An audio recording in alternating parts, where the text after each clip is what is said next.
Good day, good evening, good morning to you wherever you are. Let's get back into Elden Ring. Second part of the stream today. I'm sorry, I'm still munching on some, are they called gold bears in English? Gold bears? The Haribo stuff. Um,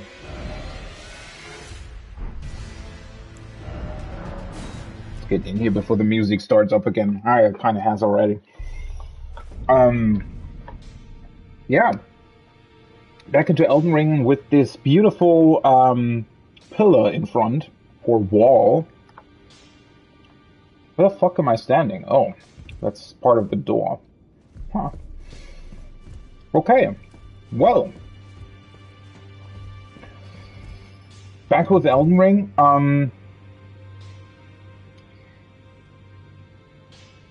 Is there a lot to talk about? I actually didn't do that much in Elden Ring yesterday. God, usually I eat these gold bears quicker. They're actually very tasty. Yesterday was sort of a little bit of a bonus stream. And I'm kind of glad that I did it, actually, because now I know that tomorrow I won't have that much time to play Elden Ring. Which is also why I wanted to continue Elden Ring a little bit today as well.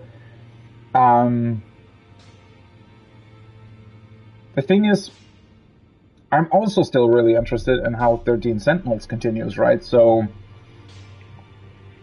I'm kind of in between those two games right now. Really want to know how both of them continue and what else they have for me to uncover. That being said, Elden Ring's not gonna go anywhere anytime soon because it feels like the game still has so much stuff in it. Like, obviously I have done a lot now, but that being said, at the same time, I still, like, there are at least two pretty big levels that I still need to do. And if Malenia is any indication as to how they're doing the rest of the boss fights of the game, then that might also take me a little bit of time to get through. That being said, I don't know. I'm not even quite sure if I want to stay on this build. I mean, this was something that I kind of made up on the spot a little bit because, well, obviously I had to come up with something in order to be able to defeat Malenia. And I'm not entirely sure if I want to stick with it.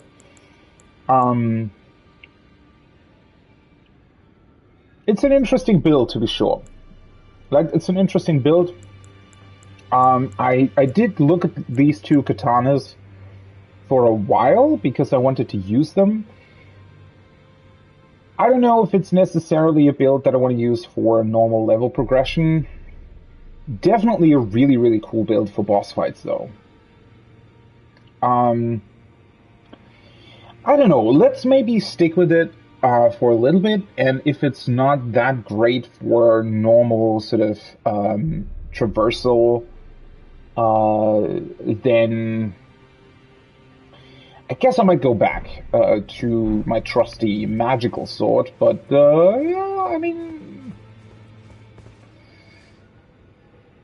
why not? Let's stick with it for now. Yes, the stream yesterday, I mainly, well, finished up with Malenia. I'm still kind of surprised what the actual solution turned out to be. One thing that I did want to talk about, though, and maybe, let's see, let me get into the setting here. I also wrapped up a couple of other things, so I don't think we necessarily have to go to too many other places. I literally kind of want to continue with the story here, with everything, but I just wanted to start the stream off a little bit by talking about this quite beautiful boss room and boss fight and everything. So I definitely, I wasn't the biggest fan of the fight yesterday when I went through it, and I still am not. I did look at a couple of resources online in terms of the fight. I did look up a couple of guides after I did it, just to see how other people did it, and maybe a few tips and tricks and everything. Something that I missed. Something that I was most interested in is the what's called the waterfowl dance. Her big super move, where she basically has three, or it's even a four-phase move, so to speak, right? With a big sort of flurry rush attack style thing. And that was what was tripping me up the most, or what I disliked the most, because when I was approaching this fight, I had absolutely no idea how you were supposed to deal with it. Everything else I could sort of see, right? I still think that the fight has some fundamental problems, but without the flurry rush, I think I would have still had a lot more fun. I would say ultimately, looking back on it, and now knowing sort of the, I guess, optimal strategies that you can do for the fight,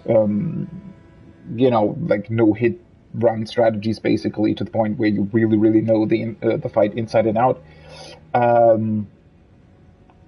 I think that the waterfowl dance is a big issue, and I don't know why it is, frankly. I don't know why especially the first part of that attack is how it is. Because the only two solutions that seem to exist for the attack are either you keep sort of a neutral distance between you and Malenia for the most part. So you go in, you attack, you might bait out a couple of things here and there, blah, blah, blah. But in general, you basically want to have a certain distance from her at all times that you very quickly go back to, even after your attacks or after dodging or anything like that, right?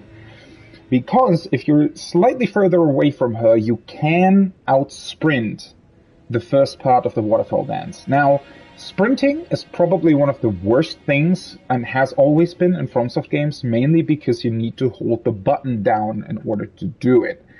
A button that basically has two functions, right? Which is always bad. I was never, and will probably never be, a fan of games that prompt you to hold down a button. It is fine in a non-combat environment, obviously. That is a legitimate sort of second control option for a button. But during actual combat, when you need to have access to things quickly, never, never, ever, right? That is just bad gamepad control design. Never, ever force the player to choose between pressing or holding down a button, unless both of those things follow the same action. So what is fine, for example, is pressing R2 for your strong attack, or holding R2 to hold and make your strong attack even stronger. That obviously is the correct use of holding a button. If it's the difference between sprinting and rolling, then that is a fundamental flaw of your control scheme and should never, ever be a thing, right? I know that it's been a thing in FromSoft games for 15 years. That doesn't make it better. It is still an absolute awful design choice. Which is why I generally think, and thankfully for most fights throughout all of the FromSoft games, I think you're never actually required to sprint unless for very, very specific sort of big attacks, where I always felt like it was somewhat fine. But in general, sprinting is so awfully implemented in these games that they take you out of the combat completely. Right? I think sprinting in these games, the only reason why it exists is so that you can get through parts of the level that you've already been through very, very quickly, or to run away from encounters that you don't want to have right now. Right? Sprinting should just not with how it's implemented, sprinting should not be a part of a FromSoft encounter. So that's why I don't consider that a legitimate option. The fact that they force you to do it, which is, I'm going to come back on that here in a second, they force you to sprint for that attack is absolute bullshit and awful, right? That shouldn't be a thing. Now, funnily enough, there is a second way to dodge the attack. And that is to run a 360 circle, like a very small circle, right below her when she's doing the first part of the attack. That will basically confuse the AI to where because you're right under her, but the attack needs to go in a certain direction. If you run in a very, very small circle below her, apparently the attack, she will still sort of change direction and try to go after you, but because you keep on circling, the attack will basically sort of always just miss you. And as I already said yesterday, the second, third, and fourth part of the attack is actually quite easy to dodge, because it's always just a dodge roll, basically, right? You can even skip, or you can apparently even evade the third part of the attack without a dodge roll altogether, right? So you can dodge roll the second part, you can just do another one of those weird circles for the third part, and it'll work out. But obviously that's not a viable solution. Doing a 360 sort of spin on the spot, no, that is not. It's fine if speedrunners can use a strategy like that for a no-hit run. That I don't have an issue with. But that is not a legitimate sort of button input that the game presents for its gameplay, right? Which ultimately basically leads to the conclusion that the first part of the waterfall dance is undodgeable with the rules that the game presents to you, right? Because the two options that you have to dodge it are both bullshit. Or rather, not part of the game's combat system. Let's put it that way. So, yeah. The attack is just awfully implemented. I don't know why that's a thing. I don't know why they decided to do it.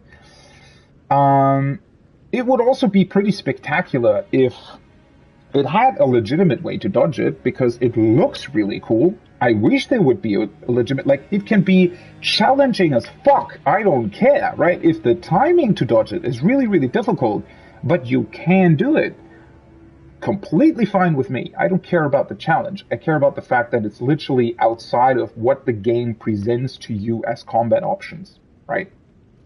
So that's a big problem. Second problem that a couple of people already also talked about on YouTube, obviously in a couple of videos reviewing the fight, is her healing ability. First of all, of course, as I said yesterday as well, it's complete bullshit that she can heal through shields, because that makes shields completely invalid for this fight. I don't know who thought that was a good idea. Because otherwise, I think it would be pretty fun fighting her with the shield, but it's, as I said, completely invalid, basically. And yeah, I also think that her healing ability, at least with the way it's been done, is just, it creates a very unfun environment to learn the fight, I feel like.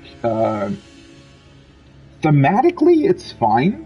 So if they want to have an ability like that in game, and I think I actually mentioned that yesterday as well, is that what they could have done is, for example, put this giant flower that you see here on screen now, that could have been a part of the fight.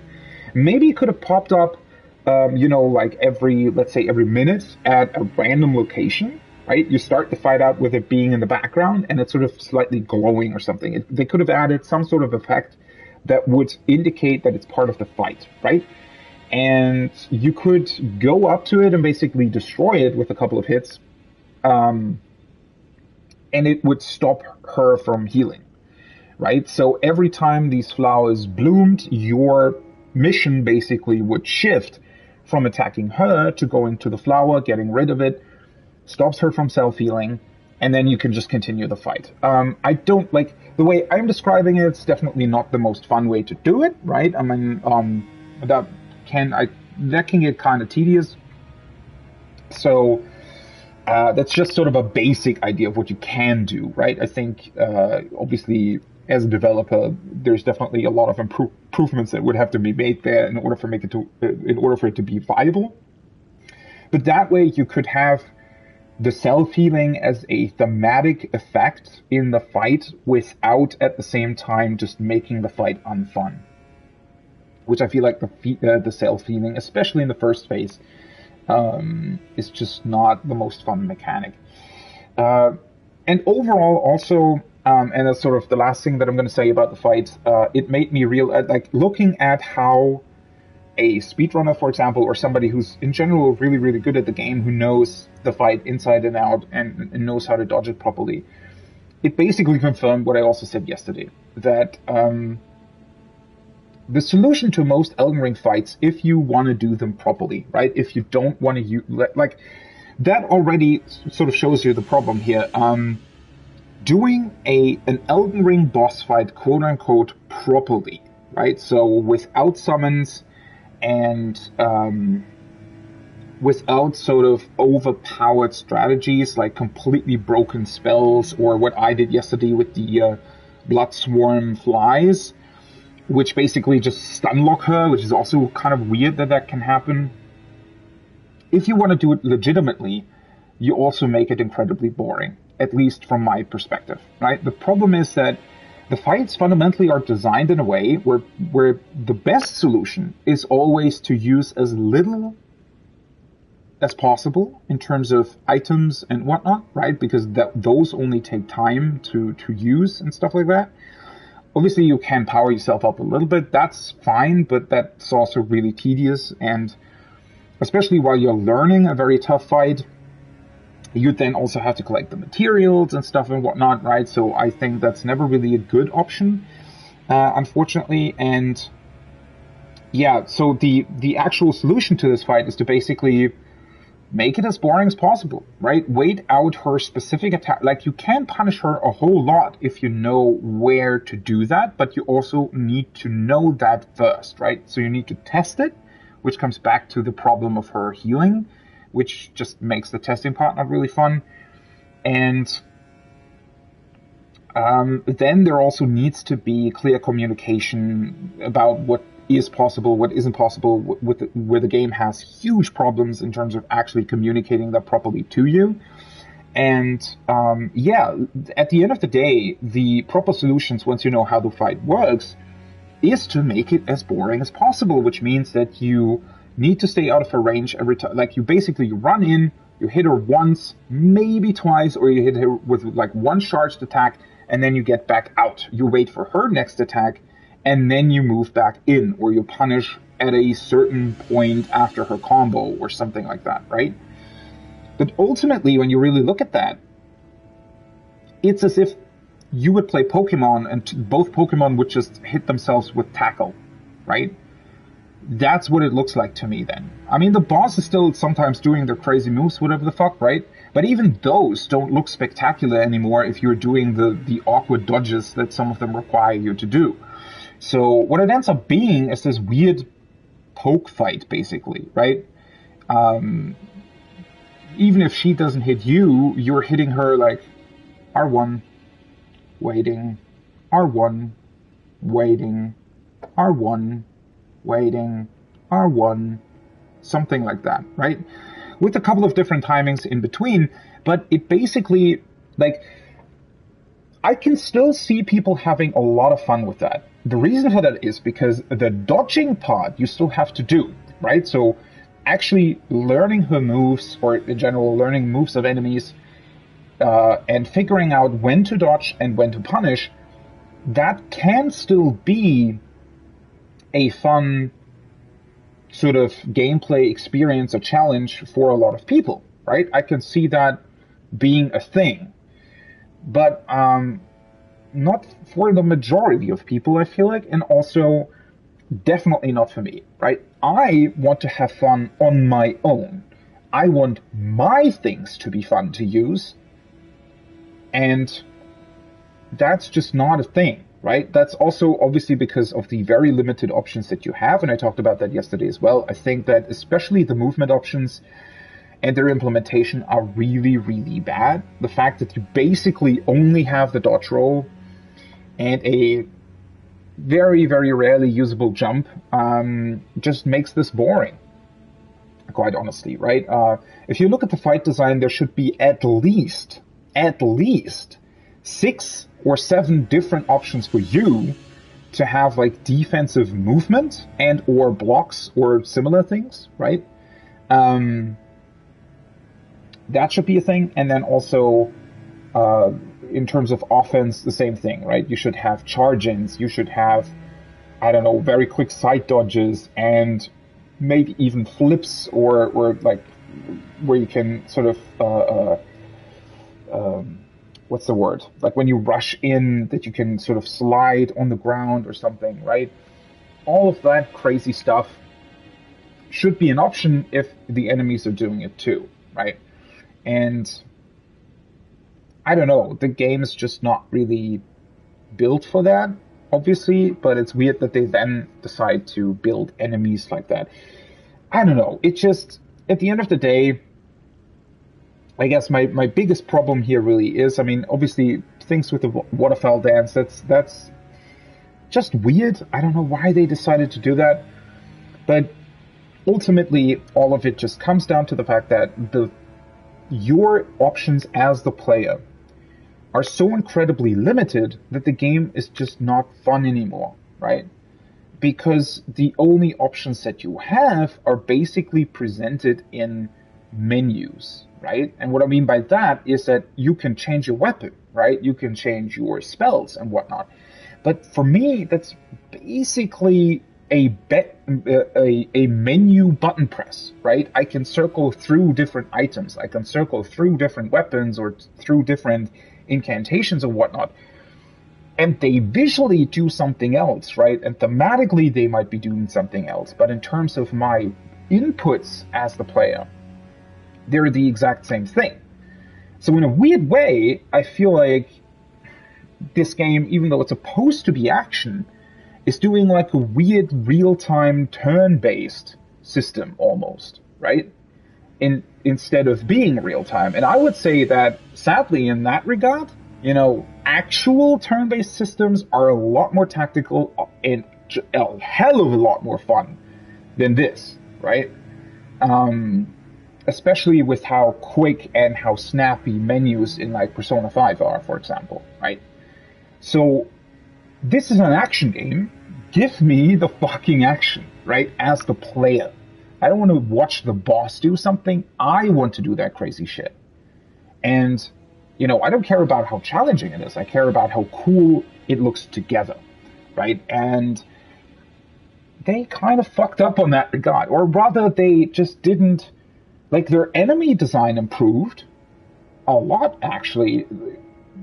Kind of in the wrong way, right? But it's definitely, if you look at how... I mean, I've played Dark Souls 2 a couple of months ago. I didn't actually play through it. I still need to continue that playthrough at some point. But the boss design in Dark Souls 2 is like the most boring thing ever. Like, bosses in Dark Souls 2 just feel like a bigger version of normal enemies. You run, like, you circle around them a little bit and they just fall over.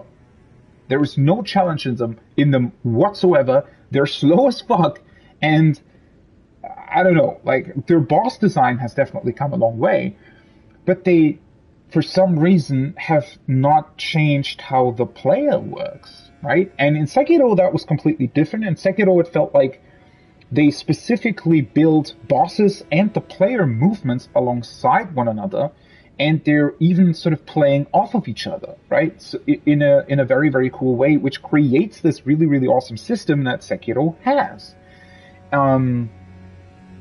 But here they've somehow, I don't know, they've developed the bosses but forgot the player. And it just leads to unfun situations, right? It's not even, we're not in a discussion of challenge at all. It's just they removed the fun from the game in a lot of scenarios simply by adding in things that force you to do the most boring reactions imaginable. And that is unfortunate, right? Because the game could have been so much more. And I feel like, honestly, at this point in time, I still haven't played through it, but I definitely think that Elden Ring is at least 25% too big, right? I wish they would have just straight up cut 25% of the game. I don't know how, like, I don't know whether or not you would remove 25% of the map, or you would thin out the map by 25% or something, or do all of those, some sort of combination of those things. But cut out about 25% of the content, go back to some of the basic controls that the player has, improve them, and just overall work on the details of the game a lot more, and it would have been a much more enjoyable experience overall. Let's see how it finishes, though. That said, it's still an incredible game, right? That's a weird thing to say about a game, and I know that I'm repeating myself here, but we can't really fault the developers for wanting to put so much into the game, but sadly, I also think that it's kind of a track record for FromSoft to be pretty bad about their development plan, so to speak, right? Where they, instead of, because I feel like, especially with how FromSoft, like the sort of genre that they themselves have created, it almost requires a very, very sort of detailed thought about how you want to design the game. But the only time they've actually pulled that off, I feel like, is in Sekiro. Largely across Bloodborne as well, but Bloodborne also has a couple of points here and there where I would say, that might be a bit rushed, or that's not really thought through, right? Especially the Chalice dungeons, for example, although thankfully in that regard it's kind of a more optional system. But yeah, here, especially with Dark Souls, like all three Dark Souls games, and here in Elden Ring as well, it just feels like they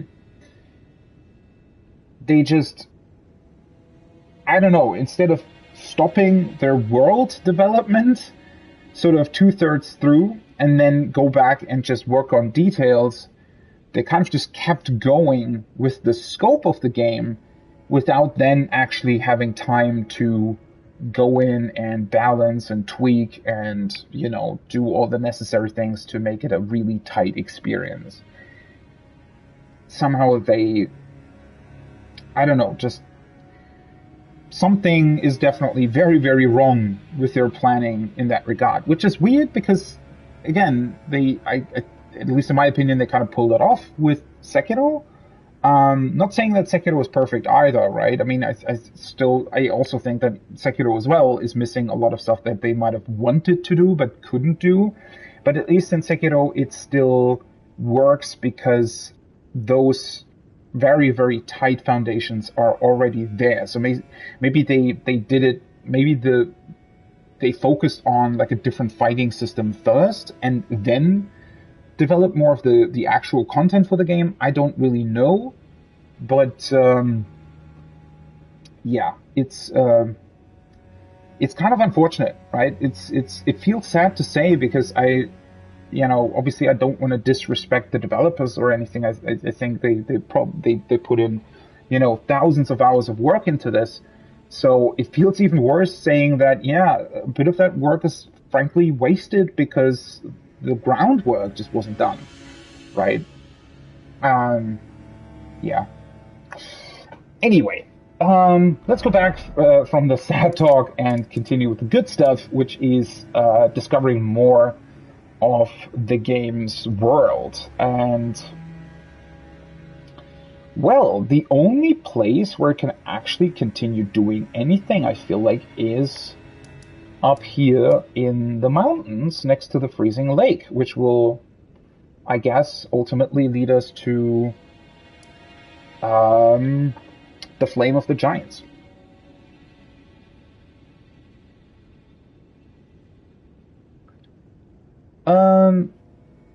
It is actually your favorite boss, okay?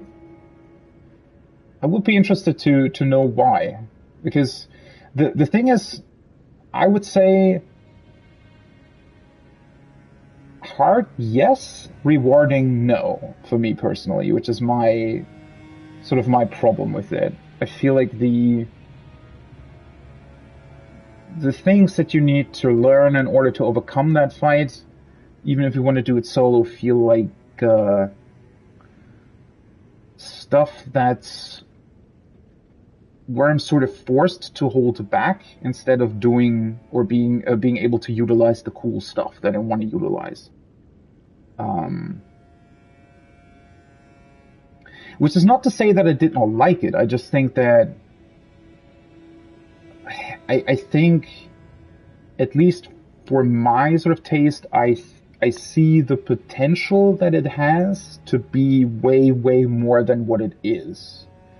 And I wish they would have sort of implemented a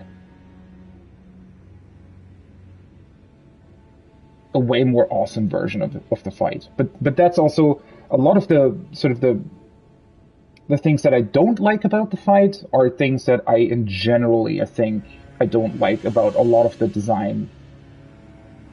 Or I just think that there are some fundamental problems in Elden Ring.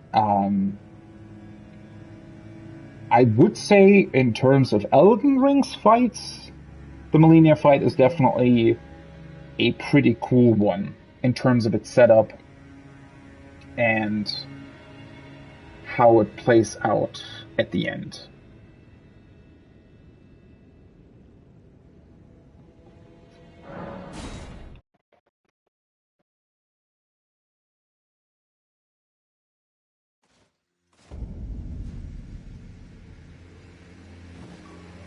But then it's also, in terms of liking or not liking that stuff is, I feel like, also a very, very hard discussion because there are just so many options to do it. Like, especially on this, here, my first playthrough, I'm just, my goal is to basically utilize as much stuff as I can, which ultimately means that I feel like I'm just completely screwing over most bosses anyways. Because their AI design just can't handle what I'm doing, right? Which I also find weird that that's an option.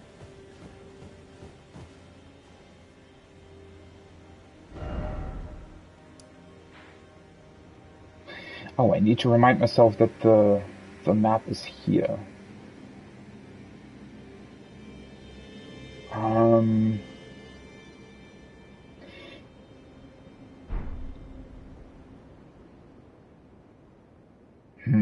Wait a second. So the guidance of grace is actually showing me this way, but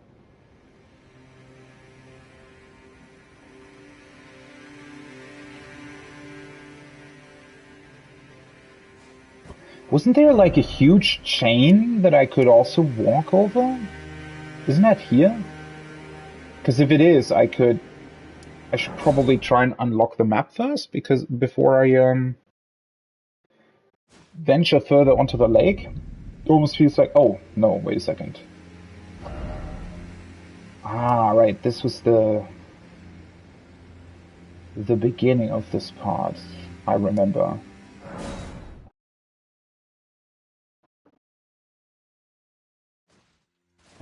What is that sound? I think somebody's playing music somewhere in real life.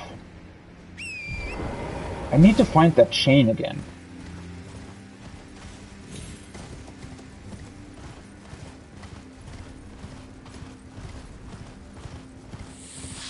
Oh.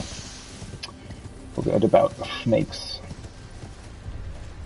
Oh wait, that's the bridge that I was actually looking for.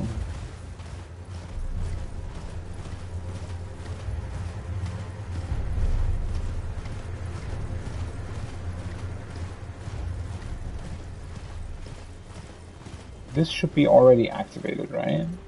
Pretty sure.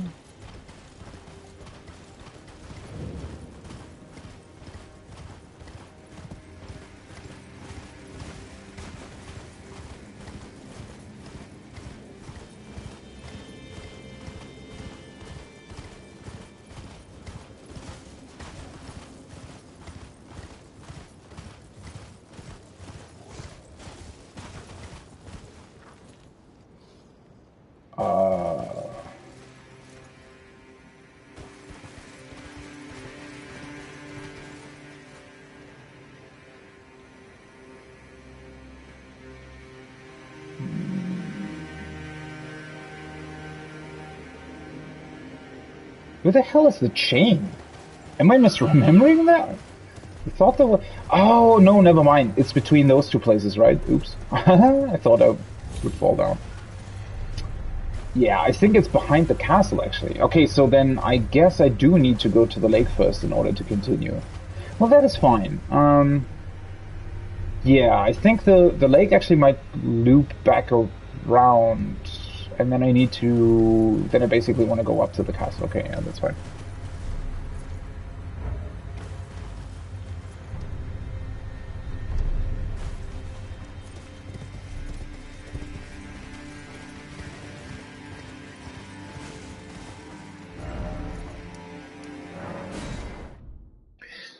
First boss that you had trouble with? Yeah, I can definitely see that. I mean, the fight is definitely challenging to learn if you don't use like OP stuff, I guess. Um,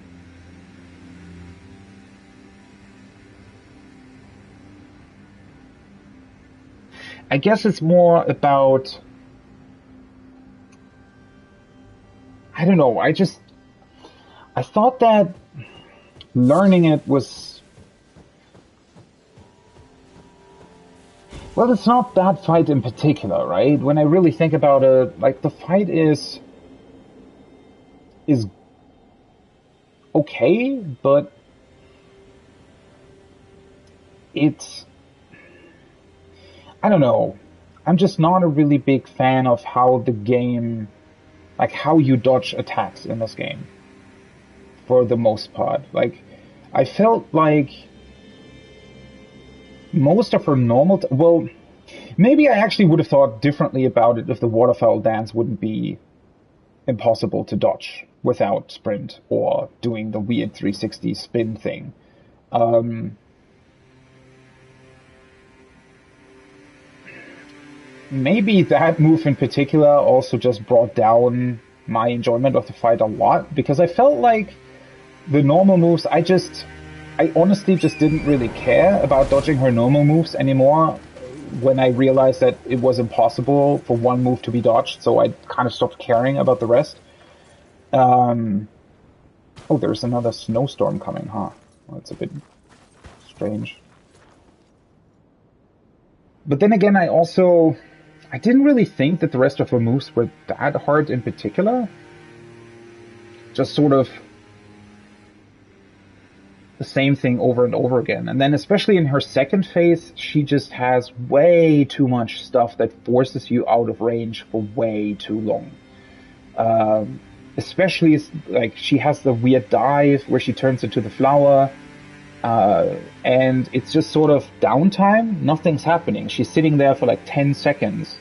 And you can either just shoot stuff at her or buff yourself. But it's like, I feel like for me, there's way too much downtime in the fight where you either need to run away from her or you need to run back to her, or she's doing stuff where you can't approach her, or I don't know, way too much, yeah, literal downtime. And then the only parts you actually need to do is dodge roll in certain places, and that's about it.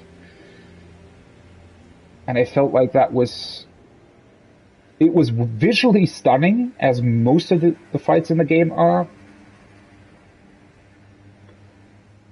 Maybe I would have enjoyed it more without the healing and with her waterfall dance actually being dodgeable.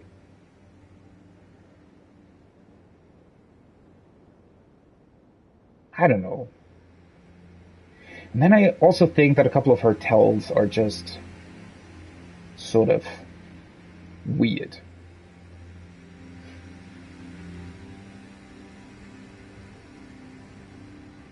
But as I said, I think in like large parts, I don't necessarily even have problems with the fight in particular. It's more that it highlights the problems that I have with the game's combat in general. Mainly that you as the player just don't have many options. The best options you have are either really, really cool stuff that is completely overpowered, right? To the point where you're not even fighting the boss, as I did yesterday, right? Where I basically just infinitely stun locked her and the fight was done. So you can either do that, which is really, really cool and feels really awesome on your part, but it's not rewarding at all because, well, it's insanely easy. Except for the fact that you have to come up with it, I guess, right? You just spend a bit of time in the menu figuring out, well, what kind of things can I use and combine with each other. So I guess if you enjoy the strategizing, that can be rewarding, right? To pull off like a really, really OP build and testing it. But yeah, it feels like you either do that or you completely and purposefully hold yourself back. Just use the normal R1, which just doesn't feel all that great, and beat her by dodge rolling a million times. And I think, I don't know, for me, that's just, it kind of feels like it's just Dark Souls without any upgrades, but 15 years later. Sort of. I know that sounds way more negative than I mean it. Like, obviously, you know, I still think this is far, far better than a lot of other games. It's just, in terms of, when I think about what the game would have had, like in terms of the potential that it could utilize and realize, I wish they would have done way, way more. So it's, in a way, it's not even that I'm disappointed with the fight in general, or that I don't like the fight. It's more that, really, I'm disappointed that the game hasn't progressed in 15 years. Which is also a bit unfair to say because it has, but not in a meaningful way, right? Not in a way where you would say, okay, it has progressed because you now can do stuff that you weren't able to do. It's just the things that they did is make the things that were already possible just tighter to execute, I guess. Okay, let's do that without being on the horse.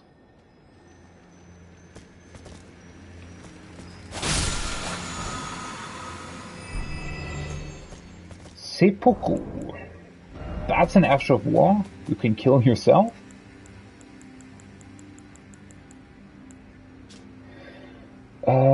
Blood affinity. Seppuku, a forbidden technique used by swordsmen from the land of reeds. Plunge the blade into your stomach to stain it with blood. Increases attack power and improves ability to inflict blood loss. Wow.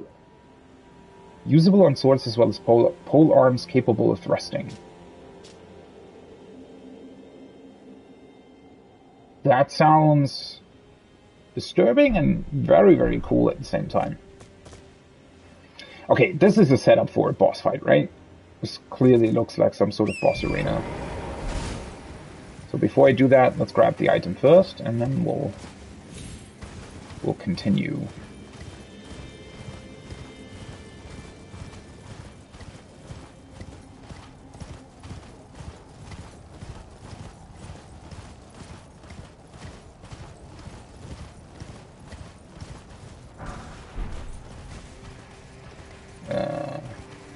I had kind of hoped they wouldn't bring a snowstorm back.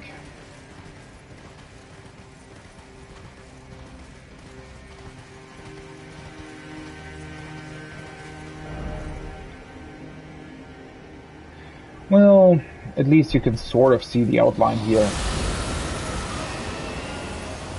Borealis, the freezing fog.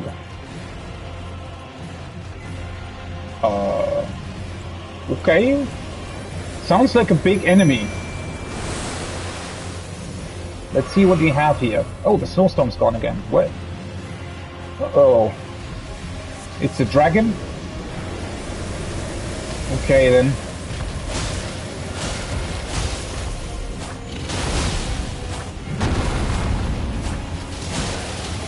Ooh! Frostbite.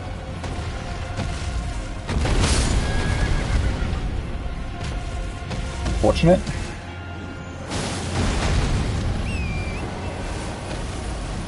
Had kind of hoped for another thing rather than dragon fight number 25, but okay.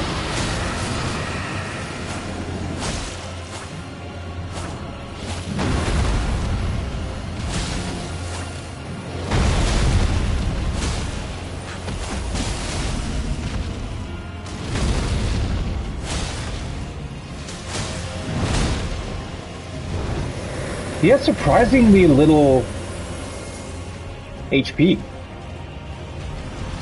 And once again, there's literally a huge-ass lake. Why the fuck is he flying up on some rocks if there's a huge-ass lake here?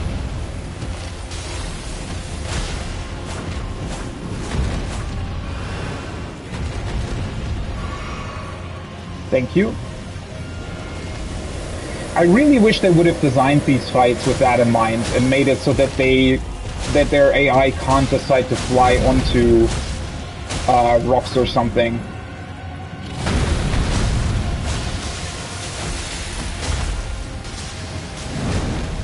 Can he not bleed? The fuck was that? Why did that kill my horse? Strange.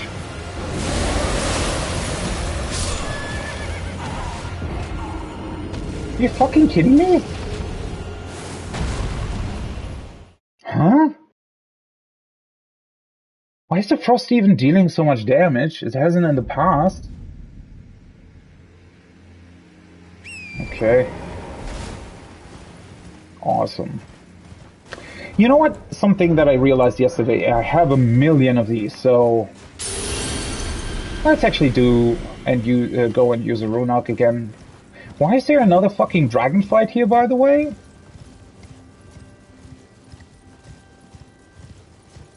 Oh well.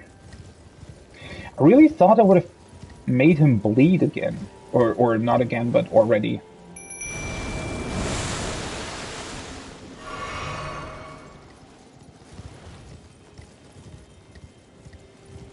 I wonder why his attack seems to be incredibly inconsistent with how it deals damage. I don't know.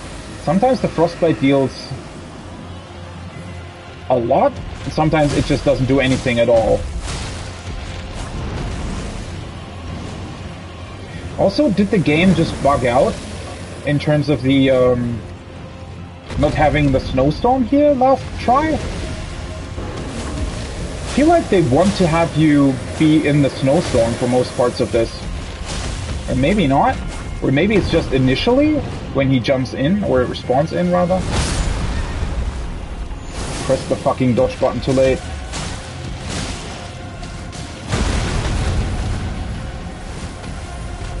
That was different. Usually that's not as delayed.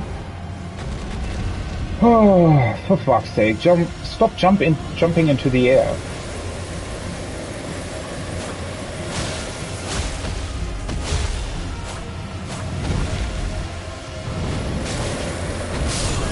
Why?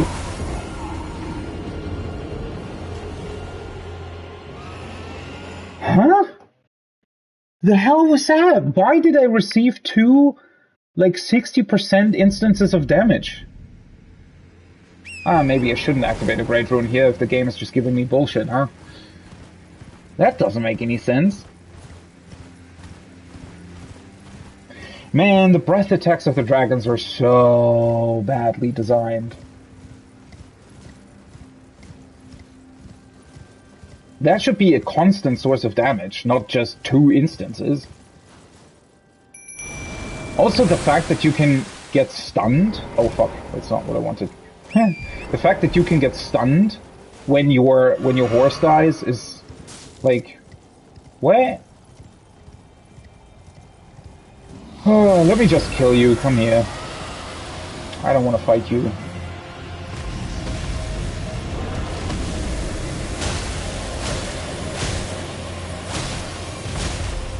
What the hell is my mimic even doing?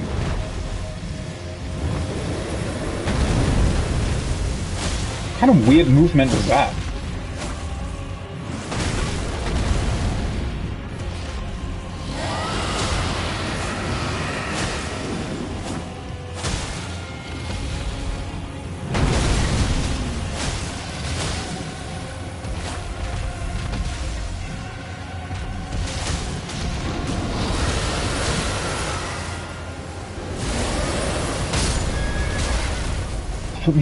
What the fuck? What was that animation? The hell are they doing with the weird breath? Like, that didn't even look like he was doing anything.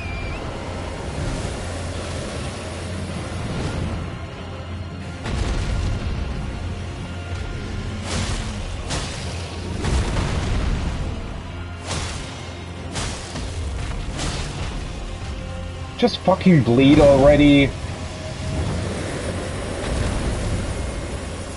See? That should have hit me. Visually, it looked as if it would hit me, but it didn't.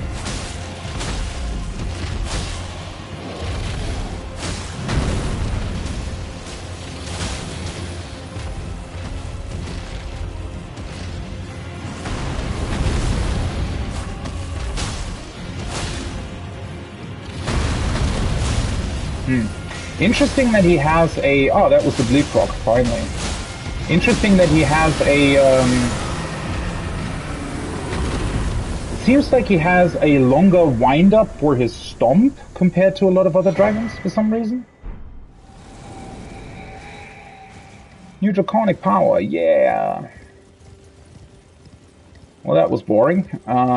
Oh, not boring. I shouldn't be so harsh on the game, but really, like, what the fuck? The 25th dragon fight? I wish they would have... It would... I don't know why they... I guess that's because of how the game handles damage calculation.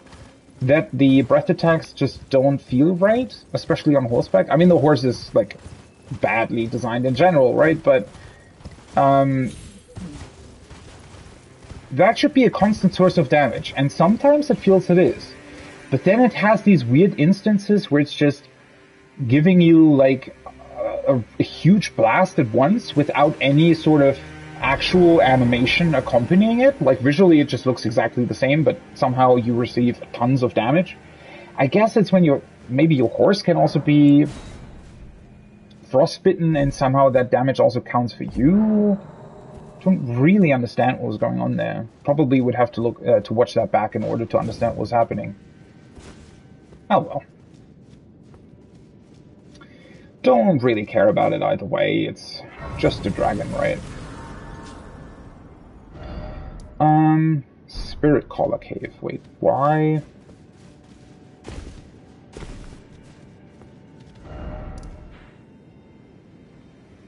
Let's see. Let's just buy the new draconic power.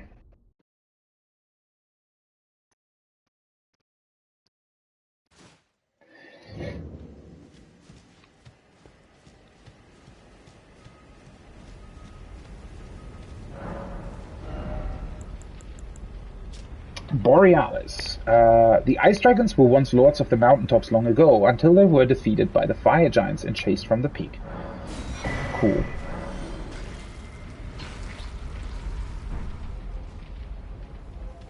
I still wonder if something could actually happen when you consume too many dragon hearts. I feel like it should. Like something should happen, right? But now that I have the frenzied eyes, I'm not really sure if that sort of overpowers it or something. Now I can actually use a Great Rune though, or Rune Art rather. Sort of neglected them. Not that they're really important at this point in time, I feel like. But yeah, why not?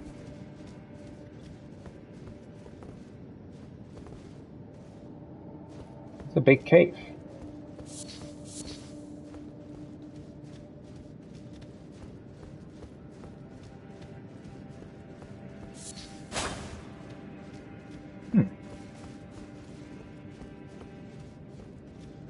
Interesting. Empty entrance room. Certainly, something different.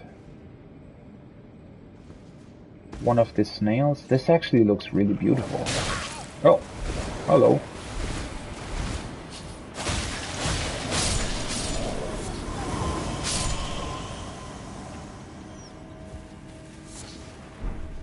I actually really like the concept of these snails. They're maybe a little bit too easy to deal with, but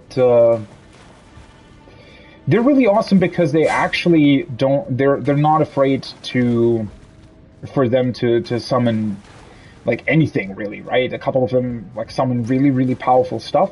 One of them is even utilized as a boss enemy in one of the catacombs. And it summons like crazy enemies. Just pretty cool.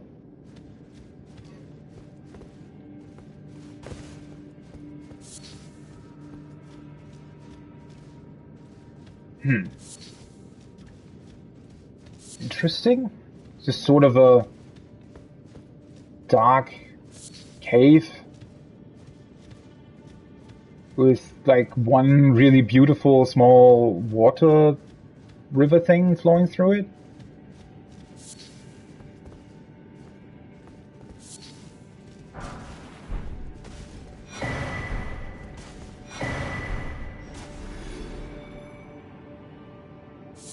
What the hell died?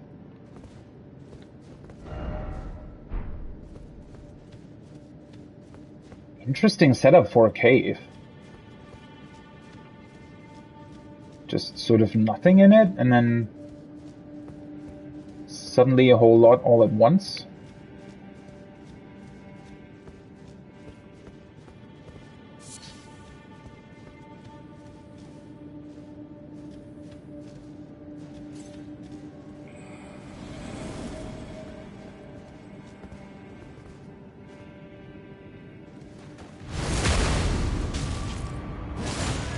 Inaba, disciple of Okina. Is he killing himself? Oh no, never mind. Ah, I can come back up here, right?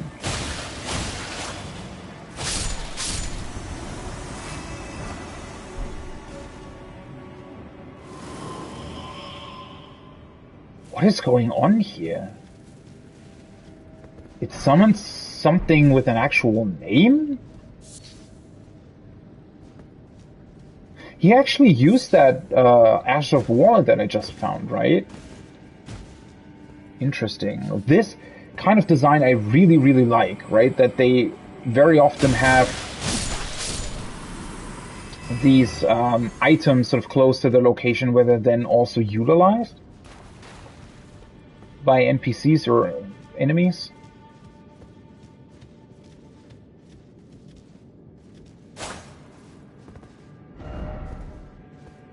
Huh. Strange. I just find it, like... I don't think I've ever actually seen that in this game so far, that a, like, ghostly summon like that had an actual name. Honestly, sometimes, even though I know that, you know, cluttering the HUD as little as possible obviously makes things a lot more immersive, sometimes I do wish, though, that you had the option to see, like, enemy names or something better. Because I feel like,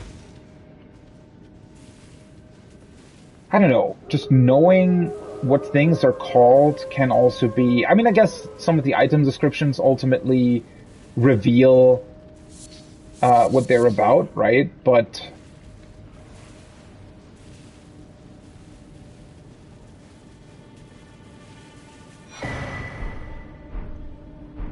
White reed armor. I guess that's what he was using.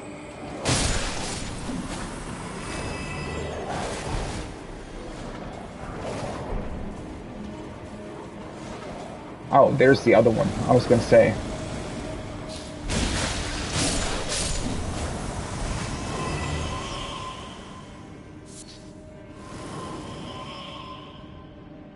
It's...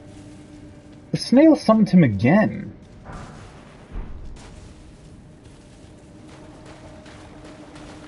I really, really like the water texture in this. It's almost like it's not water at all, right? Some sort of more magical liquid.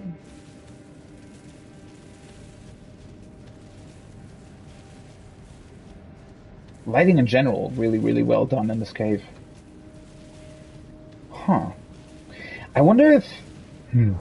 Is this, the spirit they're summoning? I wonder if that's gonna be the boss of this dungeon. That would be pretty awesome.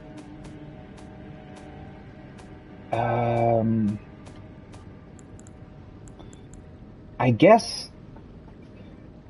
I just found the armor on the body, right? Suggesting that maybe whoever he is, he came in here, committed suicide, and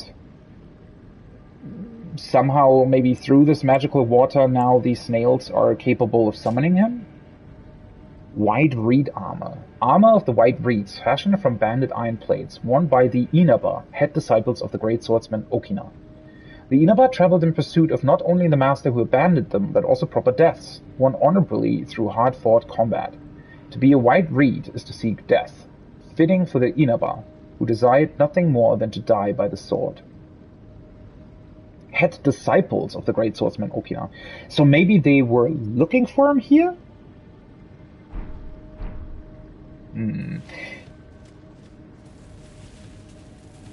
I mean, that could mean all kinds of things, right? Technically, maybe the snails are summoning that particular spirit because they think that because they're looking for him, it would maybe mean that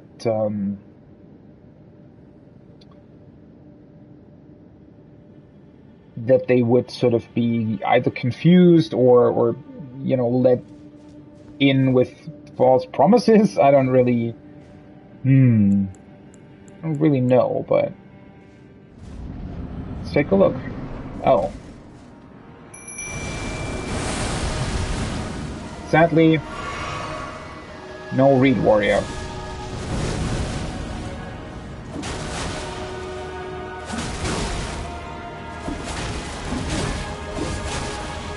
How was that out of range?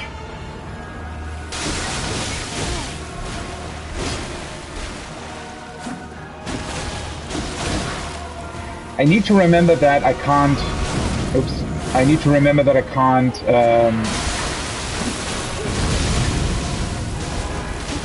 what's her name?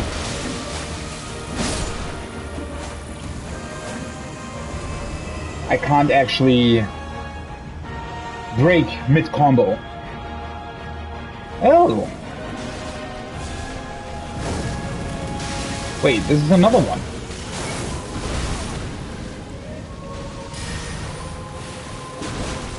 Huh.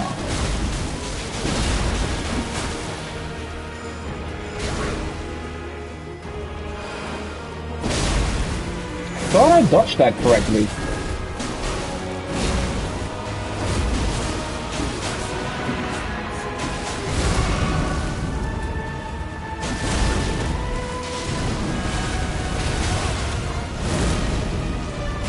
Ooh, he can do that twice in a row?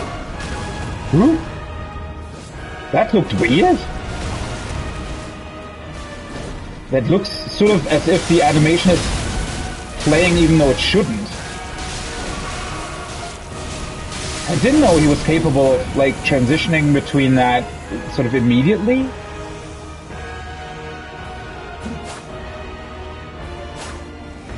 Spirit, oh.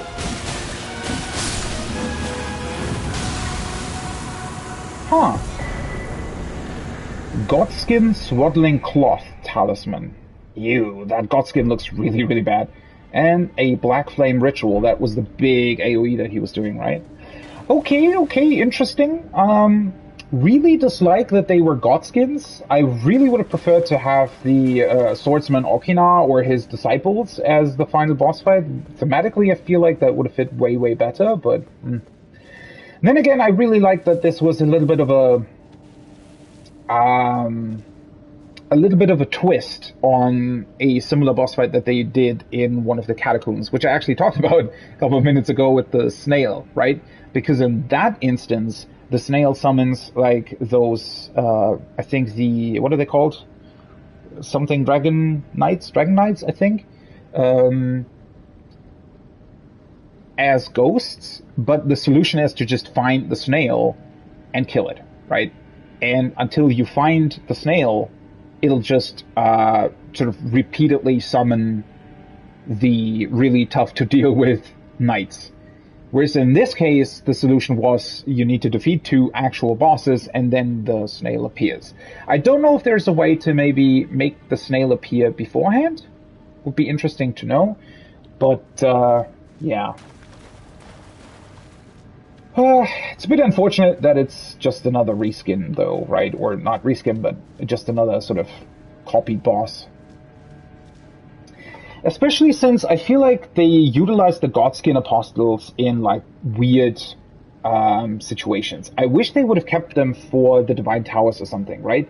It's fine if they utilize them multiple times, but put them thematically to the right locations, because I think especially the thin Godskin Apostle is actually a really, really cool fight, and I really enjoyed it down in Caelid at the bottom of one of the Divine Towers, and the fat one appears at was it the Liurnia Divine Tower? I think so, right?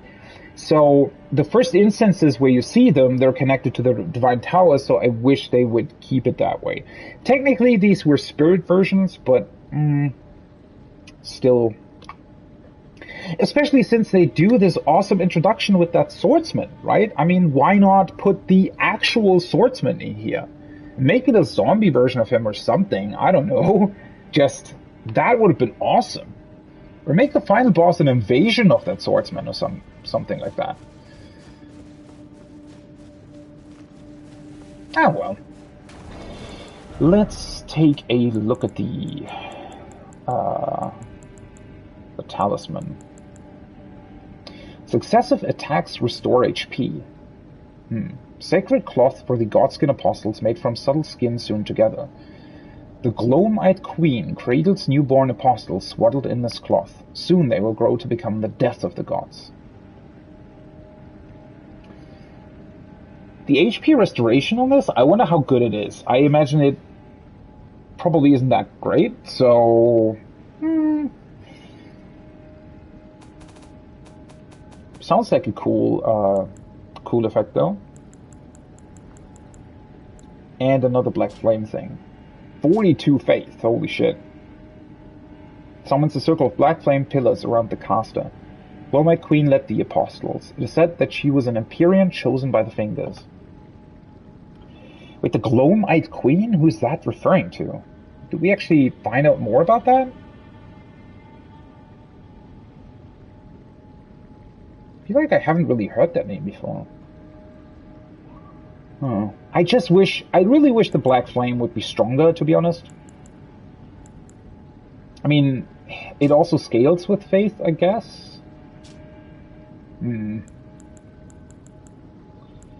I don't know, there's so much really cool thematic stuff here, but actually utilizing most of it always kind of leaves me disappointed. But then again, maybe it is really about the scaling, right? And really making it as powerful as it can be.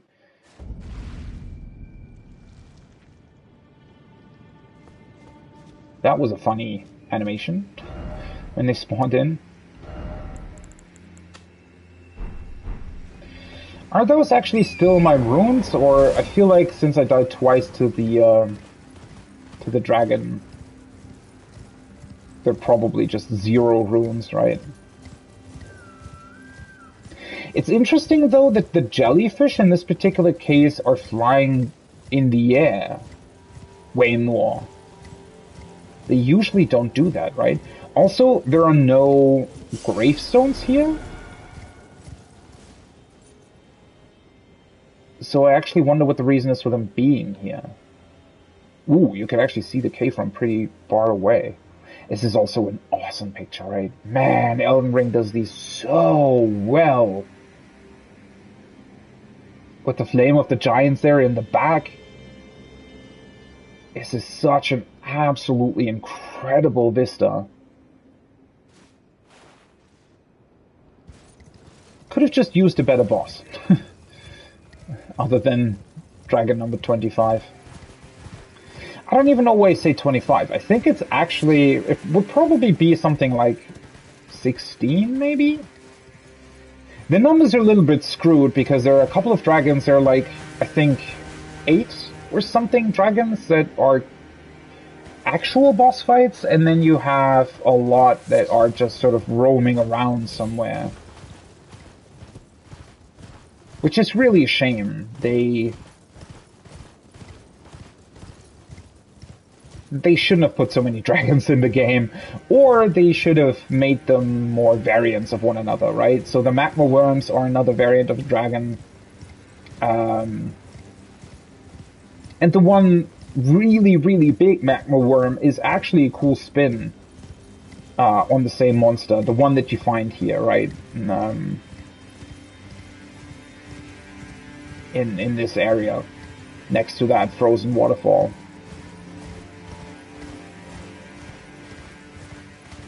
Am I actually close to the map? No, not at all. Holy shit. Hey, there's ice lobsters as well.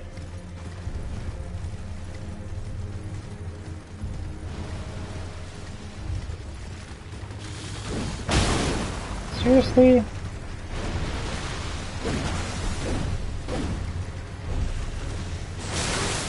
Ooh.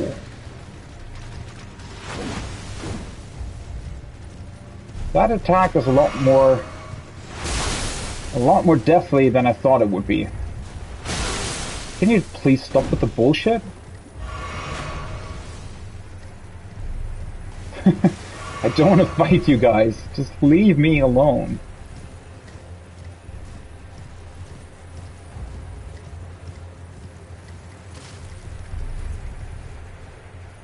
The setup here is pretty awesome, right? It's also kind of a cool callback on the first dragon encounter. I wish they wouldn't have put so many dragon encounters in the game, but made the ones that were there way more memorable. Because then this would have been an awesome sort of almost like a rematch of the dragon fight in Limgrave, right? Also in a lake, just this time a frozen one. Especially since we're actually find kind of weird, right? There is like this back area here is way more open than at the front, where there's still a couple of like stones the dragon can sort of awkwardly land on. So I wish they would have maybe spawned it in a little bit later. I guess then they would have to get rid of these lobsters, but then again, they're not really that interesting to begin with. Also, they just kind of don't really make any sense. Ice lobsters? Like, seriously?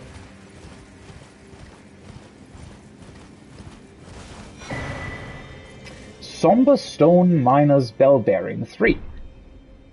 Cool.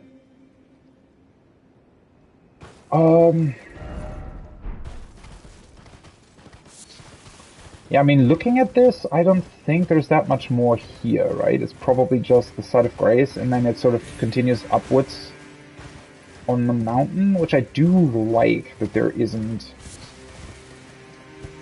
that much here. Which I think I said like 2 streams ago as well, that I kind of wish they would have even gotten rid of a lot of the caves here. I mean, the cave with the, like, frozen dragon, that looked really, really awesome. So that thematically fit this area quite well.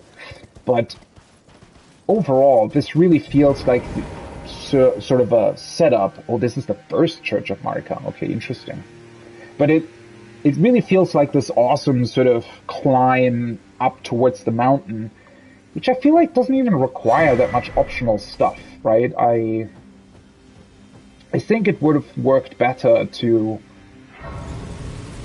you know, actually just make it this slow and steady climb, and mostly a visual or visually interesting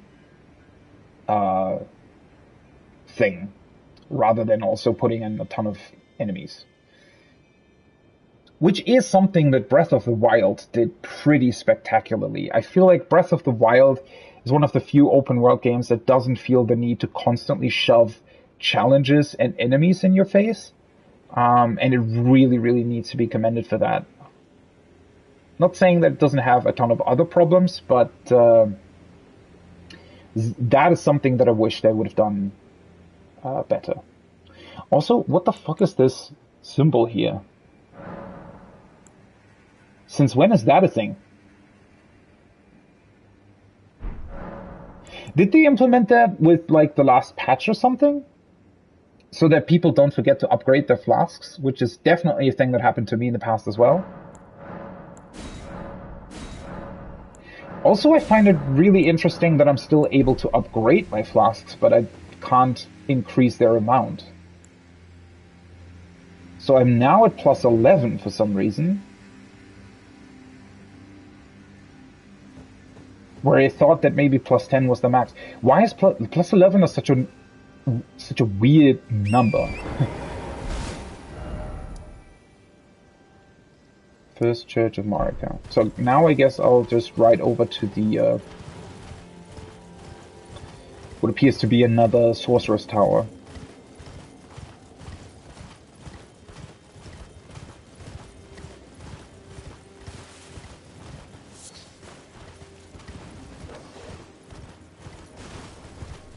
Oh, wait a second. I think this is actually the... This appears to be the actual way to move forward, huh?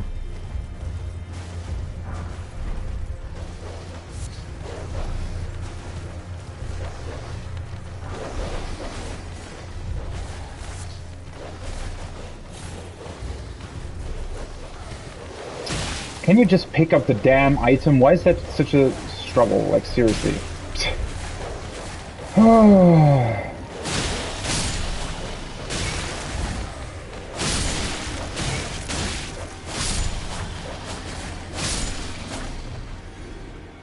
Still the toughest enemies in the game, apparently.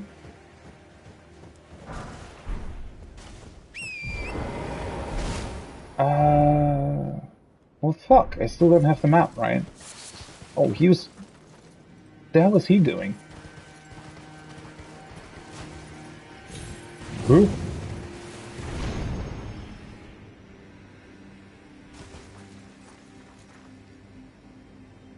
An Everjail. Interesting.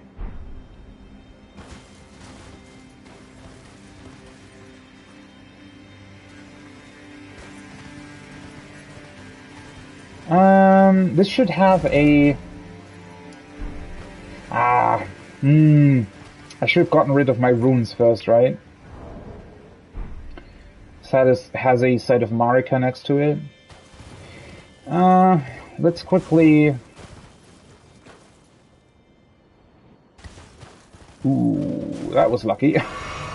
Fucking hell, I hate the fall damage. That is such a weird... I know why it's a thing, but... Like, not the fall damage, but the distance at which you die is just... strange. What am I even doing? I could have just straight up teleported back, right? Somehow, in the later stages of the game, I just forget that you can literally teleport between the sites of grace. Okay, 10,000 ruins. That shouldn't be too difficult.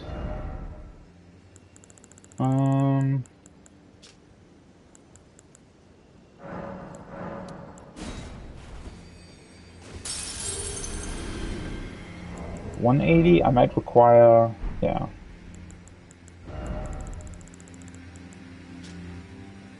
Oh, this is another 2,000? Ah, who cares?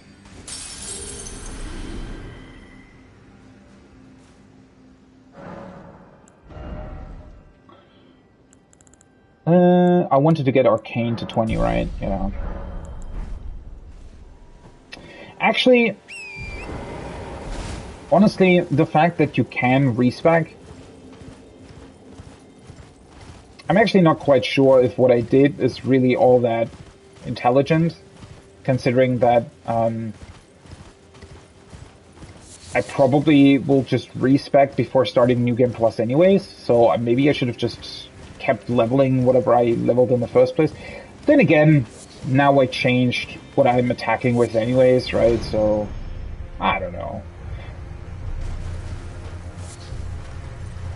For most enemies, it doesn't seem to be that important anymore. Lord's Contenders Everjail. Let's see what's going on here. Probably gonna waste my rune arc, but oh well.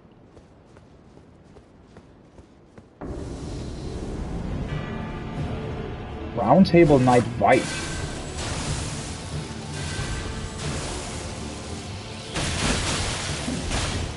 Oh, you don't have much HP at all, right?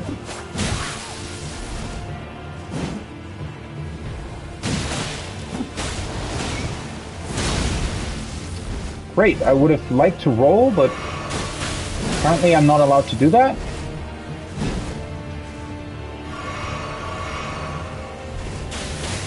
What the fuck is that bullshit? What's he? He's sort of awkwardly stunning me, and then he's actually hitting.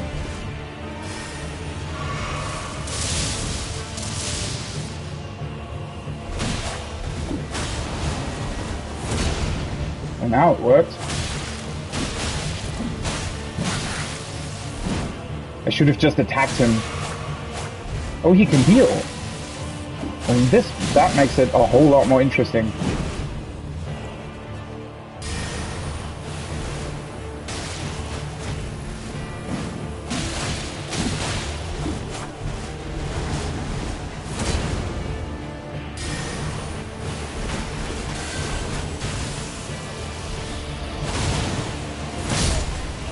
The fuck is that bullshit? Are you fucking serious? So the way his attack works is basically he's doing an upward cut that is stunning you so that you can't dodge roll the second part of his attack. So if you don't dodge roll the first part, then you're already fucked. The hell kind of weird animation is that?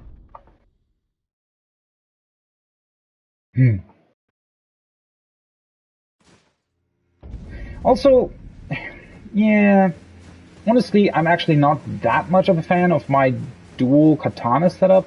It's not the worst thing in the world, but I think this combination and just releasing the swarm of flies every now and then is actually the better way to go most of the time. Because, like, the double katana just requires way too long of a recover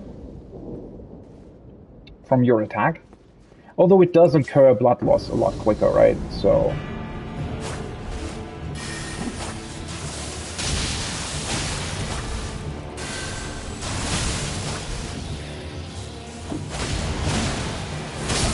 yeah, that's complete bullshit. What a strange attack.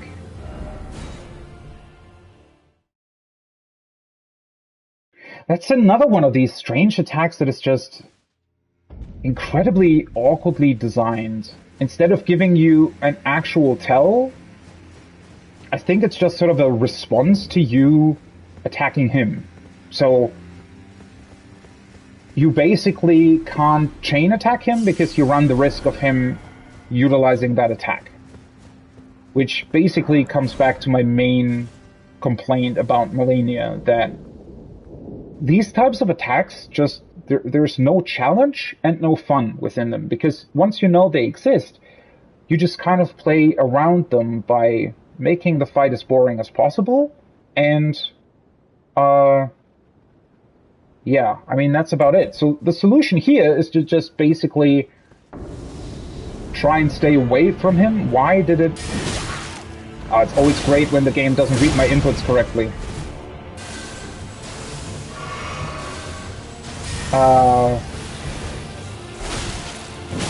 Oop. Forgot that I didn't have my dual katana. Yeah, that attack is literally impossible to avoid, I think.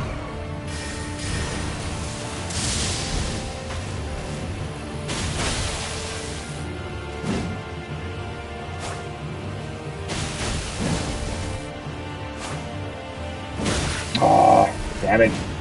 Those stabby stab attacks that he does are boring in general.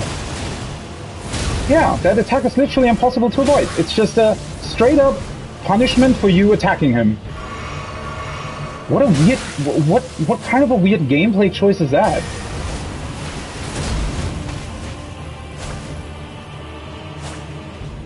Can you stop jumping back? Like, how do you... okay, again, this fight is another 101 in how to never design boss fights.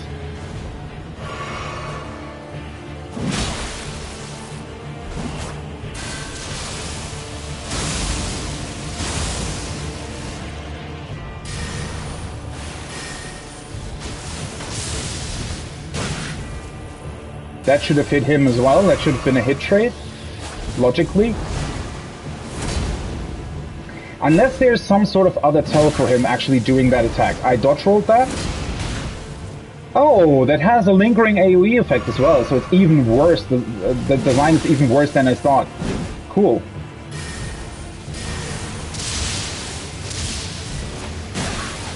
That should have been a hit trade.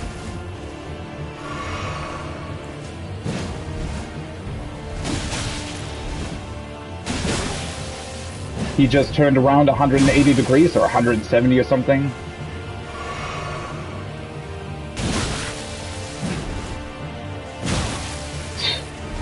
His weapon is also just boring as fuck. Like, he's literally not doing anything. He's just stabbing you all the time.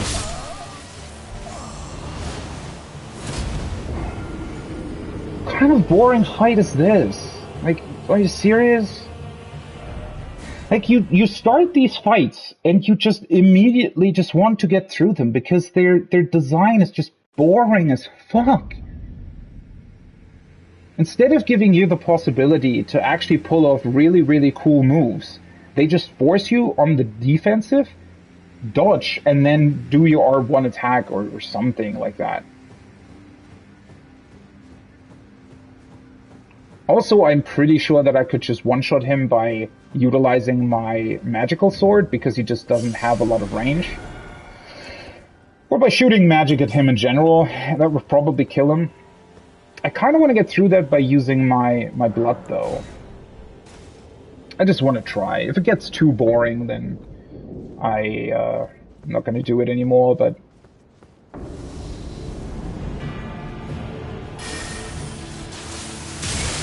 How did that hit me? I wasn't in the fucking AoE! I literally stood as far away from it as I did the previous round.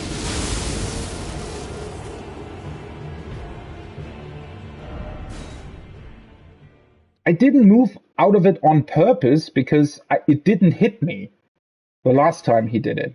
I guess I was too close to him, so somehow the sort of radial range of that matters or something. I don't know.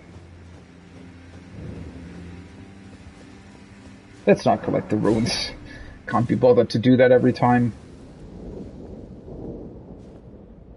Man, this fight is bad.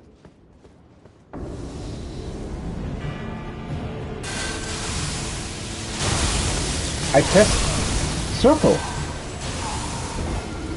I literally pressed circle at the correct time.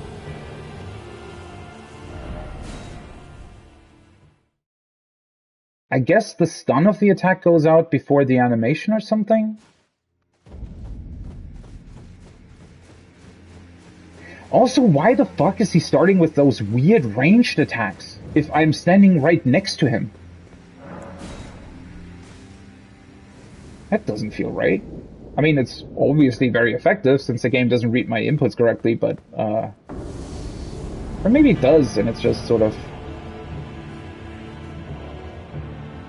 The fuck?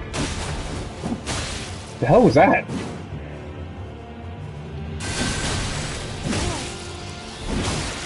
I dodged that! What the fuck?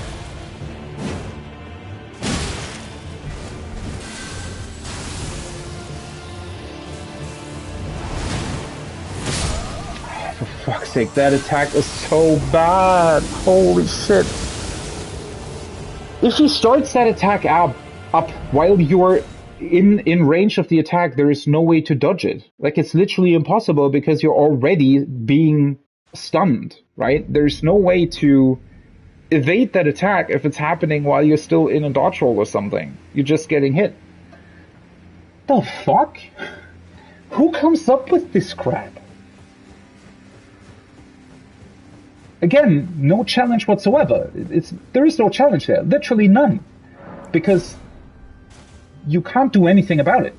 It's just, you can know that he's doing the attack and just decide to keep it in mind and not attack him as often, right? Or stay at a certain distance from him most of the time.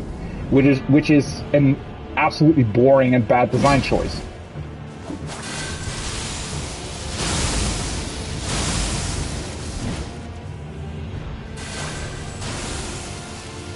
Also, his fucking...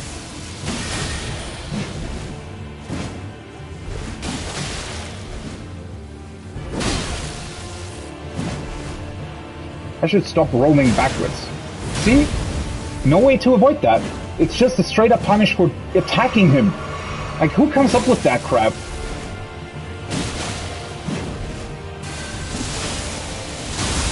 I pressed fucking circle! Why is my character not rolling when I press circle? What the hell is going on? I literally spammed it this time. It's just not going off.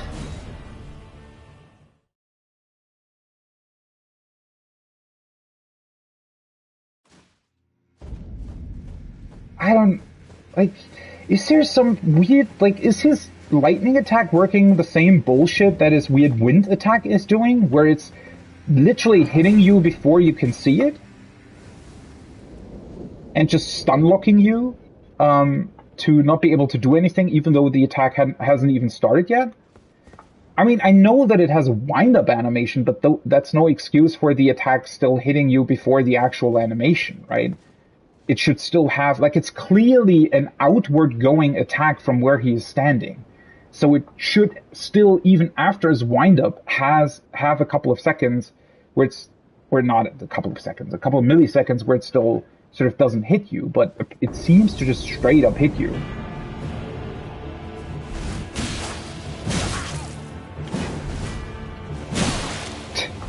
His fucking... like, turning around 170 degrees during his animation is the biggest bullshit of all. Did you see that? The way he's turning around?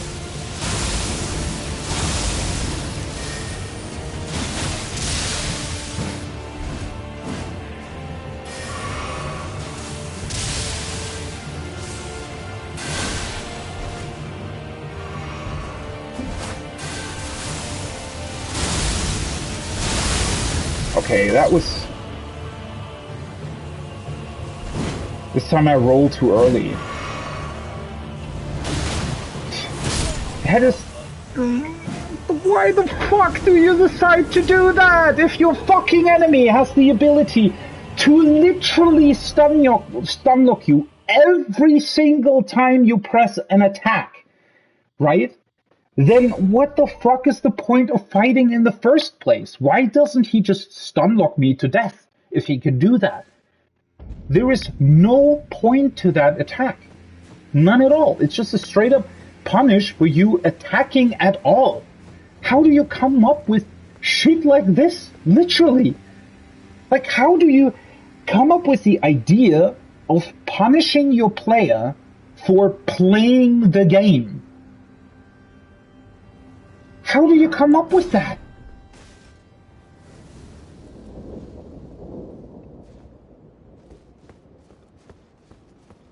Okay. Let's give it a couple more attempts, and if he stays as boring as this, then... Also, I think his lance pokes are straight up broken in terms of distance. I don't know what's going on with my circle. I feel like his lance pokes are like the rest of his attacks, where it's basically zero wind up until he attacks.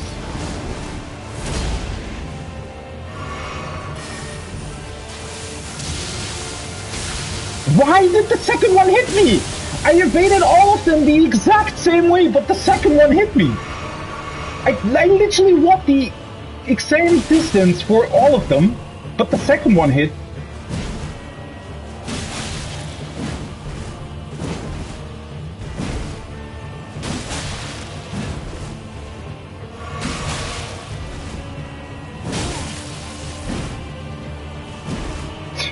That fucking turnaround on his third poke is like the biggest bullshit of all. Is he always running before he does that attack? God, his design is bad. Holy shit. Like, look at that. He's literally just poking all the time.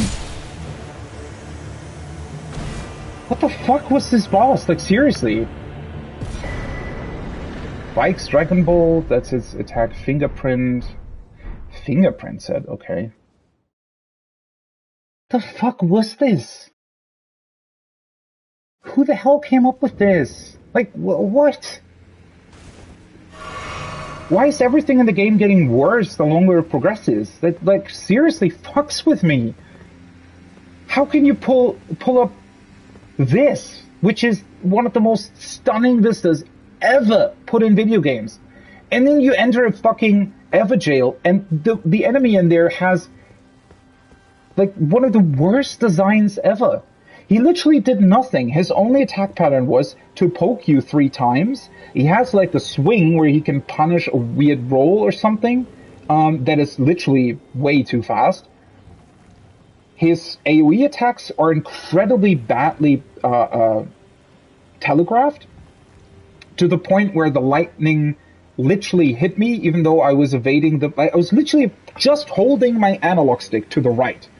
I evaded the first one, didn't evade the second one, even though the movement and the visuals were pretty much exactly the same. I must have walked like 2 millimeters forward, maybe, to him, and that's why I got hit or something. But that's the problem, right? The AoE indicator, like, if you do AoE indicators, do them properly, or don't do them at all. But don't do this, where they look like they're not hitting you, but they're still hitting you, or vice versa. I also don't know why he can heal once. Like, what's the point of that? Just give him more HP to begin with? That doesn't really make any sense. And then, yeah, I don't know. His standard attacks are all really, really boring, and the only cool shit that he does is broken. Or, yeah, buggy and or broken. Because I don't know if there's like a tell for that weird wind wind-up that he does. I guess maybe he sprints before utilizing it or something like that. I don't know. Like, doing this a couple more times, maybe you can see a tell for that attack, but it's just, like, why? That attack should be, like, the attack in and of itself is fine, right? It's visually, it looks cool, it's a cool attack. But the way it should work is that there is a tell for it, and a very, very narrow and challenging to hit roll or whatever opportunity, parry, roll, whatever you want to do, right? But what it instead is you press R1, and I suppose he input reads your button prompt and hits you with it. And the thing is, instead of just being a straight up hit, right, which would be fine, I think, in the grand scheme of things, instead it's stunning you and then it's hitting you. So it's taking control away from the player for like a second, which is way too long, and is a guaranteed hit, which is the worst kind of design that you can do, right? Doing something where you as the player already know, okay, I'm definitely getting hit, but you can't do anything about it anymore because you're already stunned. Yeah, no idea how they came up with this. This was really disappointing, Everjail. Not that the other ones were much better. I feel like most of these... Honestly, these Everjails, I know I said it in the past as well, the Everjails feel the most like sort of filler content, right? They feel the most like your typical Ubisoft shit open world design, where it's just some random challenge that has been thrown in for the heck of it, instead of it being actually thematical and actually like a really, really cool and fun idea that also progresses over time instead of literally just being the exact same thing over and over again. Why is he the Knight of the Round Table hold, though? Summons red lightning to bolster both the caster's body and their armament held in the right hand. Enchants armament with lightning affinity attacks and increases maximum equipment load. However, lightning damage negation will be reduced. Of all the knights, Vike the Dragon Spear was the one Lanciax loved the most. Also, it doesn't make any sense that he would be here, right? Shouldn't he be closer to where Lanciax was? And why is he in a jail? It doesn't really make any sense either, right? Because wasn't the dragon allied with the capital? Ironhelm singed and blistered by fingers. No other Tarnished was closer to the throne of the Elden Lord than Vike, but without announcement, Vike traveled far below the capital and was scorched by the Flame of Frenzy. Well, fuck. Very much sounds like what I've done, right? Did he make his choice for his maiden, or did some other force lure him with the suggestion? Now it's even weirder. Wouldn't he then be like, what is he even doing here? Wouldn't he be a much better enemy? I felt like going down to the Three Fingers was a little bit of a letdown anyways. Like, thematically it's really, really cool, but I kind of expected a fight down there as well. This would have been a good fight to put there. Like, this is literally one of the most unique enemies, aside from, like, Malenia, which is one of the big bosses, right? But from, like, quote-unquote normal or random bosses, this has been one of the most unique fights in, like, 50 hours of playtime. Which doesn't make it any better, but at least it's unique. And then they just sort of put him in, like, a almost random location instead of actually utilizing the lore description of him. Where's his armor? Ah, this one. Okay, the description is the same though.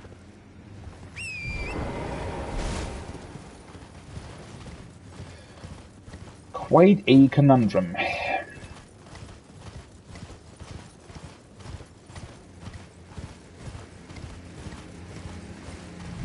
Can I shoot that thing down?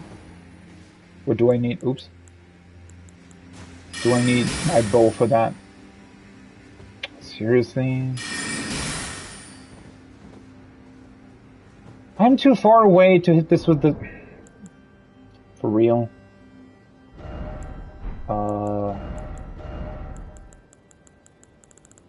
I knew I shouldn't have unequipped my crossbow.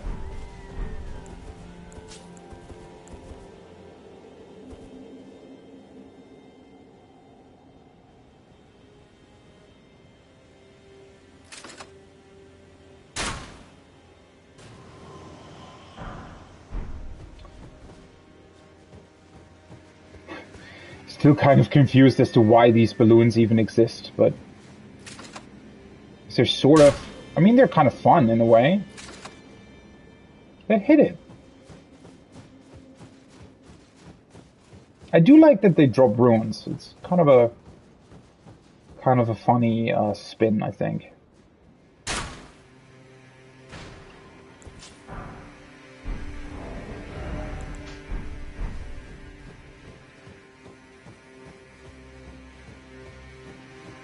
What's going on with you guys? You seem so passive compared to all the other ones. Well, you're clearly just bugged. Now you attack me, huh?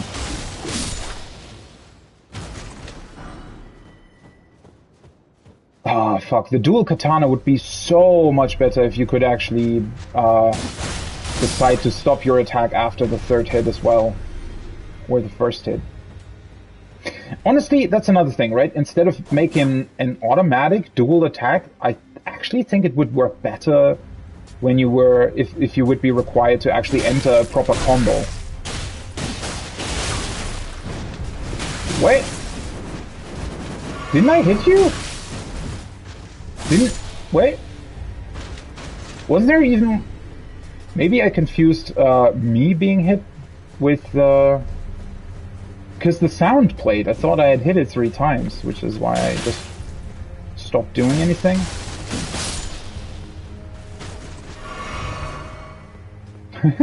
The fucking arrows. That does look funny, I have to admit.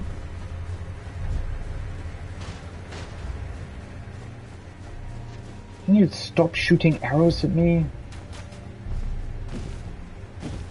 Oh, didn't expect to be able to jump up there. Yeah, also it's just... One of the biggest problems the game has, both for you and opponents, is definitely the stun mechanic. Like the fact that you can stun your opponents and opponents can stun you. Like basically when they go through your poise, right, is basically what's happening. That's kind of a...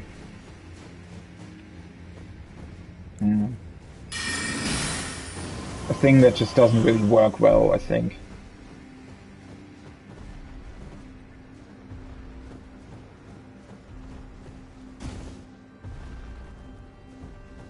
Oh, that's, I think, the giant, right, that's making these noises. Let's see what kind of boring riddle this,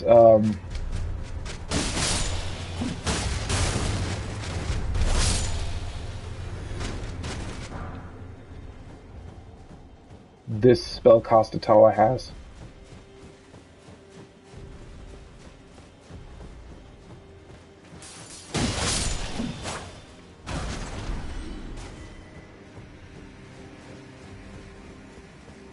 Anything else I still need to deal with?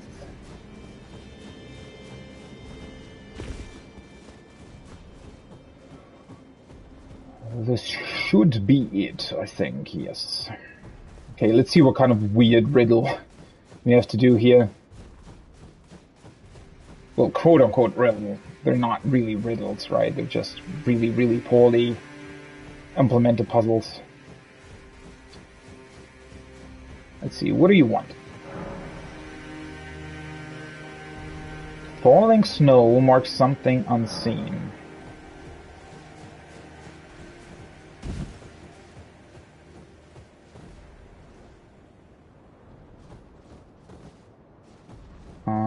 So is there some sort of...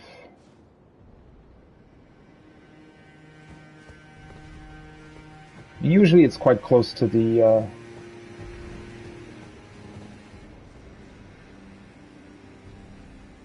quite close to the tower itself.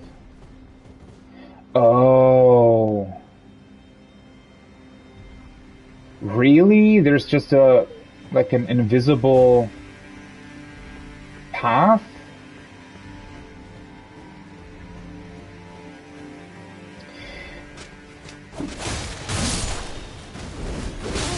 Ooh, that was weird. I don't know what their obsession is with invisible paths, but they were already a bad choice in, like, Dark Souls, so no idea why they thought it was a good idea to continue that. Wait, so you're supposed to watch where the snow lands, and that marks where you can walk? Is that a thing? I don't see any place the snow lands, though. Like, it all just looks as if it's just sort of falling. Or are you meant to approach this from the other side? No, that doesn't really make any sense, right? They wouldn't force you to go all the way around. Wait, this is kind of weird, though. You literally can't see anything here. Unless maybe the way is on the other side, and it just...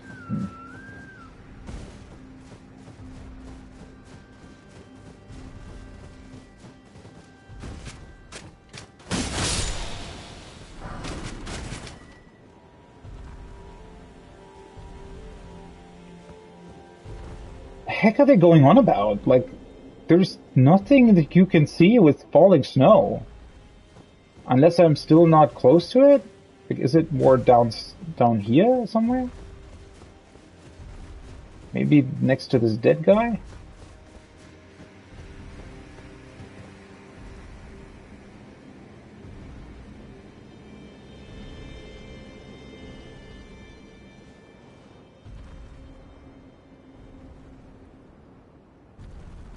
Huh?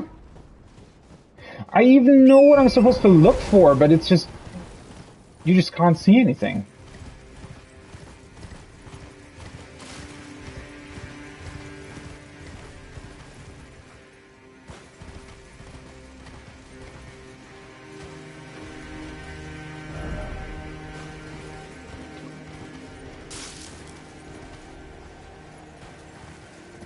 Likely bridge.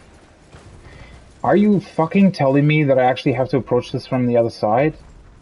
That can't be honestly what they expect you to do.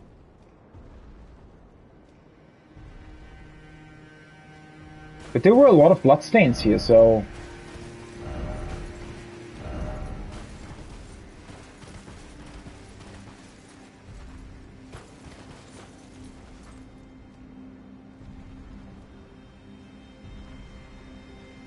I mean, the snow is just falling though, so clearly this is not... But...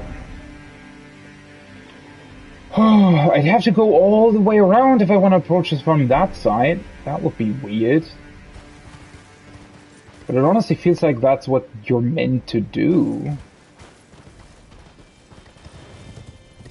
That can't be it though, right?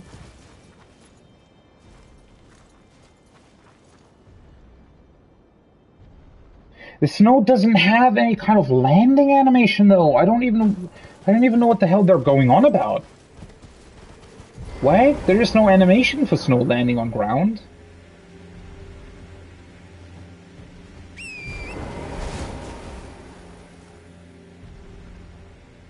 It just disappears.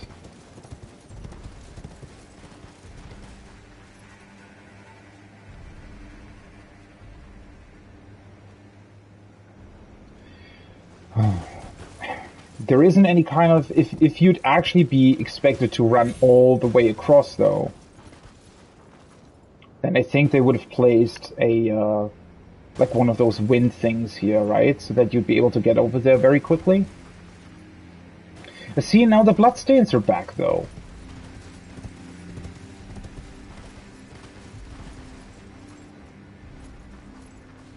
Oh, where the hell are they? What the fuck? Does it loop around? Is it actually coming from that other side where it was previously?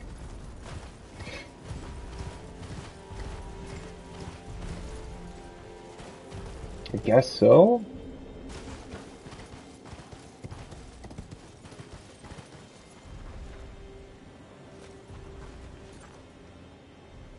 Where the hell does that stop? It is the other side, isn't it? These fucking idiots. Seriously?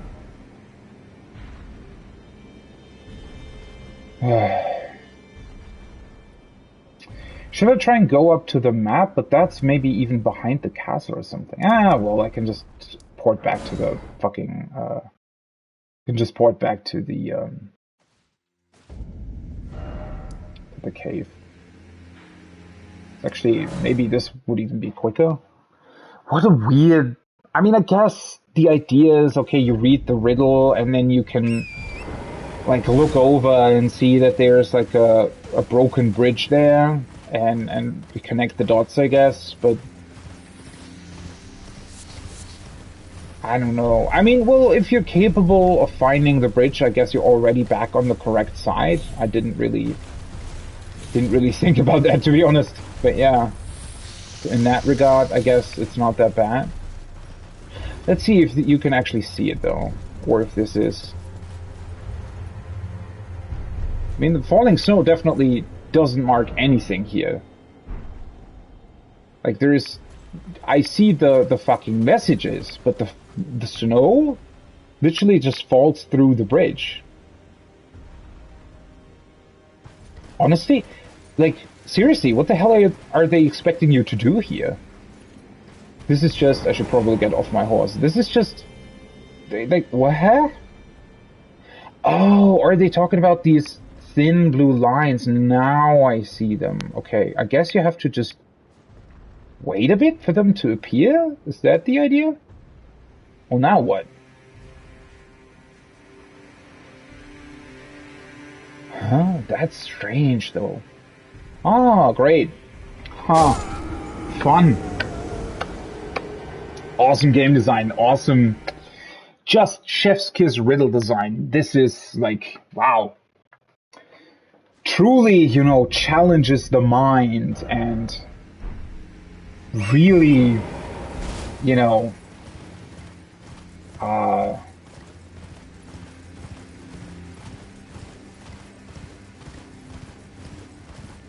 really makes you feel special when you're capable of doing it. Okay, where the fuck am I going? Oh, went into the completely wrong direction. What, like, seriously, who comes up with this stuff? Did they just not have time to finish the game? Ah, well, then again, most of the riddles with the Sorcerer Towers are pretty bad, aren't they?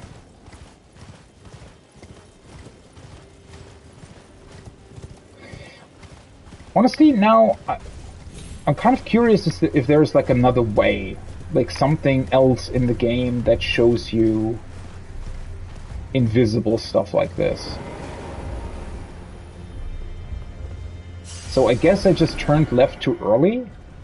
Okay, seriously, how am I... Like, imagine the messages and the bloodstains wouldn't be there. There's literally nothing, absolutely nothing, indicating where I'm supposed to go next.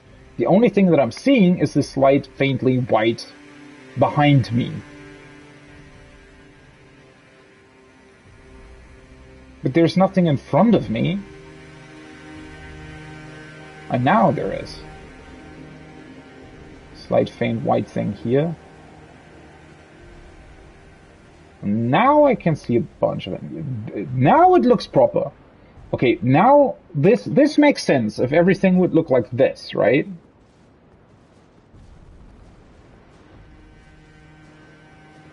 So the rest of the staircase actually works. It's just sort of the first bit that doesn't make any sense. Weird. Also, there are actually enemies in here. That's new.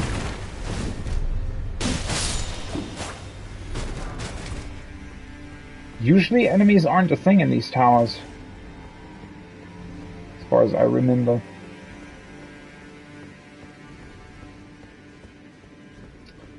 So is the, wait.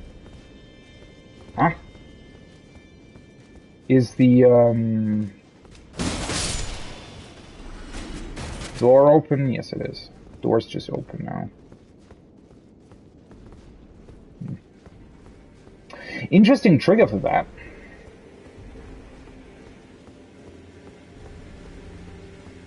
I wonder what they actually count there. Probably some sort of specific threshold when you cross the bridge onto the balcony.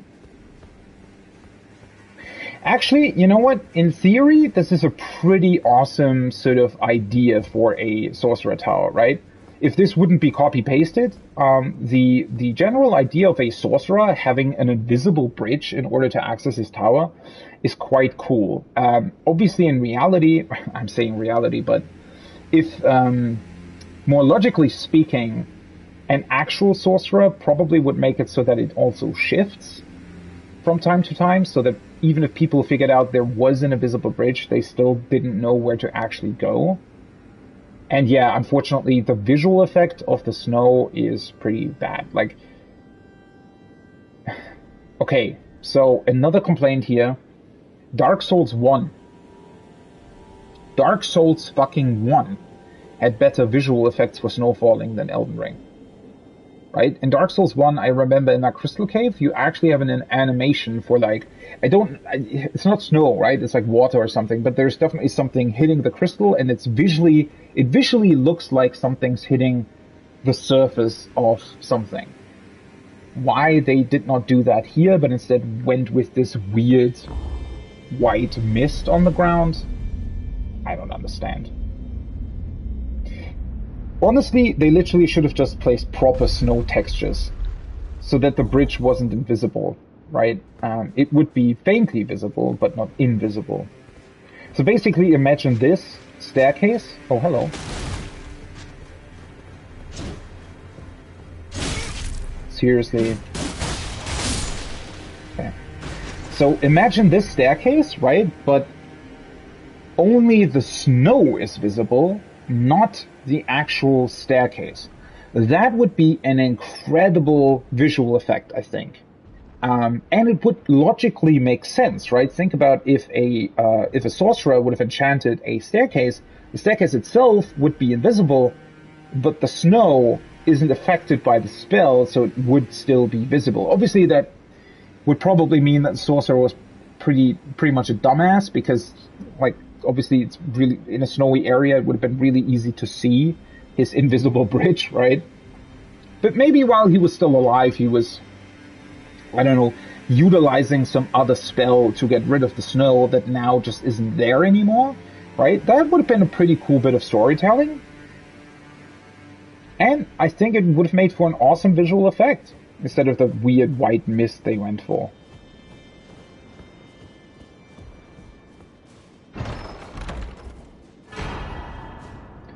Founding Rain of Stars.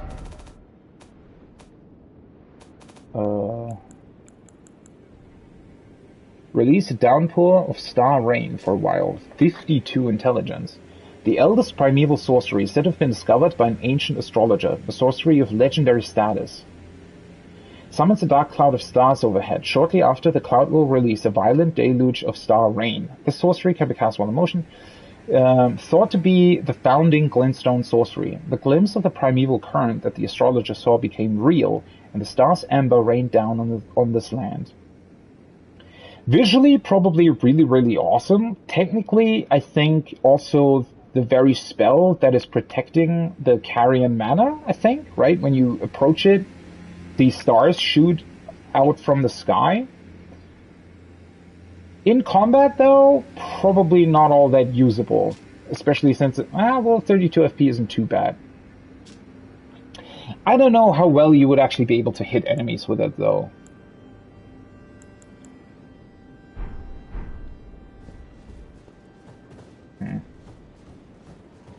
That is definitely a thing that I would like to try, though. I mean, as I said by now multiple times, I think it would be interesting on a New Game Plus playthrough to basically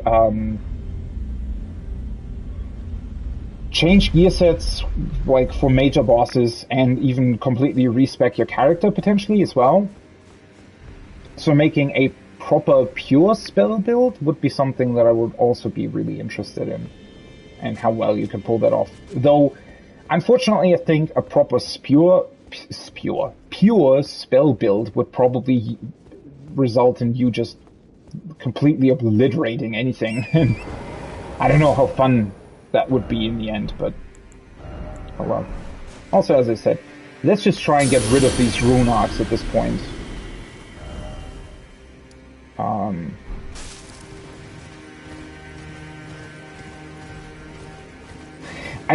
I wonder why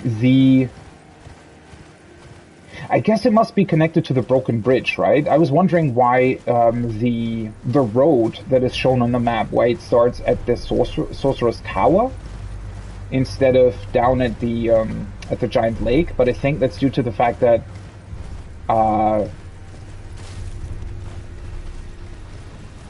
the bridge originally probably wasn't invisible but whole, and that was the sort of original route to get here, I guess.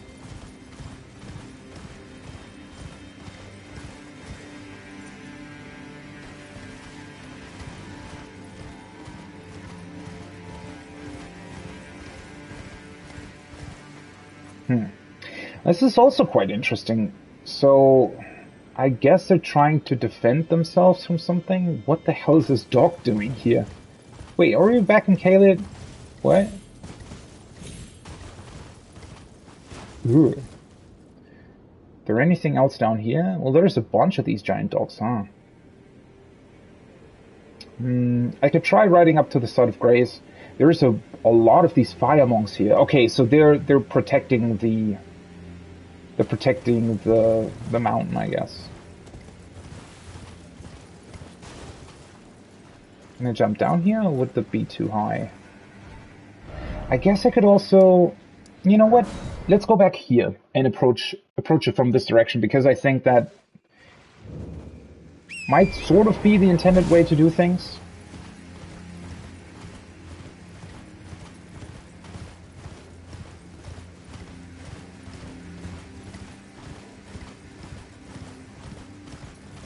But seriously, what are these dogs doing here? Aren't they rotten? Does that have to do with anything? Or do they belong to Malenia originally and just sort of came up here for some reason?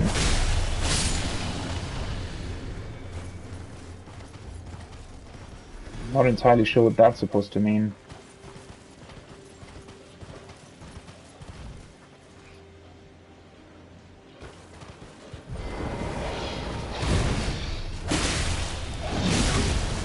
That was weird. Huh? Why didn't my attack go off? That was... Oh. The fuck is that? Oh! Ah, I'm realizing once again... Ah, okay. I was confused why I didn't do the double combo attack, but if you roll and then L1, he's doing that weird double sword hit thing, which I actually don't want him to do. Well, that's quite unfortunate, isn't it? How did I miss him? What the fuck?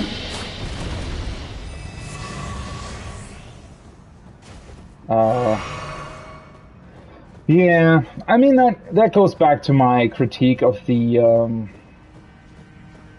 controls in general. I think there should be an option, right? You should be able to choose whether or not you do the roll R1 thing.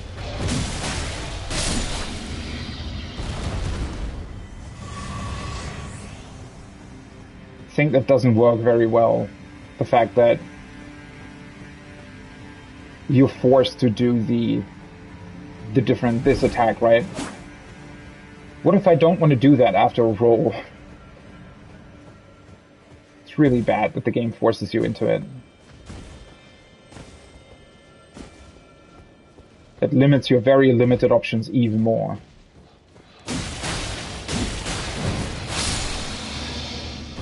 At least these guys have proper HP and aren't, like, completely overtuned.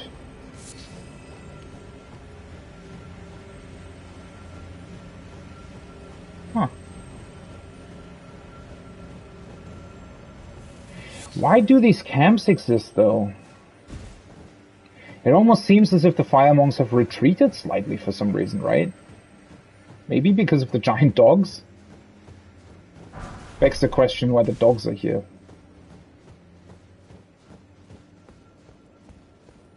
Honestly, I don't know. They don't even really make that much sense, do they?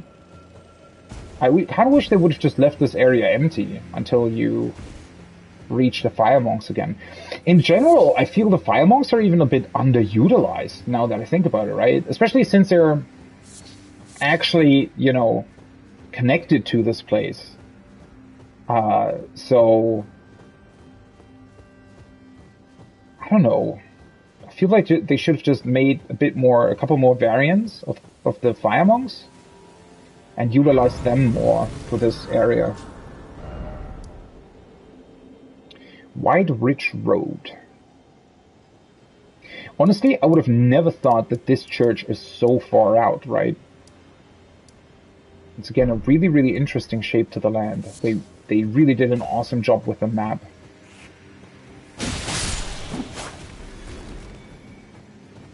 Huh? Oh. And once again, there are fire monks here that apparently died from the frost, probably. So they're keeping, I guess, eternal watch over the place. And don't even care if they freeze to death. Which again, thematically, really, really cool. Which makes me wish that they would have maybe... Oh, Staff of the Guilty. Makes me wish they would have maybe come up with some sort of cool variant of them. For like some frost variant where they're only maybe partially frozen and can suddenly still fight can suddenly fight with a combination of like frost and fire attacks. Oh, that's wait, I got a staff, right? This one. Oh, that looks awesome. A heretical staff fashioned from a smoldering, withered sapling that turns the blood of sacrifices pierced by it into glintstone, similar to hex magic. Sorceries are scaled with faith rather than intelligence when wielding the staff, which enhances thorn sorceries in particular.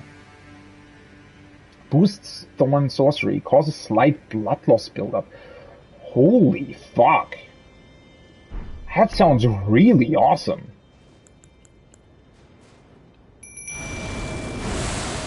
I wonder how good that staff is in comparison to a couple of others, just in terms of, I guess, the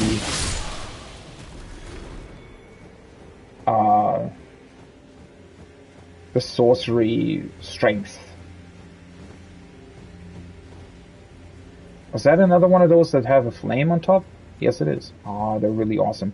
I really, really like the firebongs. They're thematically just really, really cool enemies. It's kind of a shame, as I said, that they aren't utilized more.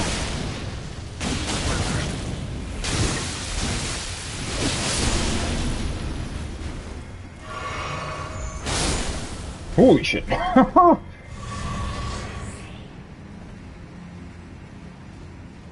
That's the Moonveil thing for you, I guess.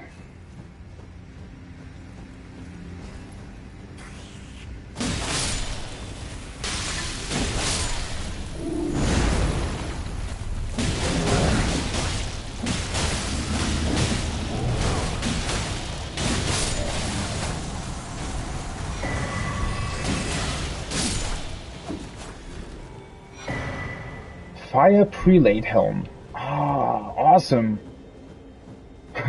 Fucking weird helmet that he's using.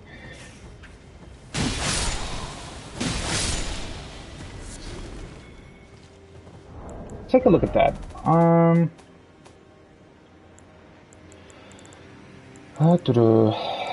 Where the hell is it? This just looks funny as fuck, doesn't it? Helm engraved with a sacred countenance and housing a cauldron, attire of the fire prelates, commanders of the firebongs. It is said that the cauldron perched atop the head was originally furnished with embers and would surge into flames when the wearer's faith reached its zenith. The fire of this cauldron has since died out, however. Wait, they're still spewing fire from it, though? Wouldn't say that it has died out. At least it didn't seem like it.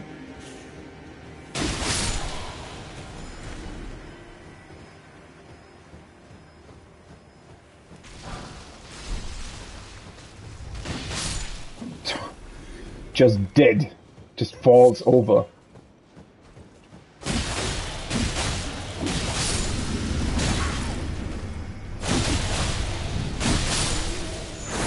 Bye-bye. Ooh, the Firebong armor. Did I already have that, or, is that new? Because they look awesome. Oh, that's not it. No. Holy shit, that looks awesome. Also, it has some sort of face engraved in it. Black iron armor adorned with a red cloth. The grotesque face sculpted on the chest is said to depict the corrupt ancient god of the flame. Taboos transform into lasting obsessions by virtue of the fear that they inspire. Wait, why is the ancient god of the flame corrupt, though? Did we ever hear anything about that? Seems like a really intriguing point, actually.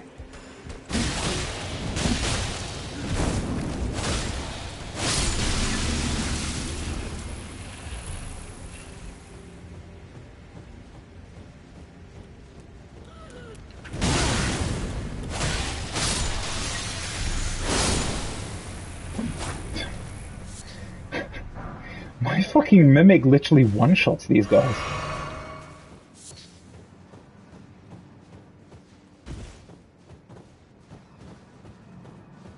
And yet another sort of strange setup, right? Now it feels I'm once again sort of almost over-leveled for this particular area, but I don't think I am, considering a couple of the other fights that I've done here. I don't know.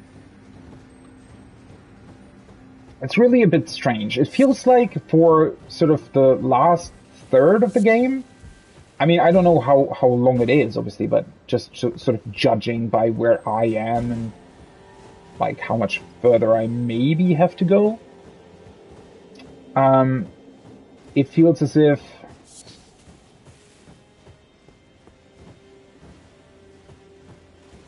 well, let's let the Mimic just disappear, I think. Or maybe let's check out the castle first, I guess. Kind of want to do that anyways.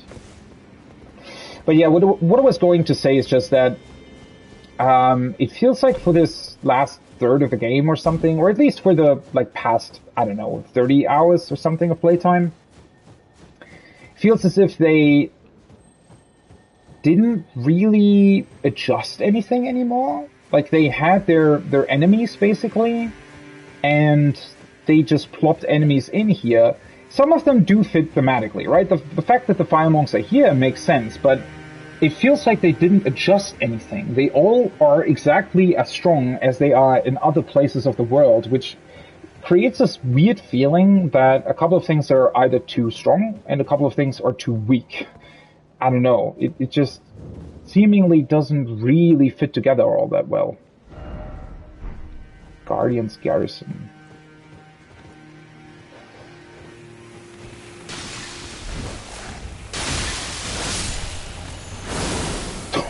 Okay, calm down. Doc didn't do any harm. I mean, he kind of wanted to, I guess, but... Wait, why is this here, though? Nameless? Why do you have a name?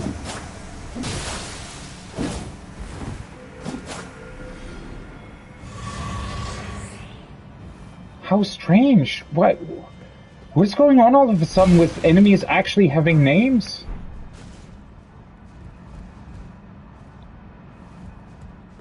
Huh? There a specific meaning behind that I never really grasped?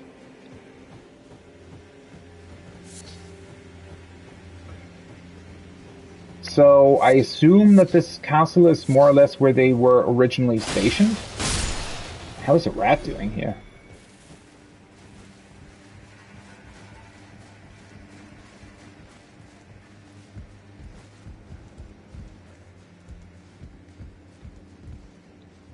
Wait, this is a... what? That's a weird way to climb up. What the hell are you doing? Calm down. Also, how are the rats still surviving here?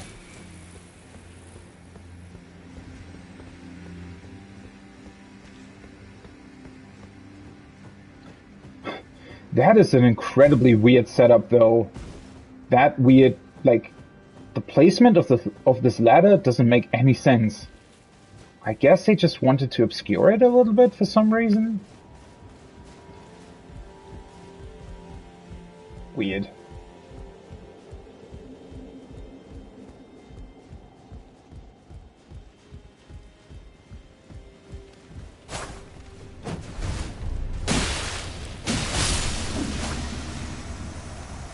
Yeah, why do they have names?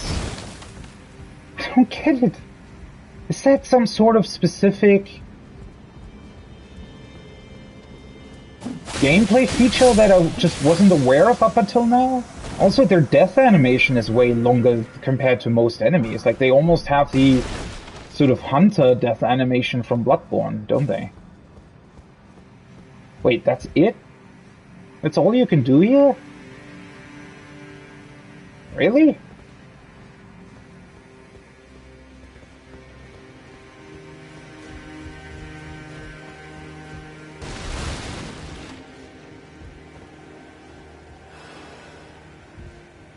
Oh, this one.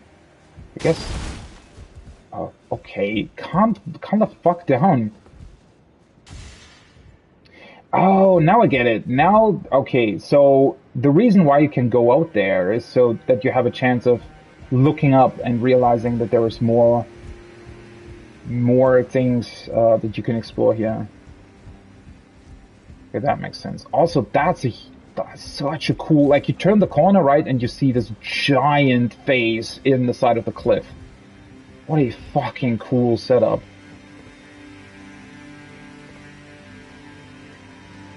Chief Guardian Arganthi. Okay. Ooh. Well, that was a big dog, I think. Why the hell are you suddenly attacking? I wanted to have a cool fight with you over there, not in here.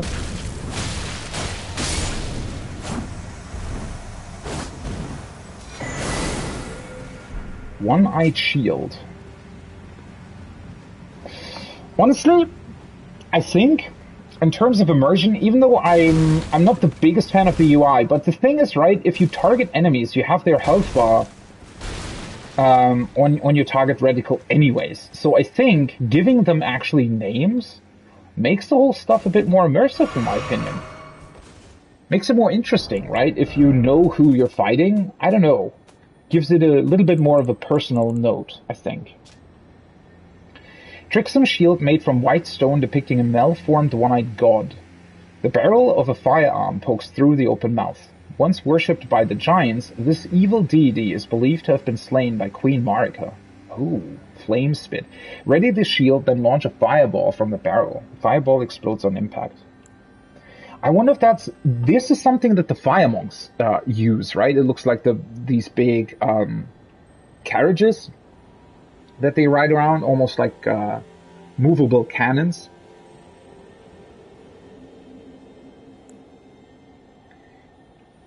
And I guess this is more designed after the god. Evil deity is believed to have been slain by Queen Marika. So, what exactly does that mean then?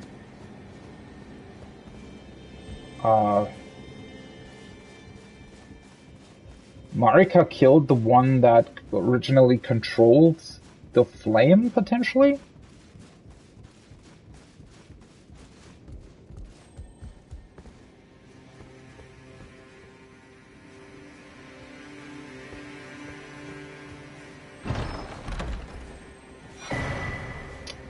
Giant's Prayer Book.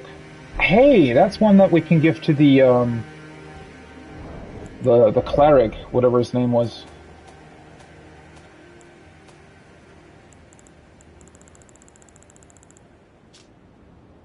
Giant's flame take thee, flame fall upon them. Secrets of the fire giants, kept hidden by the prelates who monitor the giant's flame. Book looks pretty awesome.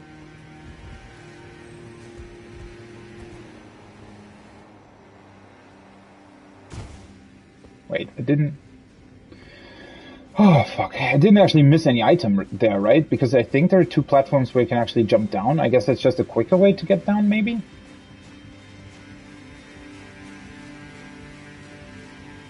It's just... no.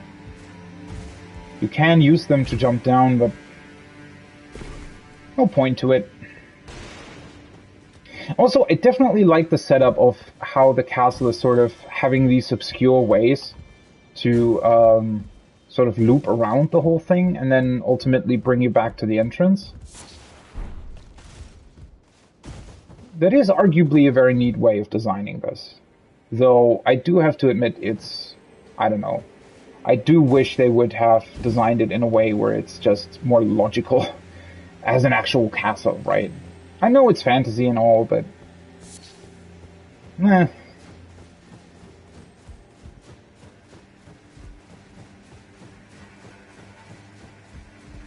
I guess the reason why I don't like it that much is because it doesn't have sort of any magical elements, right? If you have something like the invisible bridge, even though it was executed fairly poorly, oh, that looks really beautiful. Even though it was executed really poorly, it's still a very cool idea, right? Man, what a cool setup. With the sun now rising, or I don't even know, is it rising or is it sunset? Rising or setting. But the light shining through and everything, what a fucking cool environment. But as I was trying to mention, the bridge being invisible, right? It's clearly like magic. So if the tower doesn't really make logical sense in terms of its setup because it's, well, built magically, then that's fine, right? If you ground it in the world like that. But if you have a castle that just seems to be designed like any old castle, I wish they would also design the walkways in a way where it makes sense for an actual castle.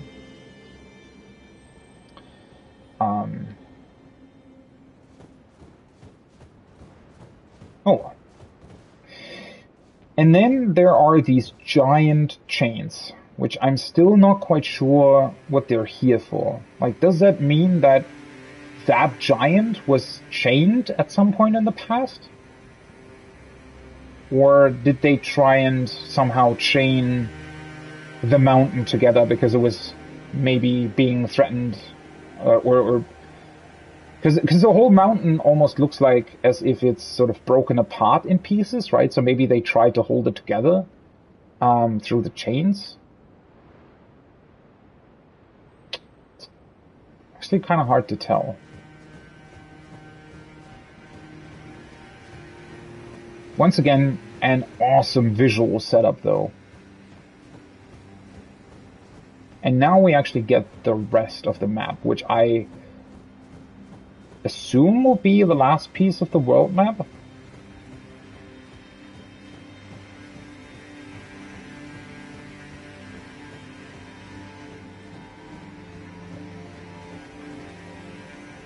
Also, looking at this setup, right? If Queen Marika was the one who killed, I guess, the god of the fire giants, she and her armies must have also killed all the other giants here. I mean, they all seem to have been stabbed, right? With these giant thorn things.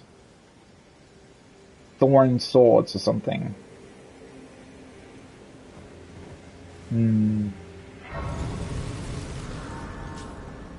Really wonder how that all fits together. Like, what does that mean? Giant's grave post. Mountaintops of the Giants East. And there it is. The whole Elden Ring map. Holy shit, it's been a while, huh? 250 hours or something to get the last piece of the map. That's quite something. Also, interestingly enough, this region really isn't that big anymore, right? Even though the part of the map that was still missing was pretty giant. Man, I just like the map's design. You can even see, right? This is, I think, the guy that looks like he's been chained up. You can see the chain very clearly, and then you can see these other giants that have been placed here. And a couple more chains that seemingly hold these rocks together. And then another chain that chains, I guess, the flame itself. That giant... What's that even called? Flaming pot? I don't know. What was that? Sounded like some... Sounded as if I clicked something. Weird. And then, now I can also finally see this flying city. Which looks interesting. I think this is actually the small part that I've already been to, right? The one you can teleport to. At least that's what it seems like. There's a bunch of dragons on the map. Which makes me wonder, maybe when the city was still whole, this was where the dragons lived or something? Looks pretty awesome because it already on the map, it looks like a proper sort of level, right? Okay, so that's definitely another thing that I need to get to. I wonder how that works. Like, is that a thing I just go to after I maybe set the Erdtree on fire? Or how's that connected, really? That I'm not all that sure about.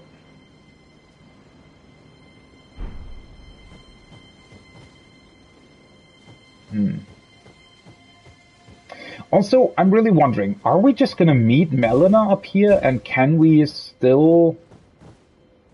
Oh. I don't even want to read those messages. But yeah, I'm quite curious. Are we gonna, like, find Melina, and she's going to still, like, can she still sacrifice herself? Even though I have inherited the Flame of Frenzy? Flame Peak.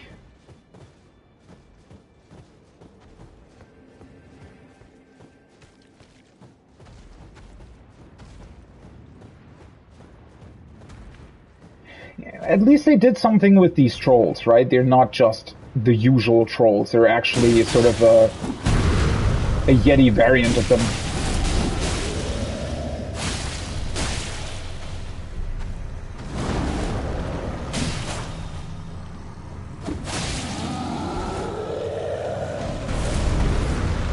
also not... Huh?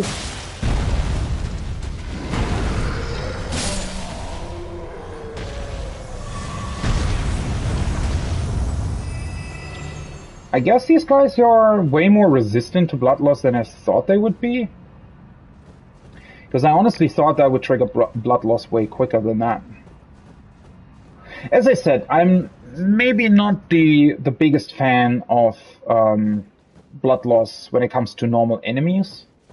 It seems way more usable on bosses. And obviously, you know, having your mimic with you when the mimic can also cast Swarm of Flies is just pretty OP as a combination, obviously.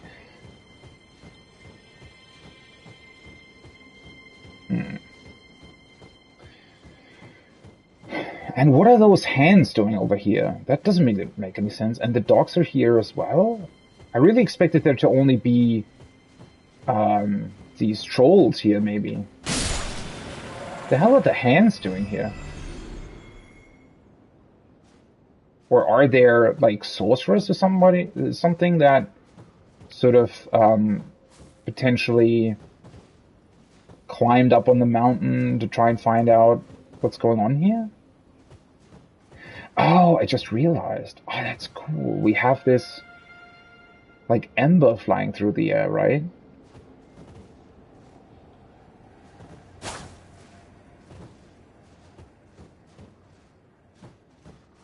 Almost as if these giants still, at least partially, are aflame. Why are there so many of these giant hands here? What the fuck?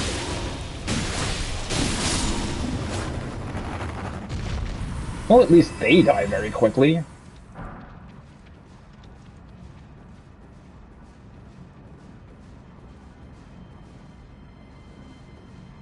But yeah, what's their deal? Why are they here?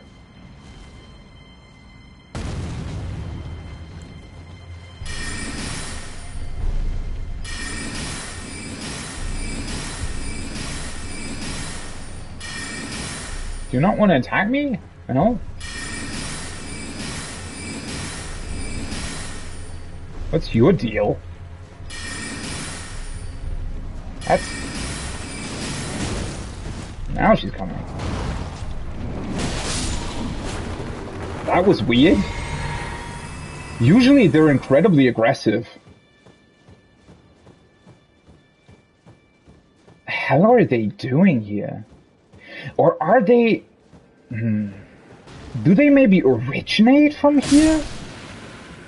I never really thought about why they're big hands to begin with. So now I'm thinking that maybe the sorceress just... Because we do know that there's that, like, the ruins that we see initially up on this mountain, right?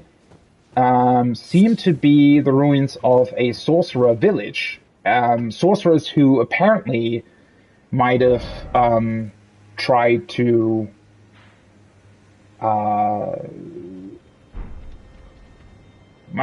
sort of do what's it called, like experiments here, or they tried to research the Flame of the Giants, right? So now I'm actually wondering whether or not these hands, in a perverted way, are actually the giants' hands, and the sorcerers, in an attempt to guard themselves against beasts and whatnot, cut them off and gave it life to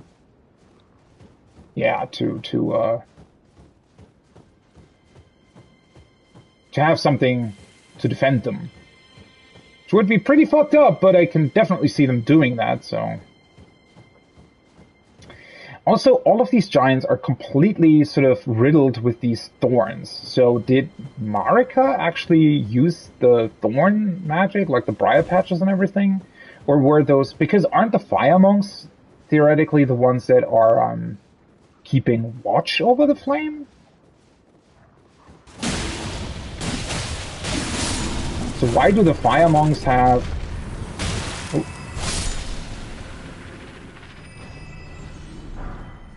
Why do the fire monks have the briars to deal damage with, when it's also the very thing that seems to have killed the giants?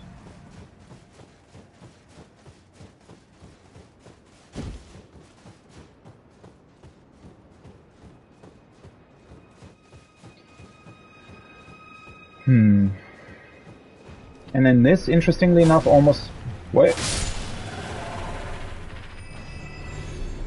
This almost loops back to the beginning...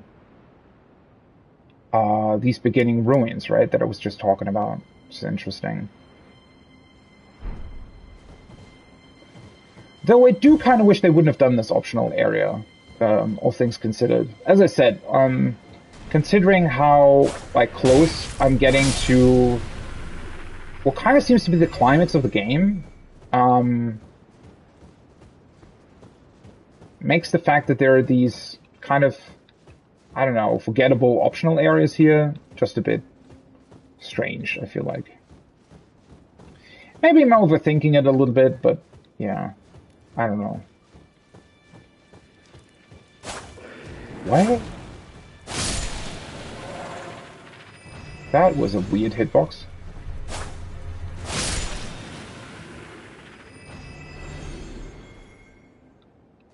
Should probably try to sneak up on that other giant hand. Also, I see another one down there, stuck in the snow.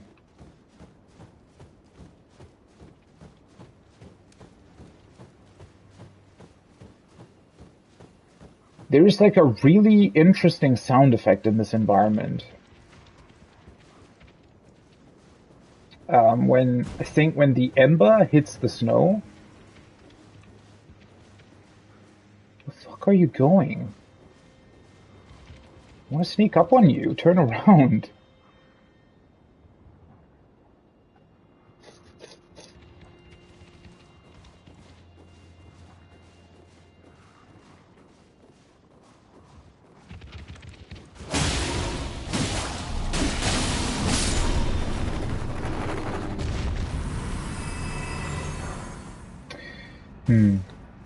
Yeah, for enemies that get stunned, or that have, I guess, low poise, obviously this weapon combination is just completely insane.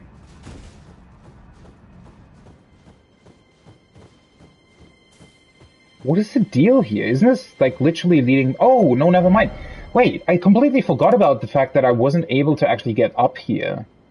Right. Yeah, okay, so now I am. Now this loops back to the beginning. And to the place where I just wasn't able to get to at the start. So that's interesting. Is there a way for me to jump up here on my horse? Like, is that a thing?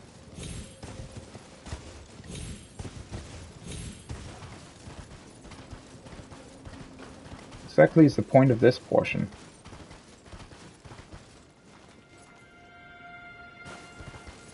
Huh.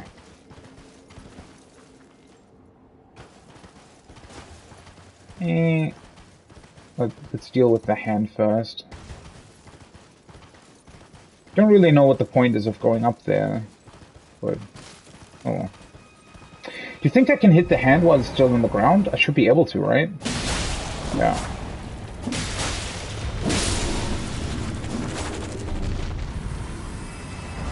Well, that was a cool fake out, though. Did not expect it to be a second one on the mountain.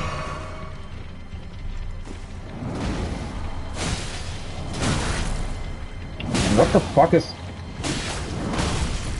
What the hell is happening with the frame rate here?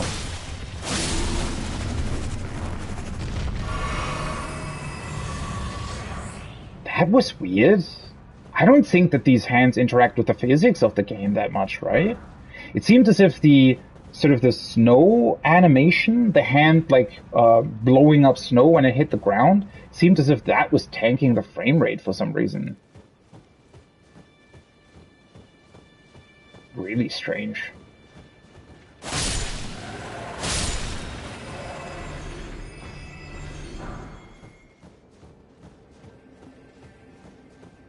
So these drop Somber Smithing Stone 7. Well, I mean, that's not really worth much, is it? Considering that I'd need at least +9 to make weapons viable, I guess. Well, viable is a big word, but yeah, I don't know. It just, to me, the idea of going from like a +10 weapon to a +7 weapon is just really strange, honestly.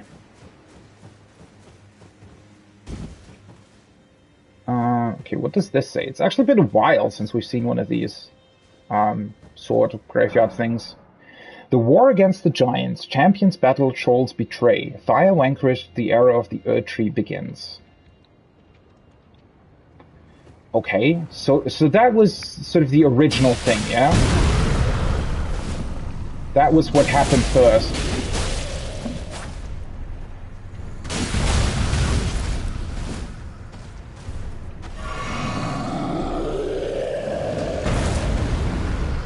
They got rid of the fire giants. Can you please come, like... Ooh, I got really lucky on that. Can you please just move? I don't want to fight you next to the fucking ledge. Oh, you can't.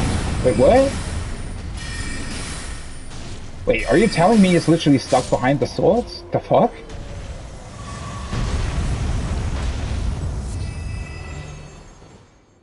Well, that was weird.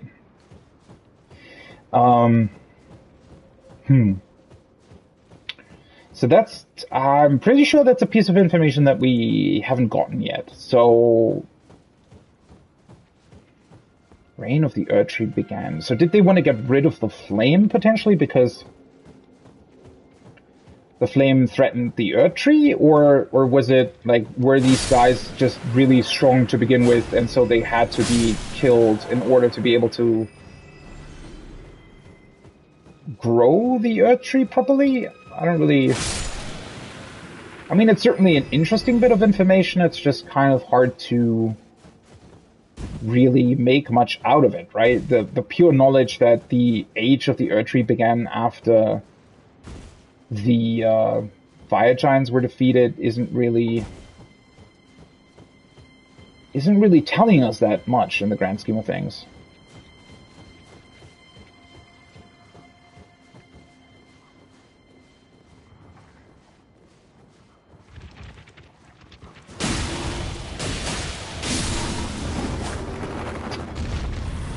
Oh man, same thing out of stealth, right? I really, really hate that when you're in stealth, you're forced to start with this attack. I really wish you would be able to start with your normal 2-hit combo out of stealth as well.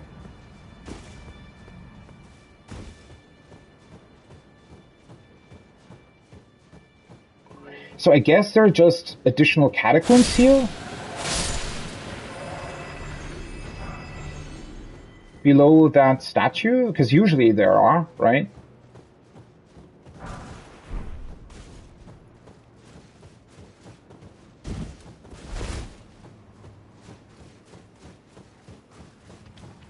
Oh, hello.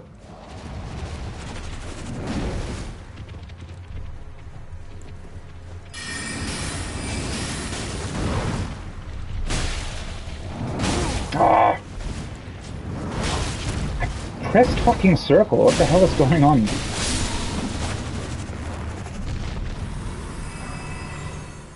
I'm just really confused sometimes with the dodge timing. I think it's every time I accidentally hit the side roll dodge instead of the front or sideways dodge. Then again, did I have the hand targeted when I dodged? Not entirely sure. But yeah, this loop around is a pretty cool thing, right? That you're, like, that way you're taking first, you're running past this, and then hours later you come up, like, further up on the mountain, and now you're able to get here. The way this all connects together is such an incredible way to design an open world, right? Now they just would have had to design actual enemies for it, instead of just copy-pasting other stuff in here. Oh well. At least that fact doesn't really take away from how awesome this looks, right? Also, it would have been way more interesting, though arguably that is actually, you know, a whole bunch of work. These catacombs, I wish they had more of a, like, theme going on in terms of what's on top of their, on top of the roof as a statue, right? Because, like, most of the catacombs are just these generic things anyway, right, with just a normal sort of wooden door. But there are actually not that many of these in the game. It's just maybe 5, maybe, I think. So I wish they would have themed the statue up top, or maybe the symbols or whatever. I wish they would have themed them after the region they're placed in, instead of it being the exact same building every time, right?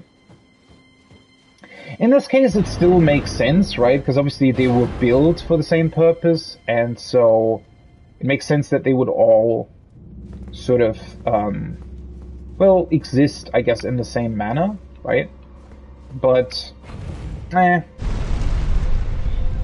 those are the things that are quite hard to, I guess, argue about, right? Because obviously it would have been a ton of work to come up with, like, unique statues for every one of these catacombs, but not doing that doesn't feel that great either, right? Giant Conquering Hero's Grave. That's a pretty cool name, considering that... So that means I guess, all of the soldiers that helped Marika in defeating the giants were ultimately, like, the ones that died during that battle, they were all buried here then. That does suggest, however, that the Erdtree definitely already existed, right? Because obviously the way these catacombs are set up is so that they can perform Erdtree burials, which will sort of lead the dead bodies back to... do I want to rest? Yeah, sure, let's just rest. In order to lead the dead bodies back to the Erdtree, right? So if they built this in response to people that died during the battle against the giants, it would make sense if the Erdtree already existed. Flame, protect me. Just that maybe that's why they went to war with the giants, because the giants threatened to burn down the Erdtree with the flame, and so they felt the need to kill the giants, right? So that couldn't take place. I guess that would be kind of a good explanation for this. Greatly increased fire damage negation. The most ancient of the Fire Monk's incantations. It is said that this incantation was used during the war against the giants long ago, during which it protected the champions of the Erdtree. Wait. Oh, right. I completely forgot about that. The Fire Monks, they were not allied with the giants. They were... After the giants were defeated, I think that's what it was, right? The Fire Monks were tasked with protecting the flame of the giants after the giants were defeated. Right. I think that's what it was. So I guess after the war, this burial site might have also been used to bury a couple of Fire Monks as well that potentially died during their watch over the giant's flame.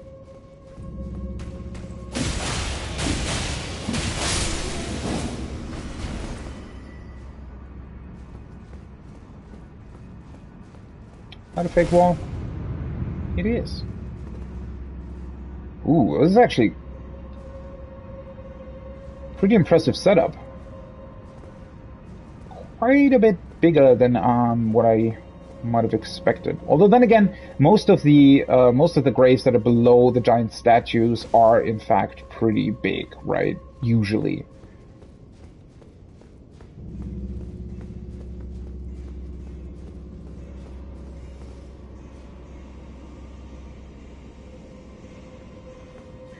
Do we have chariots again, or...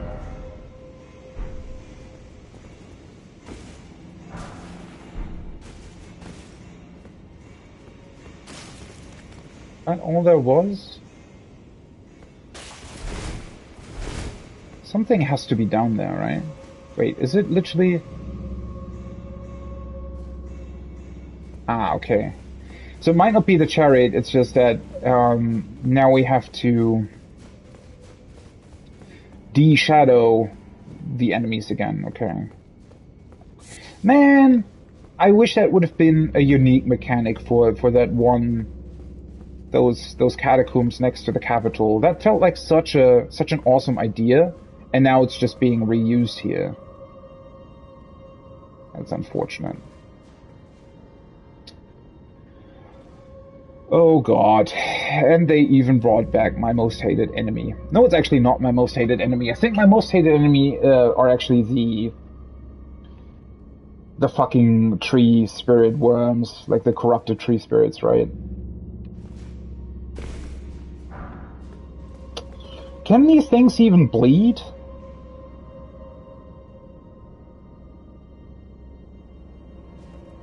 Not so sure about that. So I basically just want to run to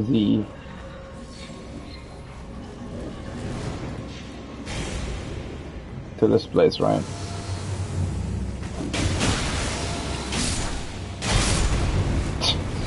Did he actually kill his, like, small imp thing?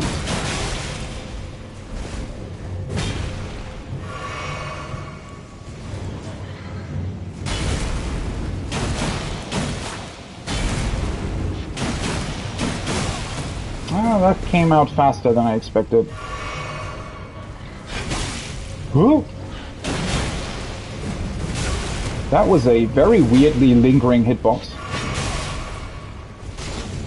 That's a weird attack. I feel like that attack sort of hits a few seconds after it actually goes off. I rolled that correctly, but okay. That is crazy. Look how fucking fast he turns. That is so dumb. That is so dumb. I guess they had to make him turn that fast in order for it to be threatening at all. But that's what I usually liked, right? I mean, when bosses commit to those kinds of really big attacks, I wish they would actually make them commit to it instead of, I don't know, making them awkwardly turn. Because I think, well, the main reason what I don't like about that is that, hello, I see you. The main thing that I don't like about it is that,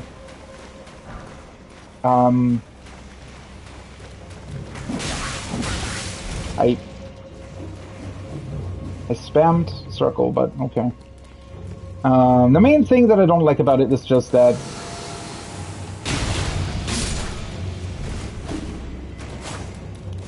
can you just let me talk, please? Okay. Is that it just looks weird visually, right? That's my main problem with it. I don't even dislike that it exists. I dislike how it looks. Because it just looks ridiculous, right? It actually looks comically bad. Because it just doesn't make sense, right? A thing like that... You know what would be awesome?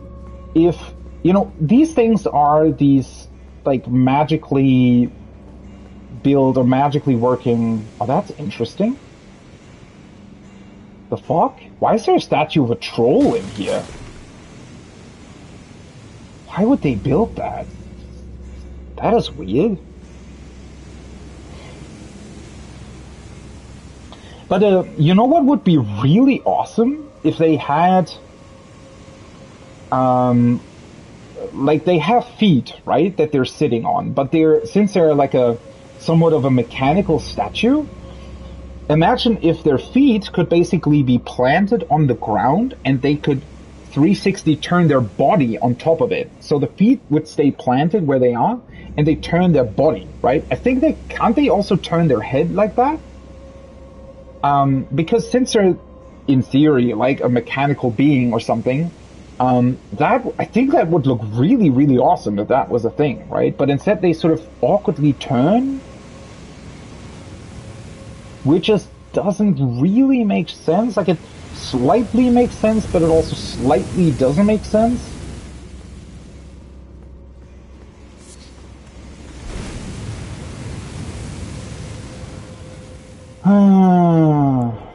Fuck. See, this is usually why I always wanted to have my crossbow equipped. Oh, I can't just have it equipped. I just realized I'm still on medium load. I just hate that I have to cycle through 3 times if I want to get back to my sword. It's actually not that great. Wait, am I really still on medium load? I am. How the fuck does that work? Oh, you know why? Because I activated the Great Rune. I forgot about that. That's unfortunate. The hell was he doing? Was he mining the wall? The fuck? What's your deal?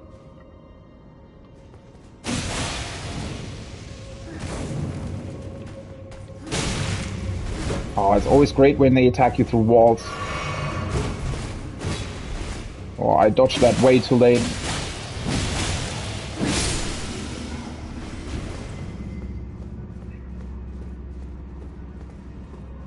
The hell was he doing?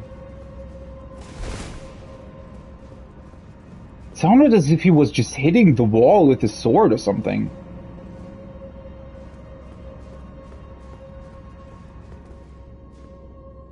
Okay, so this... I guess there might be a point to moving it back up again? Possibly, so that the light can still shine properly? There's definitely a reason for that.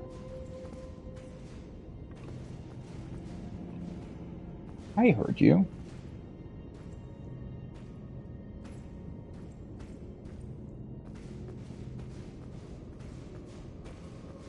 I for sure thought there would have been another one.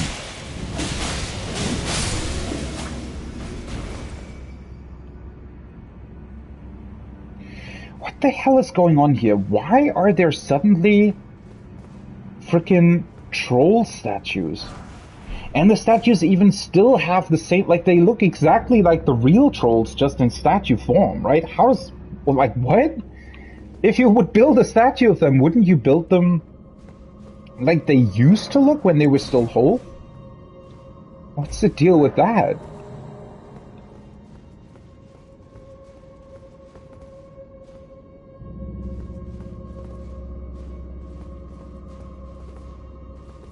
Yeah, so I think in order for this to be active, you actually need to activate the thing again. Of course, that doesn't work. I guess I could do this.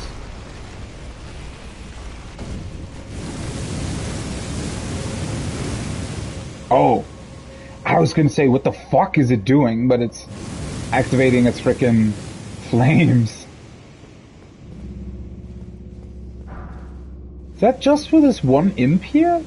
Is there only one of them? I was gonna say.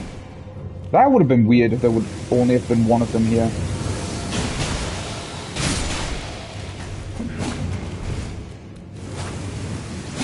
What is a little bit annoying though is that you have to be really careful not to jump onto the middle of the light in order for it to not to deactivate. I do like the twist of it though, right? I always, as I said, his weapon is just weird. But I'm always a big fan of like little twists like this, right? Where can you just... Where they basically, like, it's the same as it worked before, more or less, except for the fact that now you need to bring, like, previously the light was attached to the pillar, now it's only visible if you turn the pillar to a correct position. Cranial vessel candle stand. Is that something else that the monks are using? Shit, fuck. I forgot to look for the symbol again, but yeah, here it is. Candle stand used in worship of Birak, the most hallowed monk prelate of the Giant's Flame. Birak. Concerned over the lazy arrogance with which the monks treated the flame, Birak severed his own head as a lesson to the others, intending it to be used as a candle stand. His faith yet smolders from within the cranial vessel. Unique skill, Search of Faith. Set the flames of Birak's faith ablaze in the cranial vessel. Then raise it aloft to rain down fireballs in all directions. Repeated inputs will continue to raise the armament aloft, continuing the attack. Okay. Wait, what? Concerned over the lazy arrogance with which the monks treated the flame.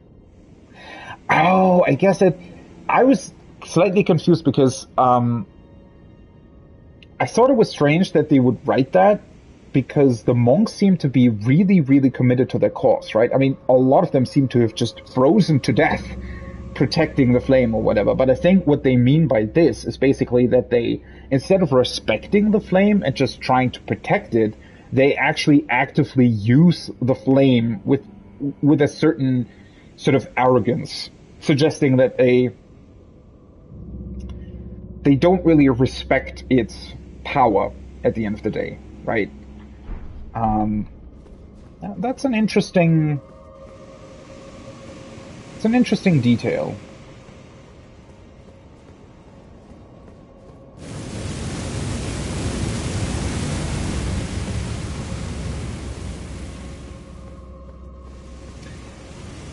Also, I know that that's a difficult thing to pull off in games, but the fact that the flame sort of clips through the floor a little bit is just not that great. Okay, seriously, what is going on there? Why do we have these trolls in here? They also don't really fit with all the other statues that we have.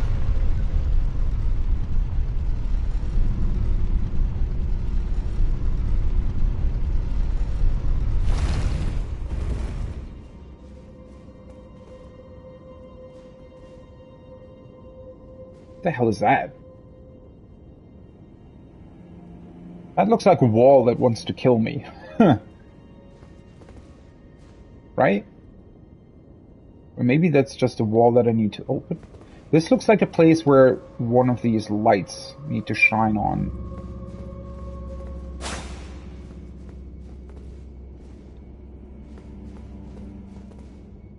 Did I actually go the wrong way?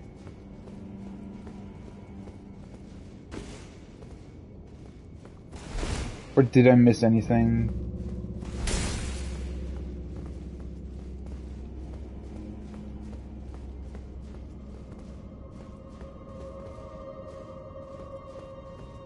Feels like I might have missed some trigger somewhere. In order to activate whatever this is.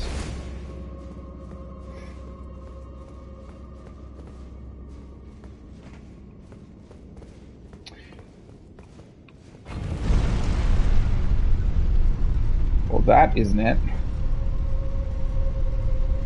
Ah, hello. There it is. That's what I was looking for.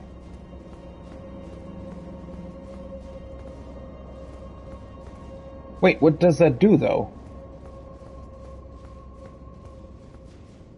Fuck, that doesn't actually help, does it? I thought I was being clever. I mean, I'm pretty sure that I need this in order to continue. Question is just, how do I continue?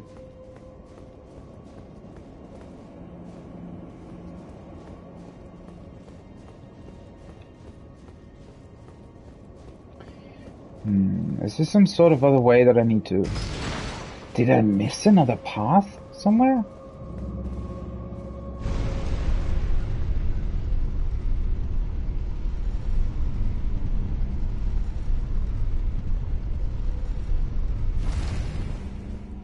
I don't know, some of these catacombs seemed actually quite straightforward.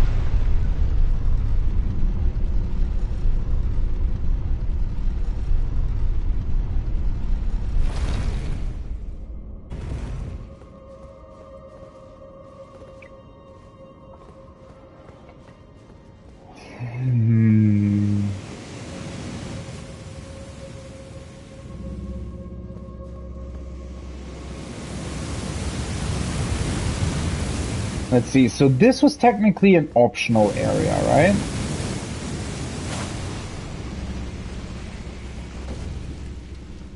So let's maybe deactivate this again.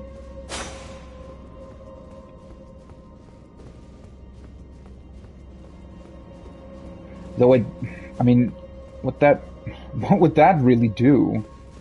I'm also quite a way sort of above the other level, so I'm not entirely sure what this would do. Because this is just where it came from. And there is no other real way to proceed, right? This is just where the fire monk stood?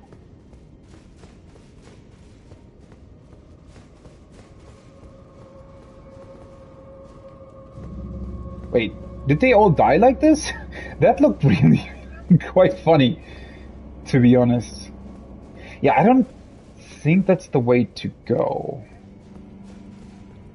Because now I'm just literally tracking backwards, right? And this also just felt like an optional room. It also doesn't look like there's any sort of hidden thing here.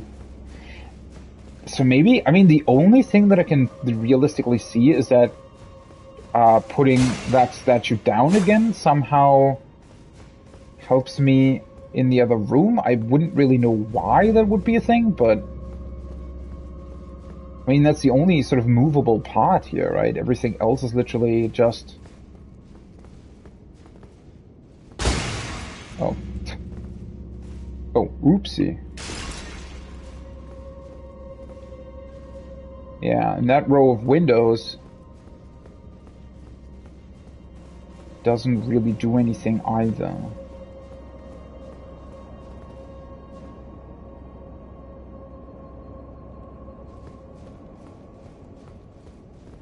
So maybe, let's just try and see. Maybe putting this in the current position is what you need to do somehow. Maybe it pokes out of the ceiling? I wouldn't really know what that would do, but I also don't really see any other way to deal with this.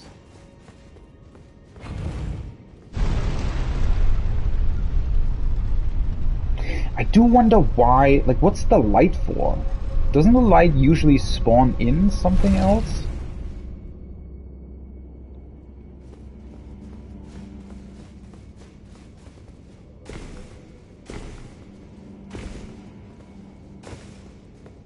It's a weird dungeon, isn't it? Like, what is the point of doing this?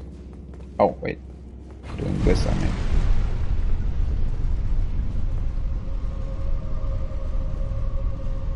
Oh, I get it. I think you actually need to do this and then jump in here. I completely missed that. Yeah, of course. Of course.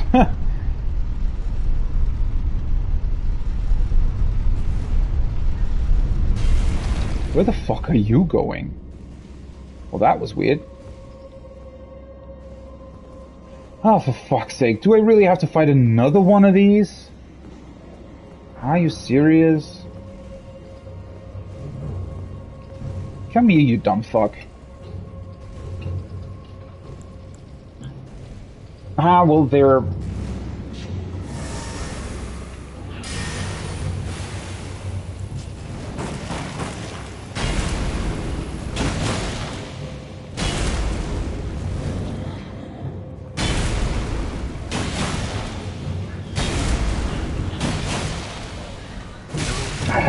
That attack is so hard to anticipate.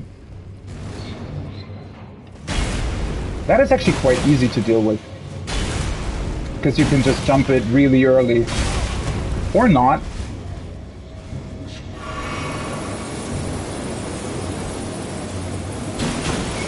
Are you fucking serious? What the... That is so dumb. See, in this case, I also did it correctly. Okay, it feels like literally doing nothing with that is actually the better choice.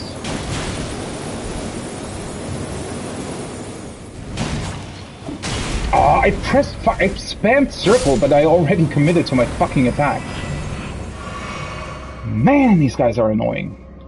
I mean, they're actually, once again, same fucking awful design principle, right? The easiest way to defeat them is just to bait out their jump attack and then hit them once. Bait it out again, hit them once. Bait it out again, hit them once. There's literally another one of these fucking things down here. That's all you have to do, right? That's all there is. But it's... I'm actually out of healing as well. Fuck. Do I still have my healing equipped? I do. Nice. Also, come here, you dumb fuck. I don't want to wait like 10 years for you to get here. But yeah, that's basically you just bait out that attack and then like hit it once, bait it out again, hit it once, and so on and so forth.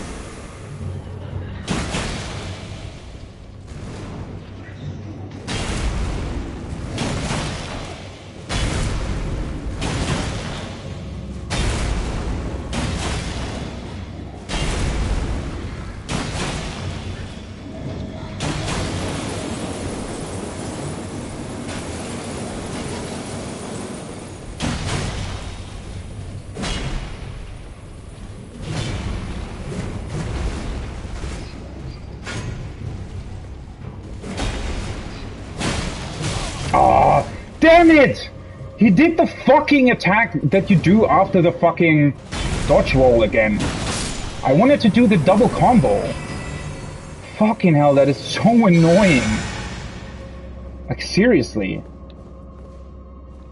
Who the fuck thought that was a good idea? Like, I don't want to do the fucking dodge roll attack. I want to do my normal 2-hit combo. But no. You need to be forced into the other bullshit. Okay, so now we have 2 ladders. I guess this would lead up towards... Makes me nervous that you can move the light upwards, because I feel like there's going to be another one of these watchdogs here. Once again, as I said, I know I'm repeating myself here, but the solution to these watchdogs is literally to make the fight as boring as possible. And that's just not fun. Wait. There's nothing here.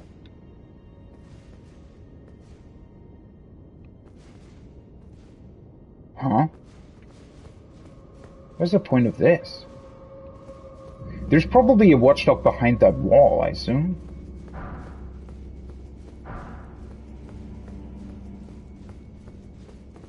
So you need to open the wall, and then you need to... Snake?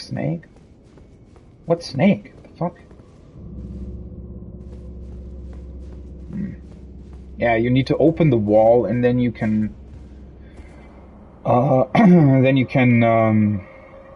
move the elevator again, which will give you the light and make it possible to defeat whatever's waiting for you there.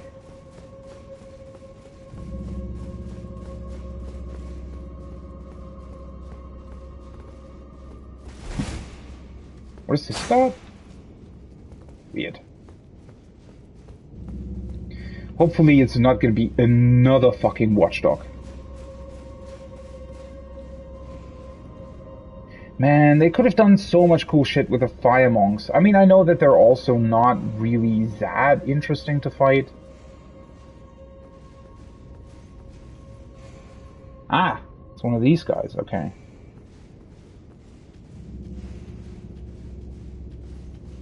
It almost looks like the boss room, right? I don't think it is, though. Huh? Wait. The hell? Is he's not standing in front of the... What? Where did the thing go? Like the wooden wall? The fuck? What the hell am I missing here? Well, this is going to be unfortunate.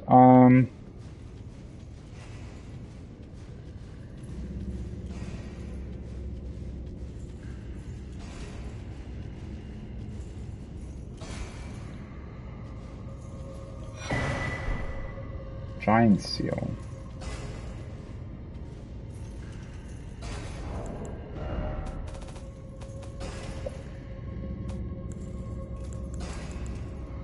Boosts Giant's Flame incantations, okay.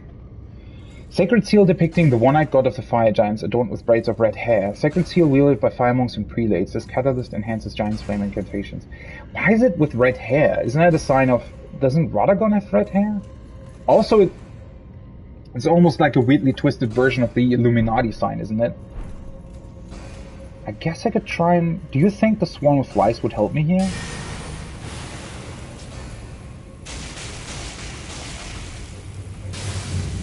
Holy shit, okay. I mean, that wasn't a lot of damage, but...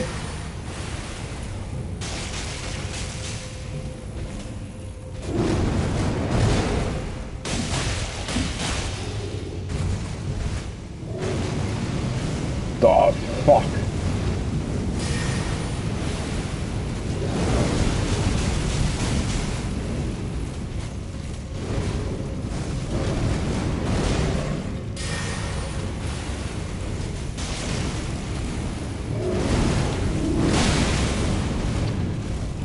Unfortunate.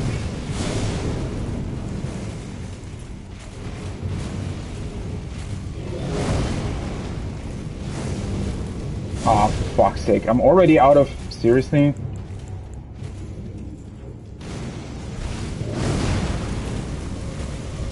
Whoop! What the hell was that? Oh, fuck! I pressed the wrong button.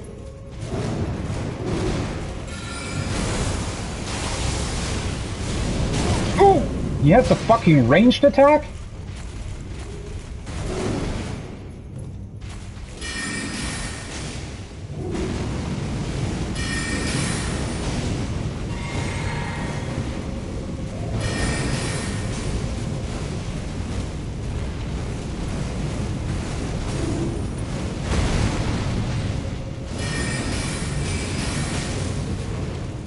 I just need to cheese him a little bit.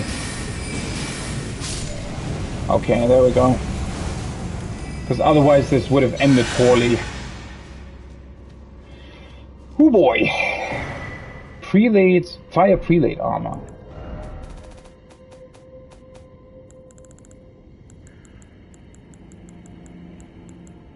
Huh. Looks a bit weird, not gonna lie. Black iron armor adorned with red cloth.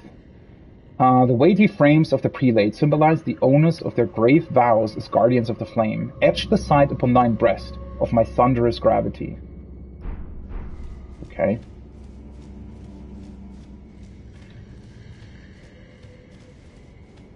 What does that sound? It sounds like a dog or something.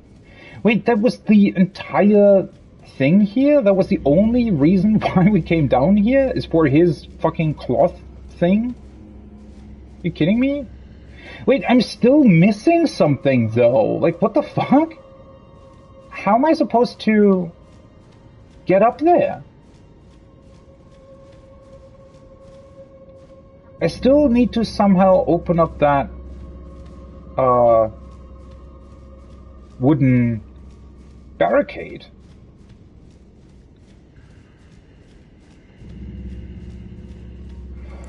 Oh, really? I'm honestly quite astonished that whatever waits up top there and is making these weird sounds didn't come jumping down while we were fighting the giant thing here. Also, what is the deal with this? Is that just a way to run away from him if you want to?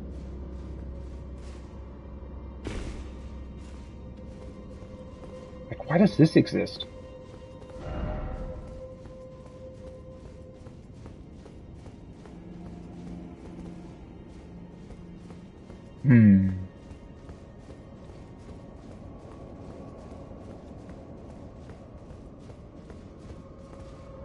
You think there's like a... How do I even activate this thing?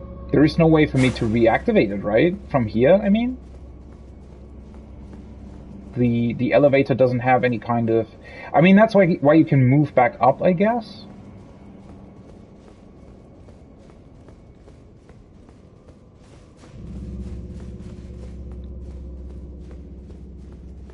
That's why this ladder exists?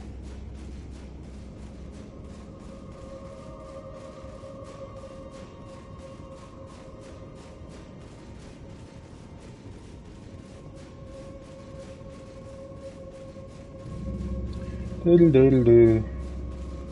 Snake eater. Okay, but seriously, what's the deal? So, how do I fucking activate the...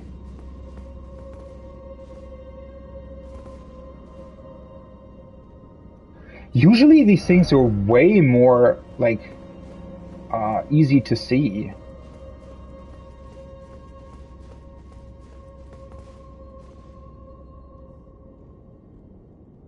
I mean, there has to be a... Maybe I just... Did I do something wrong? Like, is there something that I need to do while the light is shining on this thing?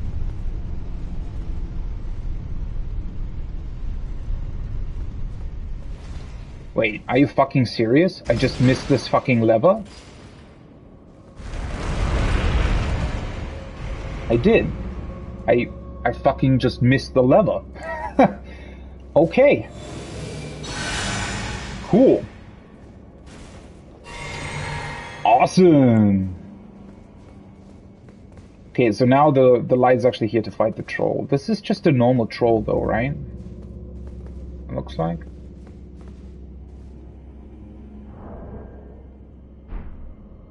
Oh.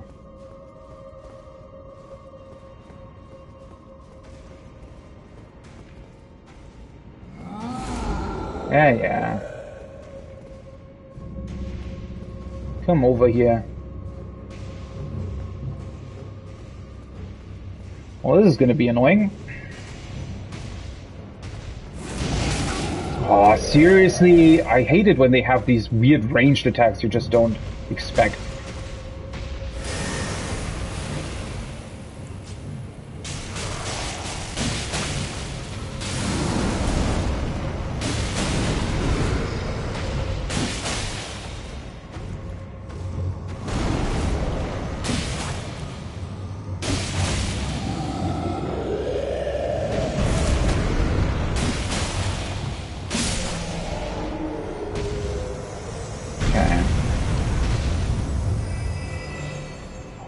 So that was to open the door.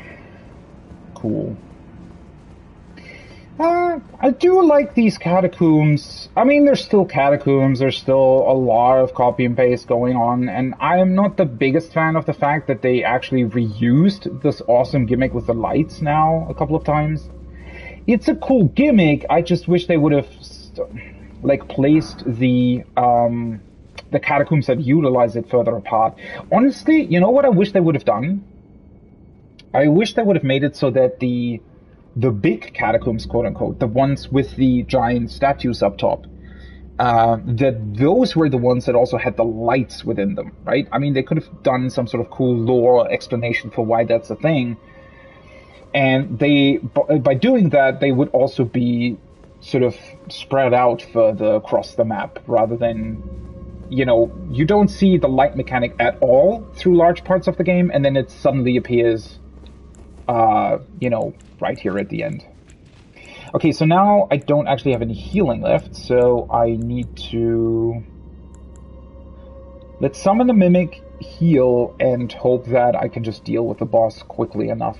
I mean, I can still get up at the side of Marika here. I just don't want to lose my runes. That would be a bummer. Aw, Ancient Hero of some more. Another one of you guys?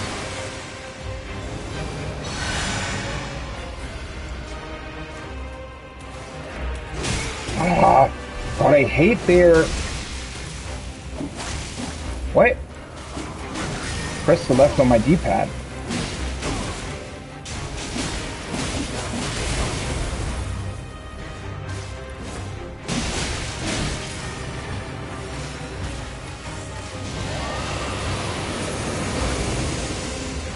Alright.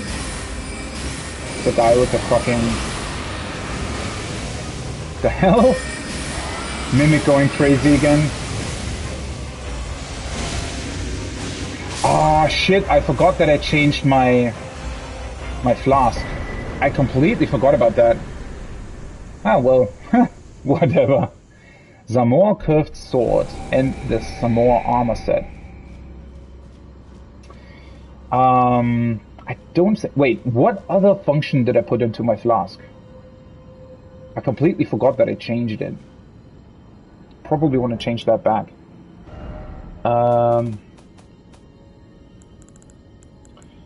Let's see though. Zamor.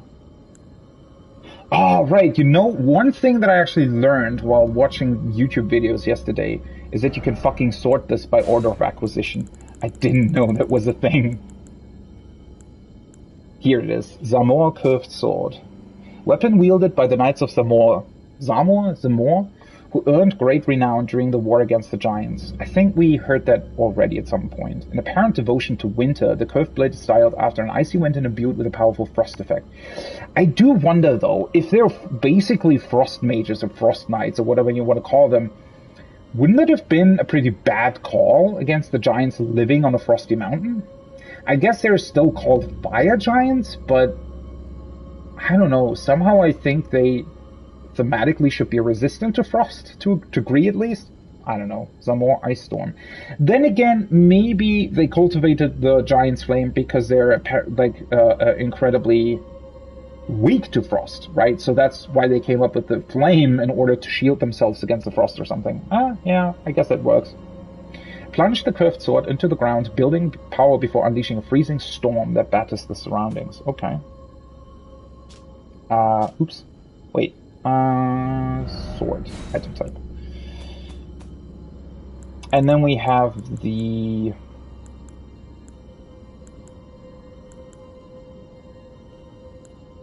corresponding armor set. Maybe I should have kept it at... oh, there it is. Some more mask. Hailed as heroes in the war against the giant. These long-lived warriors, clad in biting freezing winds, are said to have been the mortal enemies of the fire giants since time immemorial. Why? See, in these kinds of cases, I really, really wish they just would give you, like, one more sentence as to why that was a thing. Like, why would you... What would be the reason behind that? Why would you be mortal enemies with the fire giants? I can definitely get behind the idea that, you know, Marika would have fought against the fire giants because she wanted to protect the Earth Tree, but what would these guys have against it?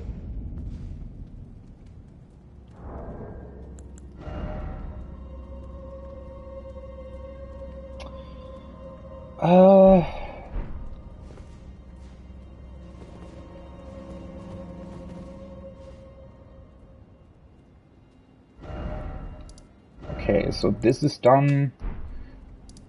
I guess so. I've basically done this entire section. So now I could go back here and just walk up the quote-unquote normal way. First of all, to these ruins or this kind of church or whatever it is. I really wonder what else there is. So we have all these bodies of giants here, but other than that, there doesn't seem to be much more. This could actually be a boss arena, looking at it from above. But it feels like other than those ruins, I'm pretty much done with the area. Potentially. Let's level up Arcane. And Wondrous Physique. What did I put in it? Makes attacks more likely to break enemy stances. Right, I did that because of Malenia, right? Let's actually switch that back to FP. I think having an additional FP replenish wasn't the worst idea. Especially since I'm mostly running around with just 2 blue flasks, so I think it kind of makes sense not to have more than that. Also, I don't necessarily think that it's worth it to engage with any of these enemies here, because I've already fought that troll. Doesn't really seem like there's anything too interesting going on here, in the grand scheme of things.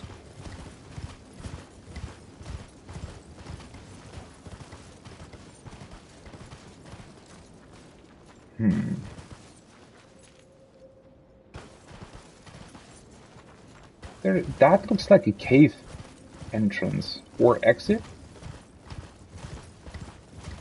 I also see these fucking crows or whatever they are.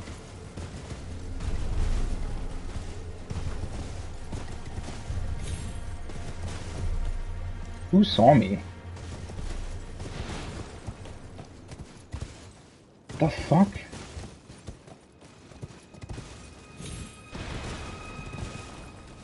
What is this cave entrance? Like, seriously. Oh wait, is it not a cave entrance at all?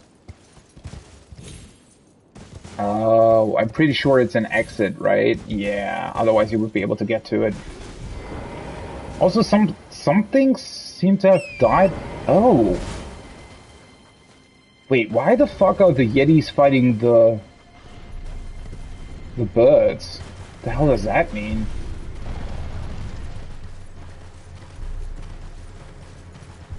Wait, what are the birds doing here to begin with?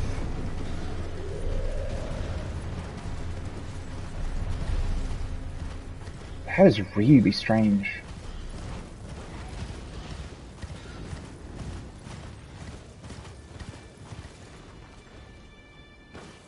And he's just chilling? Are you not concerned about your buddy over there? I guess not. Okay, yeah, those are the ruins I was trying to get to. It honestly looks... So I need to remember that there is some sort of cave somewhere. So, honestly, that looks like the shoulder of one of the giant skeletons that sort of are part of the mountain. But, yeah, I guess there's an entrance to that somewhere here. And a white scarab as well. Oh, hello. An invasion? Really? Bloody Finger Okina. Wait, didn't we already fight? Wait, Okina, isn't that the samurai guy? Yeah, or maybe not.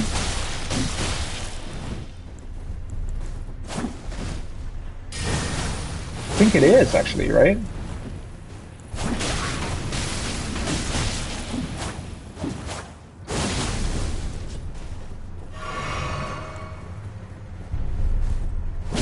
Oh, I pressed fucking circle. What the hell is going on? The swarm of flies really is so OP, right? Especially against enemies that are easily staggered. Rivers of Blood and Okina Mask. Okay. Well, that felt like a very random encounter, didn't it? Rivers of Blood. I guess it's a katana? It is. It also looks pretty awesome. Weapon of Okina, a swordsman from the land of reeds. A cursed weapon that has felled countless men. When Morg, the Lord of Blood, first felled Okina's sword and madness upon his flesh, he had a proposal to offer Okina the life of a demon whose thirst would never go unsated.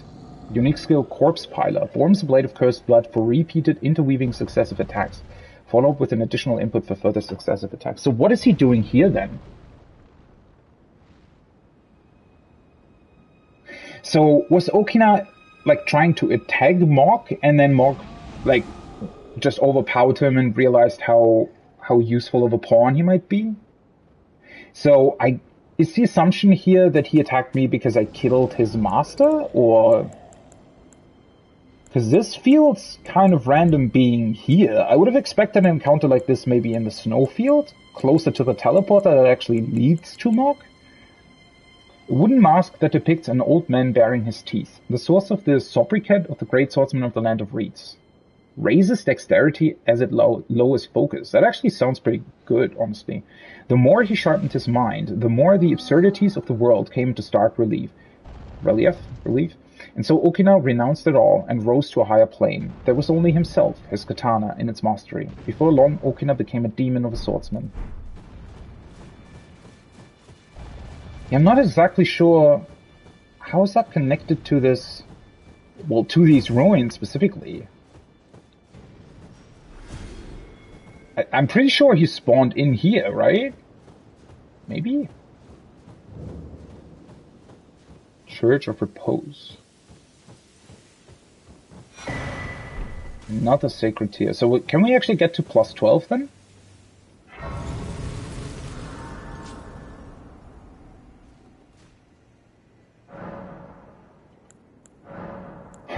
I really...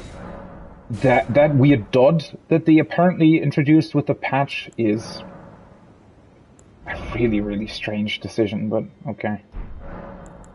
Yeah, now I'm actually at plus 12. I mean, I did think that the amount that the flask replenished was a bit low, considering how high your vigor most likely will be at this point in time. But I don't know. The hell? That was a weird interaction. I find it a bit strange somehow that they wait so long to give you these flask upgrades, yet at the same time they gave me way too many golden seeds, right? That's what I find so strange. Oh, well, then again, I already said that as well, right? Ooh, nice. There's actually an item here. Troll's Raw. Oh, nice. Huh. It's kind of fun that you can find it here. Yeah, that might actually be a boss room, right? Leading up to that flame. I mean, maybe it doesn't, but it very much looks like it, because there seems to be nothing else there, and I don't know. The shape of it, I don't know. Maybe, maybe not, but yeah. What was I going to say? Oh, right, with the flasks. I do really think that they should have maybe...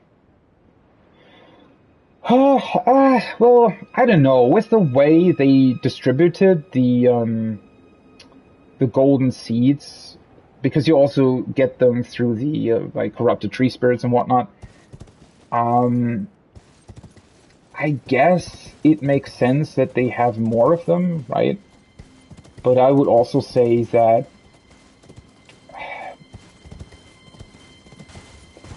I don't know. I would like the seeds to work more like the flask upgrades, to where you basically get one golden seed and it just upgrades the amount of flasks you have. Also, I think at this point in time, I don't know, they could have also just made the charges of your flask infinite, to be honest, instead of giving it a cap. I mean, I know, like, on paper, obviously, having the cap there is definitely, did he? Huh. Did he actually knock over the tree?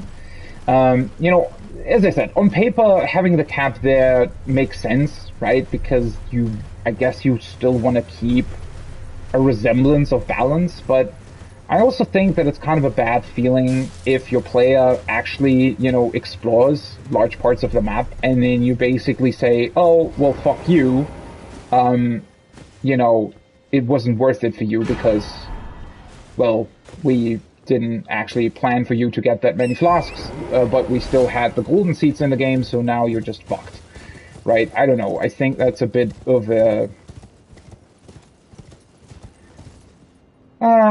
just not that great of a design choice. If there is some other hidden use for the golden seeds that I just don't know about, then just disregard my comments, right? Obviously, if that's the case, then that's fine. That would actually be pretty awesome if they had some sort of alternate hidden use for them. But I also just straight up think they should give you the ability to basically have... I mean, it still wouldn't be an unlimited amount of flasks, because obviously they're still limited by the amount of golden seeds there are in the game. And honestly, well, I mean, I guess on New Game Plus you would then be able to get an unlimited amount of flasks, but I guess, once again, you could just sort of counter that by introducing an alternate use for them that actually would be, you know, so useful that people would straight up consider you doing that instead or something. Also, is that an even bigger hand, or am I just imagining that? Wait, what? didn't I just find? Well, that's weird. I just freaking found the Site of Grace, and now there's just straight up another one here? Okay.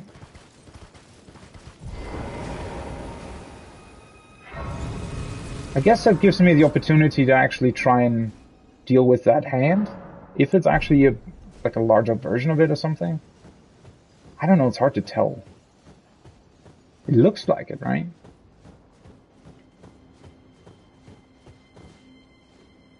Wait, what's the... Okay, that's actually funny.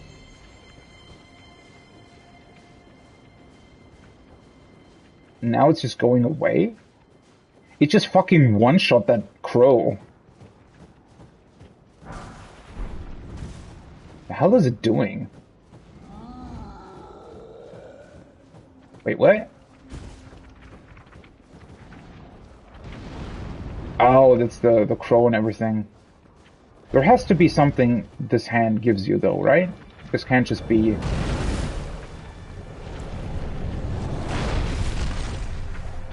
Ah, for fuck's sake. Ah, well, that animation is a little bit bullshit when you can't actually properly see the hand.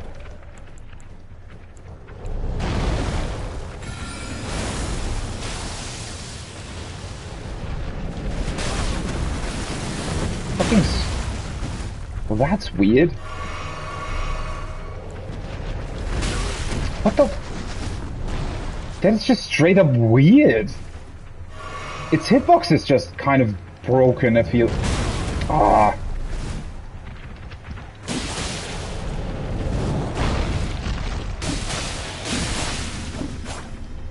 Doesn't have that much HP though. Yeah, that's weird. It's sort of, it's not even properly hitting you, it's just sort of running over you. Also, fucking stop knocking me back. Fucking hell. Ah, I'm pressing the wrong buttons. Okay, let's just get rid...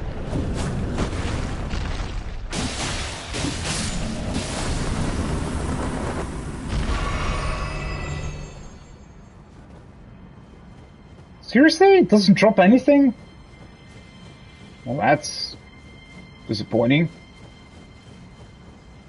I feel like... That was weird. That honestly felt like they sort of just increased the size of the hand because they thought it was funny, but didn't actually consider how it would impact its hitbox.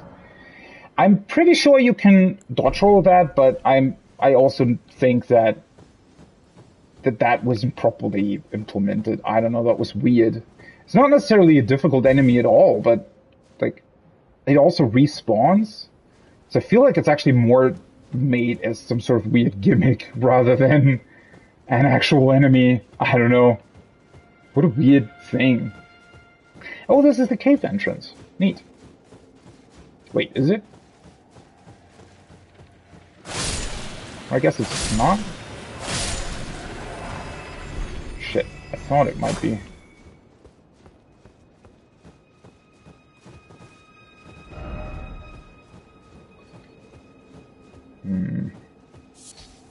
Definitely still need to find that cave entrance. Maybe the cave entrance is somehow linked to the giant hand? I don't think it is. That would be weird as well, but I guess you never really know. Oh, that is such a dumb move.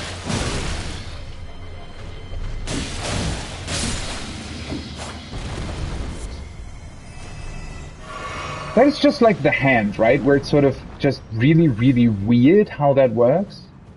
What the hell is going on there? What the fuck?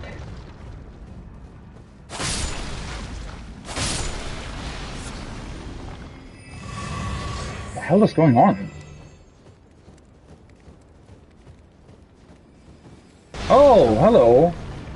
Oh, he's just literally throwing boulders at the... No, those are magical jars. Oh, that's funny. I think that's basically the same that the guy did at... I wonder if you can actually try and lure the hand over here. But that's the same... I think that's the same stuff the guy in Caelid throws, right? The one that's next to... what's it called? Salin? The sorcerer town?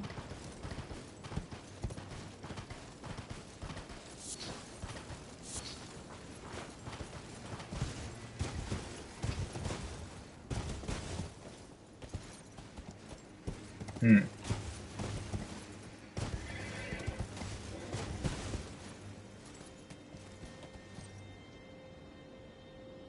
Wait, are you meant to enter the cave from here? No. That's just the... That's just where it came from, right? Where the hell was the cave entrance?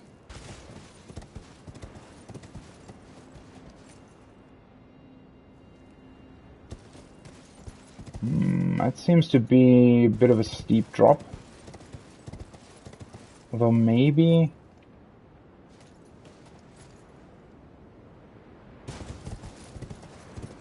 Seriously. This fucking horse. Wait, there has to be another entrance to that, right? Somewhere?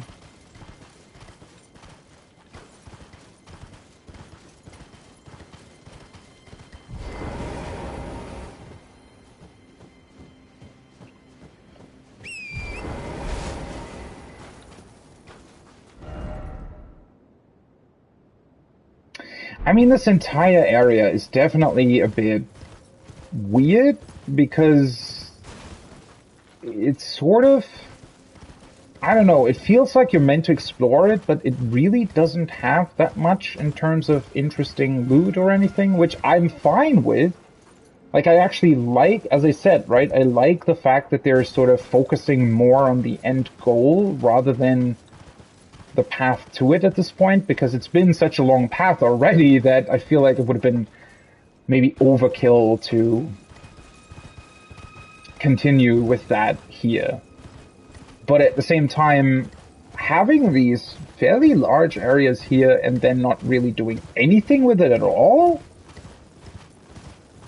seems like another missed opportunity. Like, I think, as I said, I think it's better to not really introduce that much to these areas. That in and of itself is fine. But another golden seed, interesting. That being said, though, you just... Is there nothing here? That looks pretty awesome, doesn't it?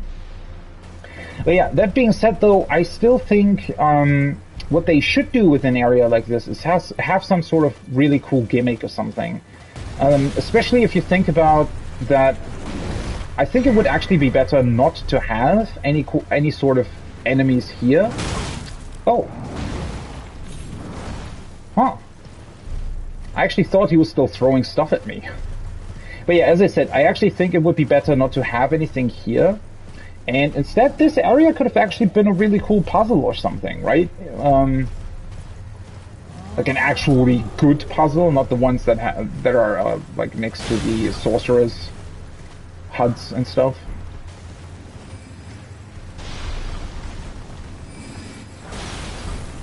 They could have actually placed a puzzle here, which I think in general that they should actually do way more of. They could have put a puzzle here that was more closely maybe connected, or another one of these. Seriously. They could have been more closely connected with basically the lore behind this place, right? So do something with these do something with these dead giants, basically, right? Make me find either items or, like, in a way, for example, even though it's definitely not the most interesting thing at all, but the fact that in Noxtella and stuff you light those 8 flames in order to get the path to the moose boss enemy, I think while it's not the most interesting thing ever, can you please, thank you. That just took ages to get off my horse for some reason. But while it's not the most interesting thing ever, I do like the fact that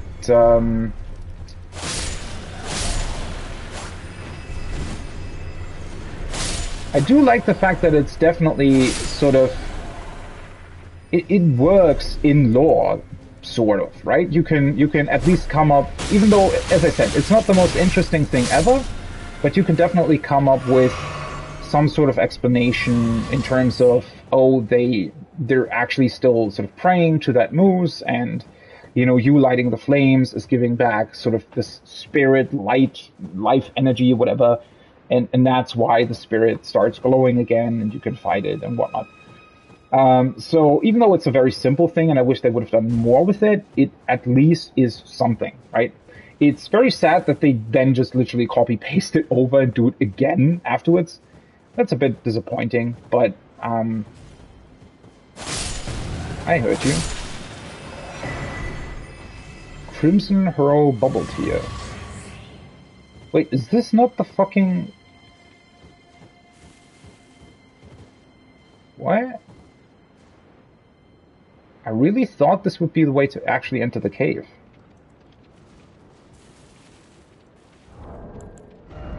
Let me take a look at this bubble tier thing.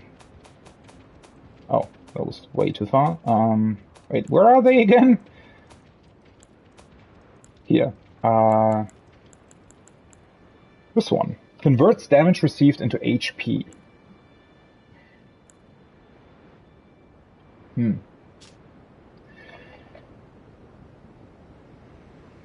The resulting concoction converts incoming damage into recovered HP instead. However, physical damage cannot be converted.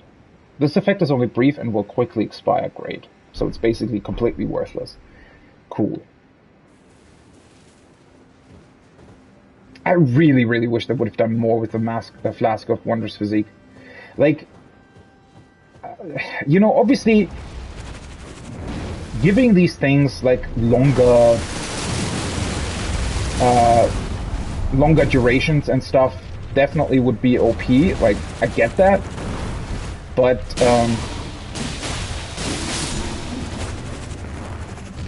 I also just think that the way they've implemented it, the flask is kind of boring, right? See, that might be a thing that they could have done. So, let's say for 5 golden seeds, now, instead of being able to give my flasks more charges, I would be able to give my Flask of Wondrous Physique more charges, right? Because when you think about it, I would only be able to get 2 charges of the flask, which is, I don't think that would be too OP at this point in the game, honestly. Especially considering all of the other stuff that you have, right? I mean, there's just literally so much OP stuff in the game that kind of small thing really wouldn't have made a difference at this point in time. Okay, did I miss some sort of cave entrance here? Is there a way to get up these stones or something? I'm probably just gonna fall down. No, I really thought this might lead to a cave that just sort of goes through the mountain or something. But maybe not. Maybe it's here? Did I look at this corpse? Because the cave exit seems to be here.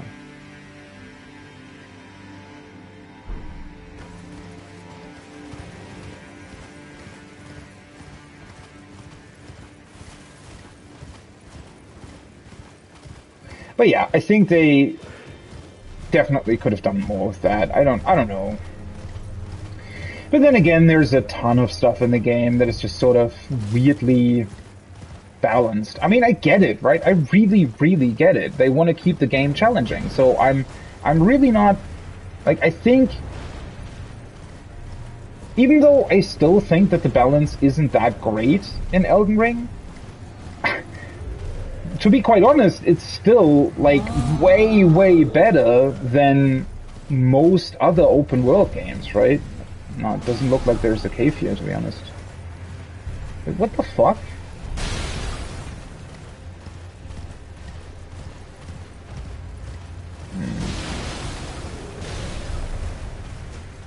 Maybe it's up here somewhere?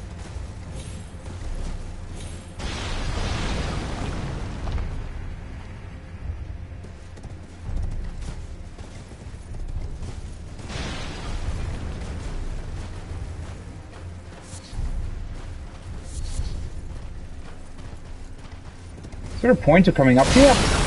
Fucking hell. Did not think he would... Ah, yeah, okay, he's at least from here. Honestly, I'm not that concerned with this cave. I mean, maybe the solution really is to just try and find a way to jump down to it from here.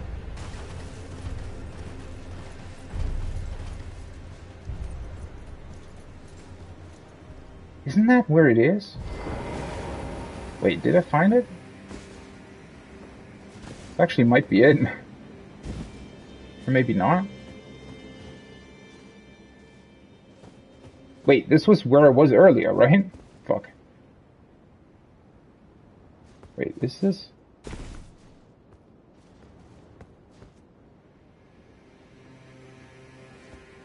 Nah, this is just a dead end.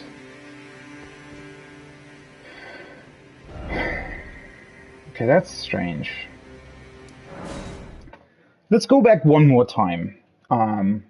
If I can't find the entrance, I'm just gonna go to what I presume to be a boss fight.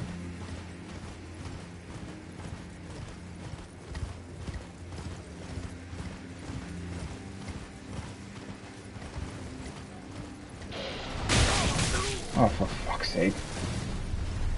What a weird attack. I don't like how they're, somehow they're, the way they're biting, it just doesn't really look like they're properly hitting. I don't know, it looks like a very, very weird interaction.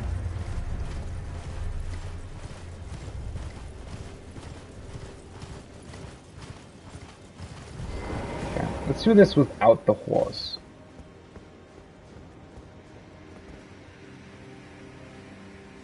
So I could go down here, but I'm pretty sure that the cave entrance was actually more over here. Yeah, that's the cave entrance, literally, right? But I think jumping down from here with the horse would probably just kill you. That just looks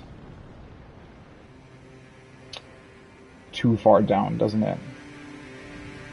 I could try. I don't have that many runes at this point. But it just doesn't... This doesn't feel right, somehow. But then again, honestly, what do I have to lose?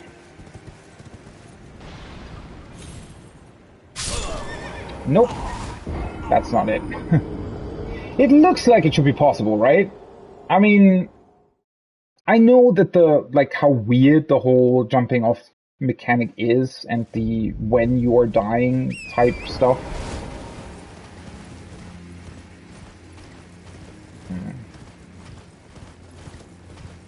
Maybe I need to look for the cave entrance in its mouth?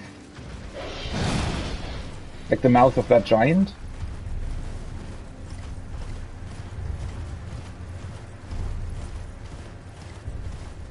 Still wish you wouldn't lose your runes like this, right? Just doesn't really make a whole lot of sense in the open world.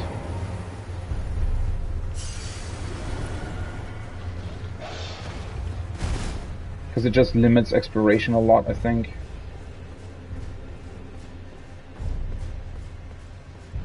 Huh. Looks interesting. Huh. Nah.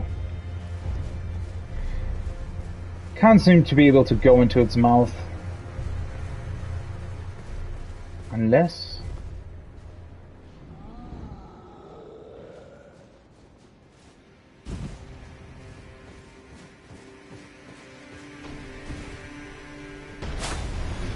Oh. Isn't here either, unfortunately. You know, let's just mark it for later. Maybe I'll come back and bother with it.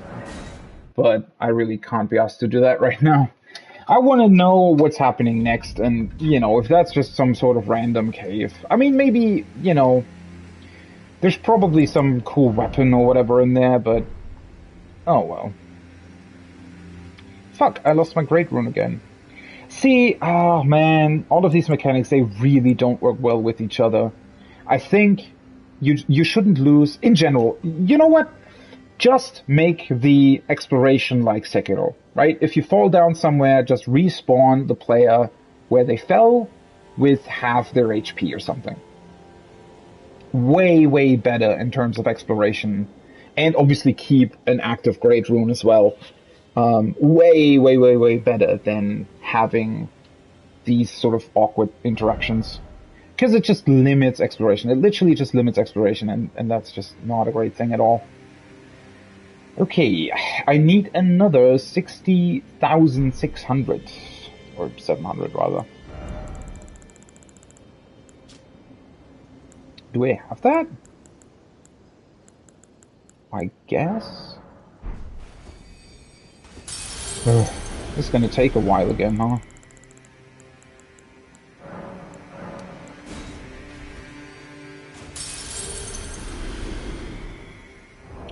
What was it? 189. So another 16,000.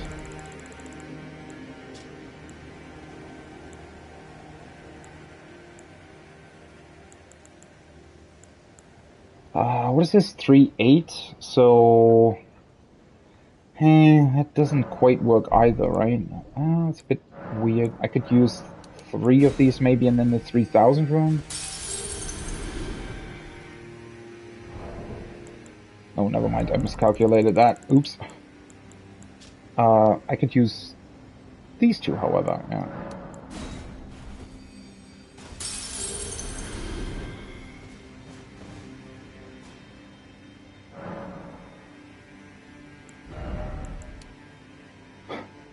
I think, you know, if I were to respec right now and basically only put points in the stats I'm actually currently using, I think that would be kind of crazy. Because I could go with like 80 vigor or 90 vigor even. And just pump the rest into intelligence, and that'll be it.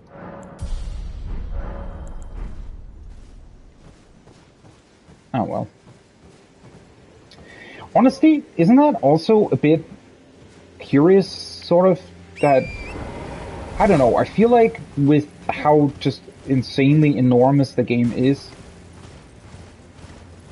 you could quite easily reach 99 stats on New Game Plus 1 already, right? But then again, I guess you wouldn't play through literally the entire game again, right? You would probably... Ooh, hey. It's been a long time since I've seen one of these. Hey! All right! I completely forgot about that. He literally told me he was going to come up here, right? So he's not actually physically moving, but he can help you against this boss fight. Oh, that's awesome! Sure, come here. Hopefully he's actually better than last time and isn't... Because I think Radahn did quite a number on him, didn't he? Oh, there he is. Why does that always take so long?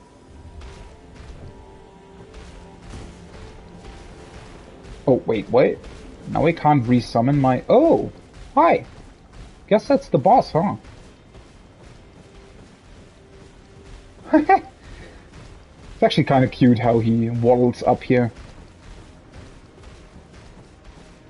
So he is carrying some sort of fire.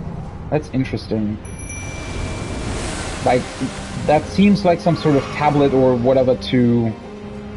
So that's literally a fire giant that's still alive, okay?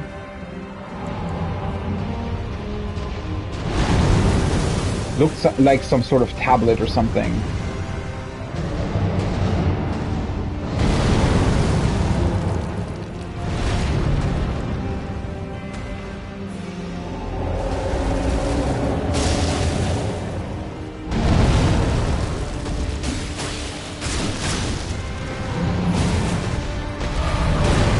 Can't see a fucking thing.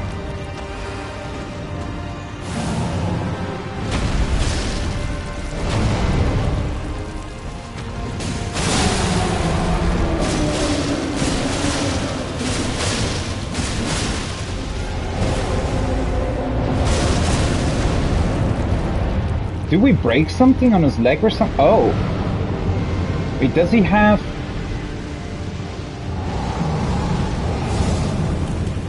think he has some sort of leg...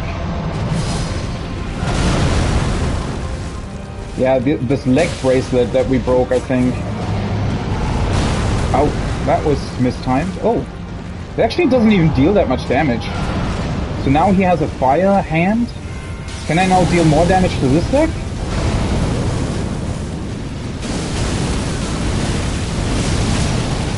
What the fuck is he doing? You know, he is so big that you don't even see what the fuck is going on. And I also think that should be a one-shot, right? Just logically speaking.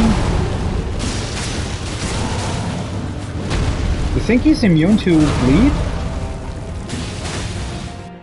Oh, he has a second phase? Why does he have... What the fuck? Why does he have a nose on his fucking stomach?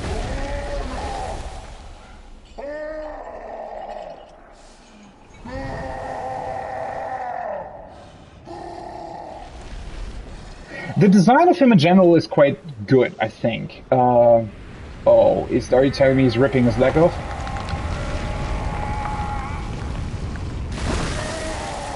The fuck?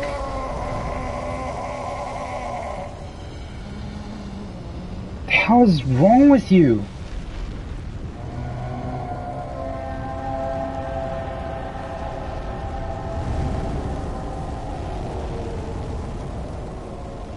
You know, we could have literally just killed him in the time that he's doing this, but okay, I guess we're just watching.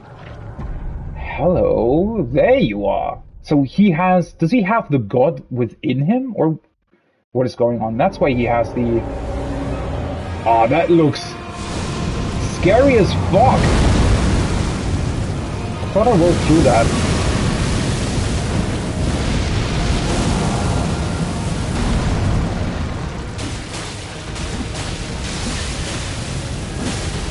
I'm not entirely sure why he suddenly lost so much, health, though.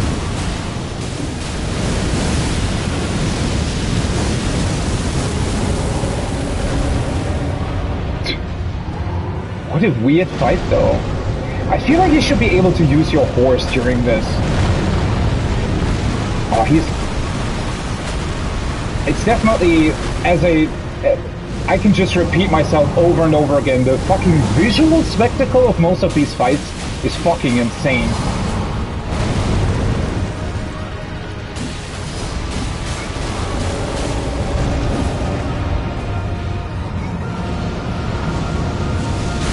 Ooh, hello. That was faster than I thought.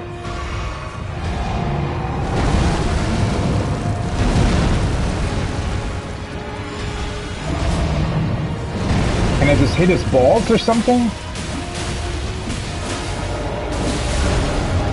Oh, that was the bleed proc, I think.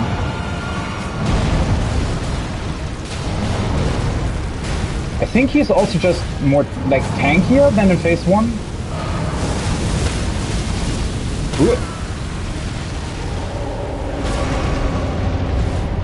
Did he just stun Alexander? Wait, can I not target him? Oh, I can. Oops.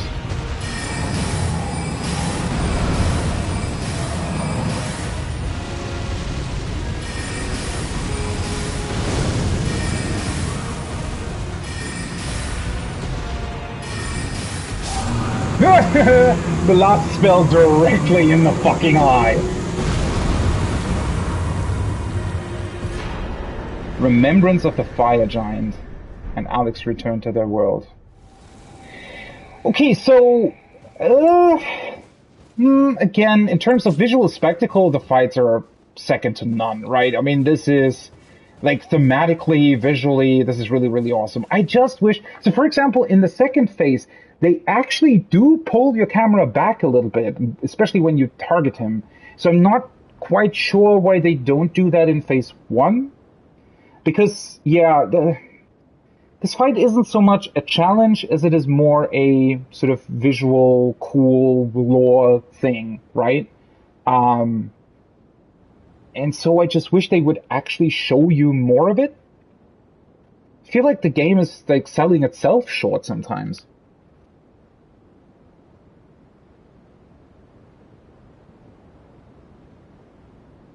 Uh, Wait, the fire god is actually within all giants? I didn't see that. So all of the... Oh, you know what? That is quite cool. I guess that's why all of them have these briar swords sticking through the middle of them, because they actually killed the eye or the face in their like stomach. That's a cool detail. I didn't realize that. Makes a whole lot of sense. What's strange though is why they kept one alive, but maybe, I don't know, maybe he hid, or there might be some sort of other explanation that I just don't know about. Wait, you can use Torrent in the fight? I'm pretty sure that they took my... Or is it... you know what? Why? I forgot about that, because I summoned Alexander. I think that prevents you from summoning your horse, right? For some weird reason. Although, then again... that doesn't happen in Radahn's fight. But I'm 99% sure that I just tried to summon my horse and it wasn't possible. So I think that's because I summoned Alexander. Maybe. But yeah, this fight seems to be designed with the horse in mind, which is also why he isn't really doing that much at all, I guess.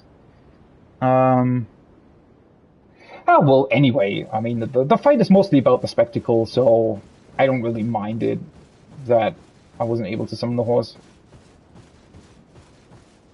I do just wish that they would work a little bit more with the camera, though. Pulling the camera back further, even at the detriment of you not being able to see your character that well anymore. But honestly, it's such a cool visual spectacle that...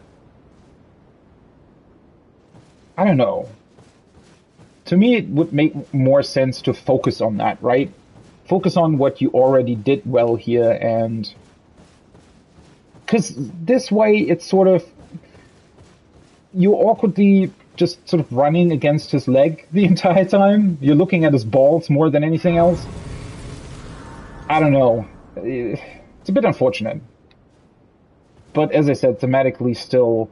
This entire mountain, thematically, is absolutely incredible in terms of world design. I wish they would have underlined it more with... Especially since you're sort of going up against the final stage of the game. And... I mean, they actually have all of these dead giants here. I just wish that they would have done more with the ruins and things like that. Especially those, for example, the ruins that you first encounter near where Shabriri waits for you. Those, for example, should have been a unique model to actually represent the... What is it? The Zamor Sorcerer's City. And stuff like the... stuff like the Sorcerer Tower, for example, here being more unique. The ice field as well. You know what they should have done instead of having like just a repeated dragon fight here? They should have come up with some sort of very, very cool ice magma worm variant of dragons. Like something more unique, right? It's just a bit of a shame that they...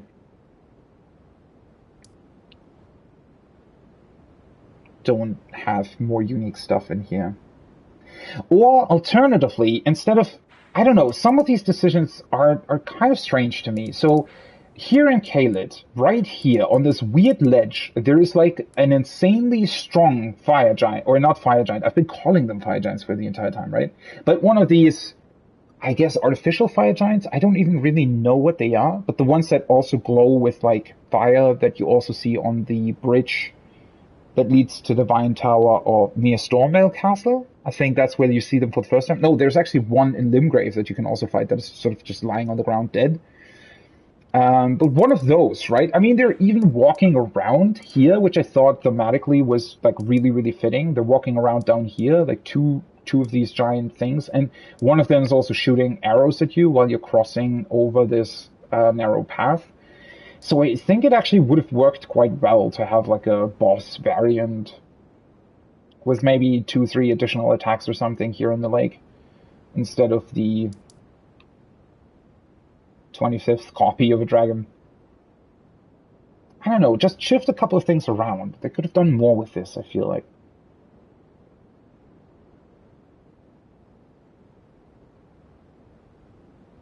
But visually, it's just visually it's just a treat. Like one treat after the next. All of this area. I mean, I'm also a sucker for snow levels, but his entire area was really. It just looks so incredible. You turn around a corner, any corner, and it just looks phenomenal. Especially with the sun shafts sort of glinting through the snowy air. Really, really spectacular. But yeah, it's also highlighting that through all of this phenomenal level design, you just meet your, copy number 25 of the ruins, copy number 10 of the catacombs, copy number 10 of the mines. Even this city wasn't really unique because they already did a similar thing in Caelid. It was just that the Everjail way, how it was used, was more unique. I really like the castle though. It's pretty awesome. Even though I don't know, the payoff at the end wasn't really there, but oh well. Okay, if there was a boss here, I guess there's not gonna be another one in the bowl though? Really intrigued by what happens now though. Because, I mean, Melina was pretty pissed at me for going in with the 3 fingers, which I didn't realize that would automatically mean that I'm now part of that.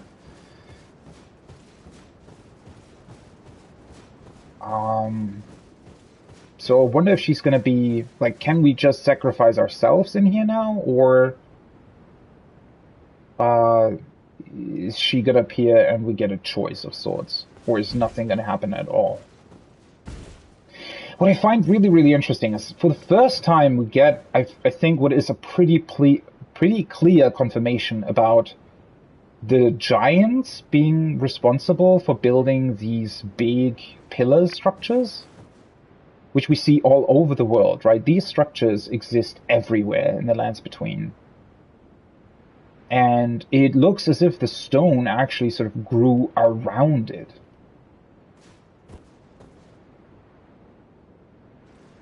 From here, it even almost looks as if there's a giant arm holding this thing as some sort of torch, right? But I don't think that's what it's supposed to represent here.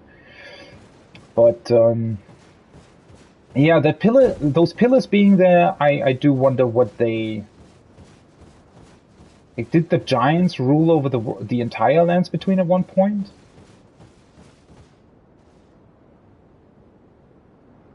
Or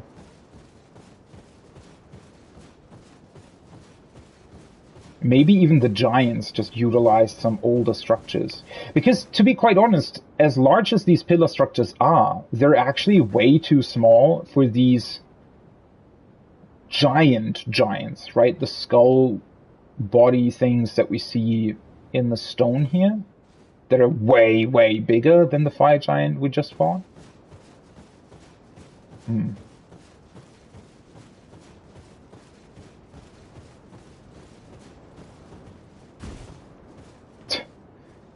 Did people just fall off, or why are there bloodstains here?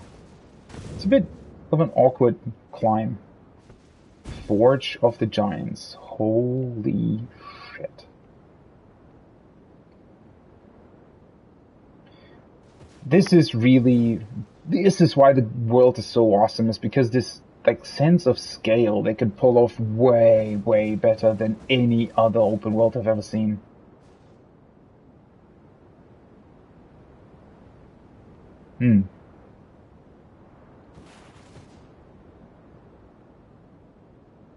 The side of grace, or what the hell are we even meant to do here now? Or can I not do anything here because Melina's not with me anymore?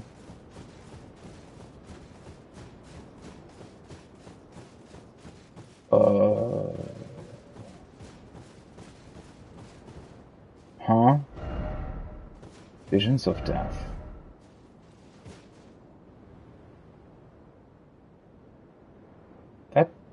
doesn't make sense. How did the... what?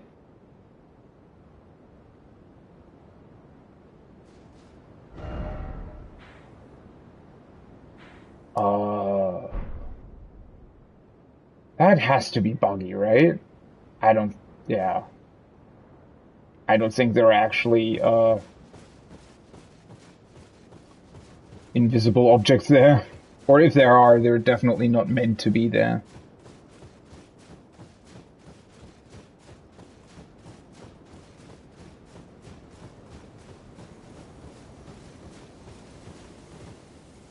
Wait, there are more, though. Wait, what? Huh?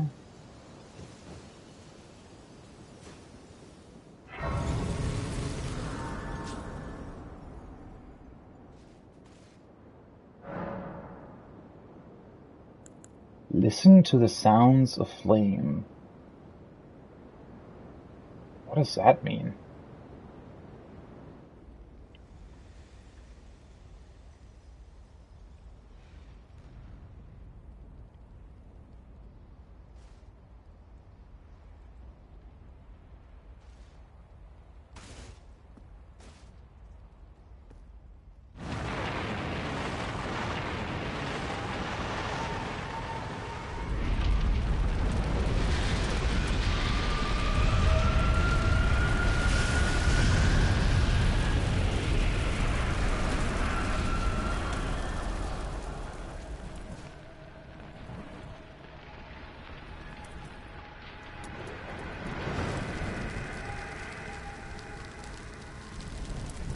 Oh.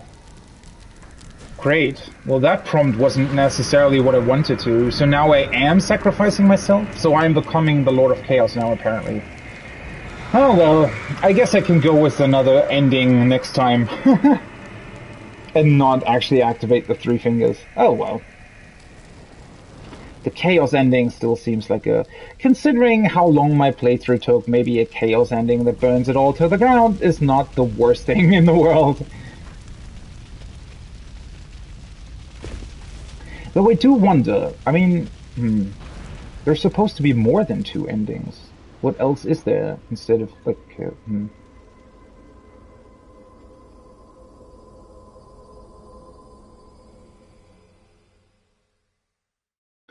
The imagery is also pretty cool, that it looks like a site of grace, almost. So now what?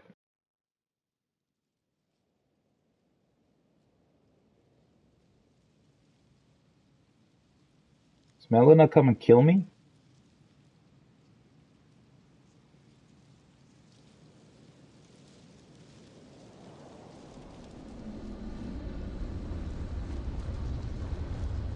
Oh!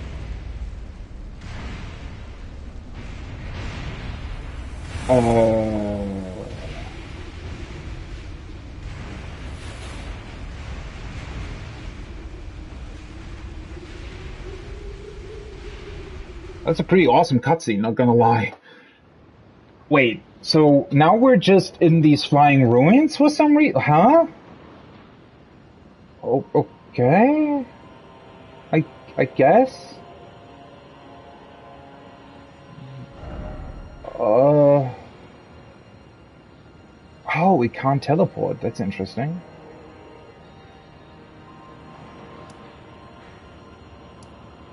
Wait, why do we get transported here? How is this place connected to all of it?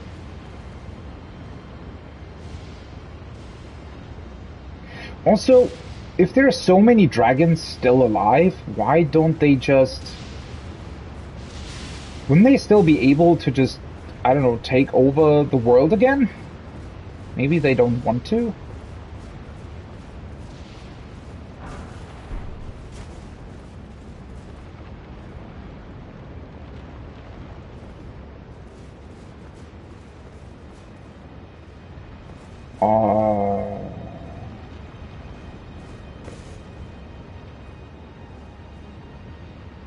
Still wondering why this stuff is flying.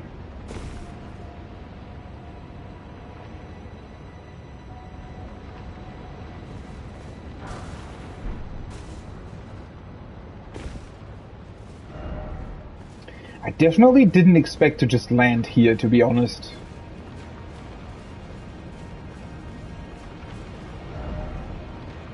Circling around ahead. Crumbling Farum Azula.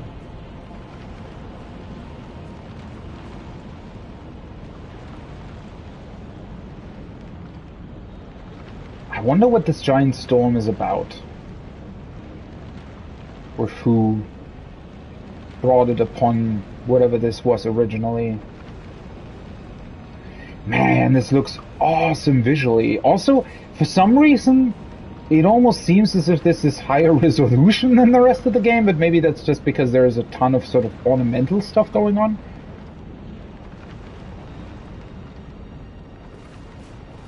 Or maybe they're loading in LODs differently here. Because a lot of the stuff is like further away than usual. I'm like, what? How is this connected to everything else though? I mean, I don't even know what this is. Huh.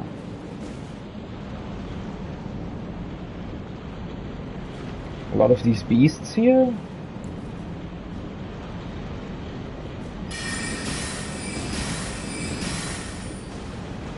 Oops, I accidentally hit the other one. Although they don't seem to have... Oh, what the hell? I was gonna say, they don't seem to have too much HP, but they also seem to be really annoying. Or rather... they just have one really long combo, I guess.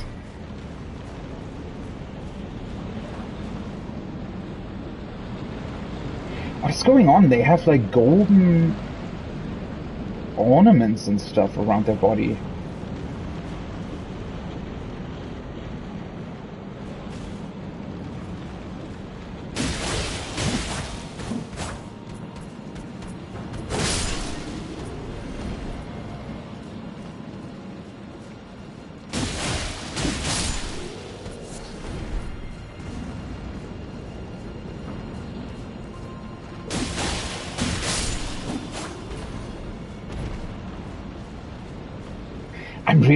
I don't know. I mean, I know that this place existed and that I still had to go to it, but somehow for the longest time I thought that this was going to be maybe even an optional area.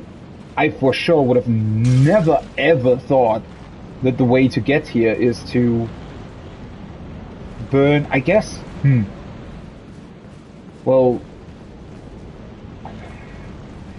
So what if Melina would have sacrificed herself? I guess I still would have ended up here. I mean, since it seems to be... Oh, for fuck's sake. Oh, oops. I completely forgot that I'm fat rolling. Wait. When did I actually die?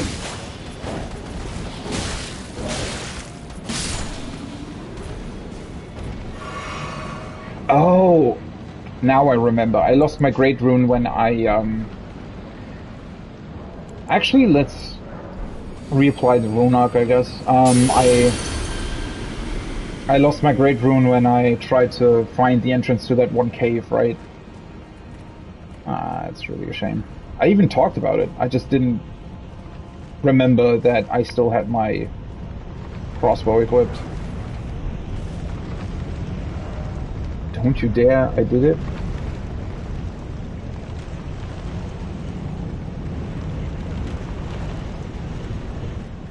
I mean, once again, in terms of its design, this place is absolutely phenomenal, but it does feel slightly random that I'm now here? Like, huh?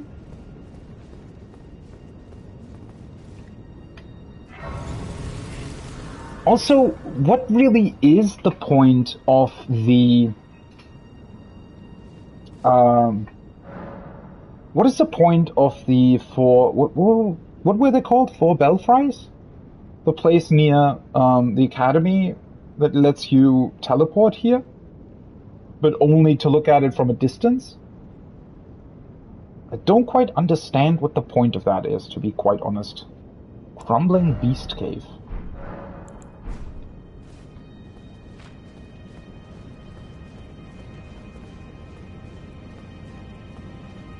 So I guess this is the start of the level. Can we now teleport? We can.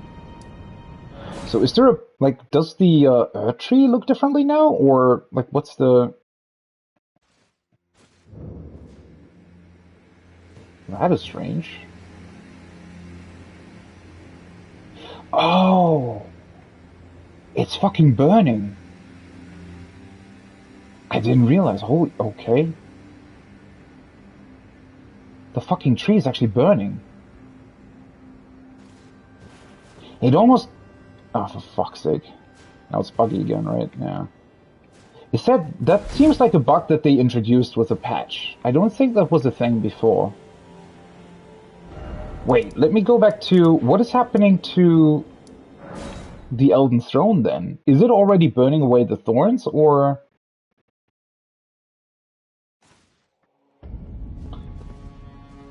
I guess the flames must first reach the rest of the tree? So maybe when you're done with Farum Azula, the whole tree will have burned or something? What is the point of touching the wall of thorns, though? Oh, okay. Impenetrable thorns refuse all. None may enter the Earth tree. Okay. So apparently that it has started burning. But as I said, like, I don't know. This just seems so random. I also haven't really heard much about the city. The only thing that I've speculated the entire time is that, for whatever reason, even though it's really far away, all of these fallen ruins that we see mostly over Limgrave, these parts here, right? These giant ruin parts.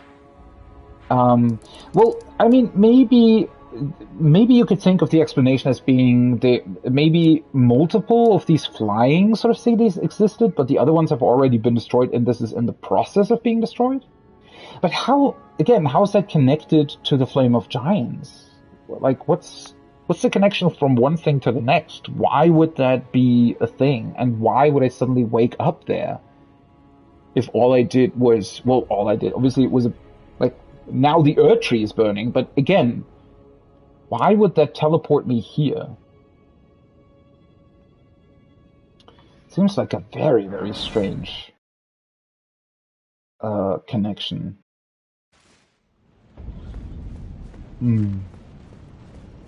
Though I do think that maybe, so this is then the last level, and afterwards I will...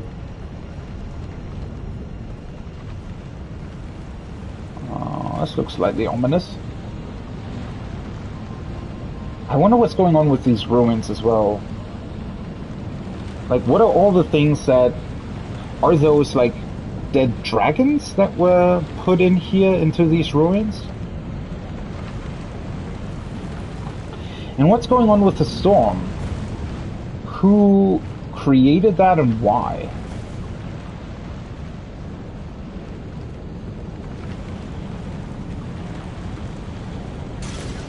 Oh, wait, what? I can summon here?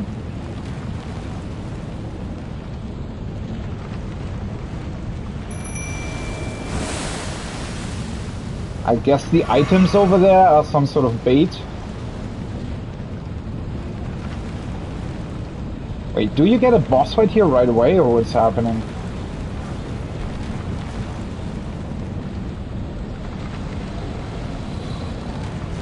Oh, hello.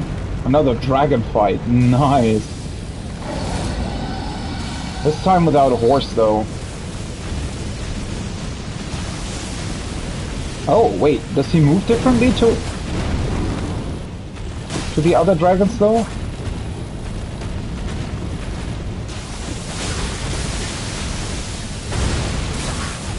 What?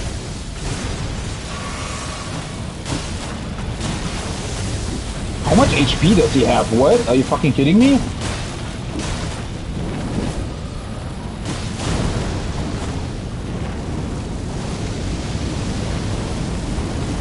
What the hell? That's a weird choice for an introduction to this place.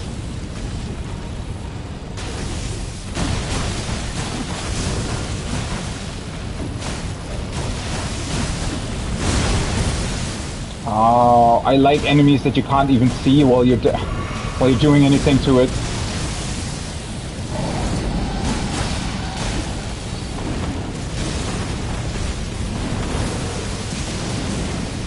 Oh, shit. Didn't realize there was another one. Ah, that was unlucky. That was even more unlucky, holy shit.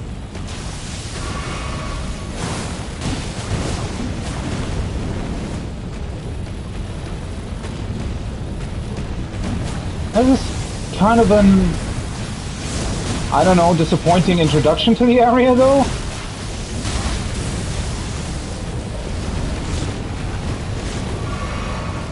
Like, what the hell is the idea behind this thing? It doesn't even look like he has enough place to, like, be here even, right? It sort of looks as if he's way too big for this weird area we're fighting on. What? The fuck was that? I swear, if that would have knocked me the fuck down. Ancient Dragon Smithing Stone. Okay. Well, at least they were fair enough to give you an opportunity to summon here, because otherwise this is just weird, to be honest. Also, this storm is fucking loud, but I guess it's meant to be. But yeah, what a weird introduction to this. Also, his HP pool... Well, I guess he had as much HP as the boss dragons usually have. And it just felt weird because he didn't get a boss HP bar. I don't know, in terms of an arena, this is just weird, though.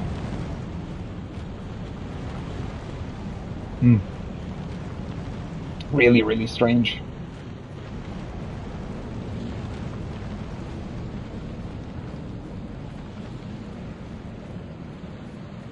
This also looks weird. I don't think that should look like that. I think it's missing part of the object.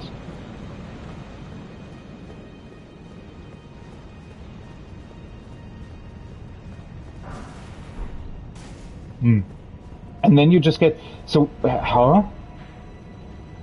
So you just get a site of grace, you fight one giant dragon in like a really, really awkward arena, and then you get another site of grace. Okay. That is a choice, I guess.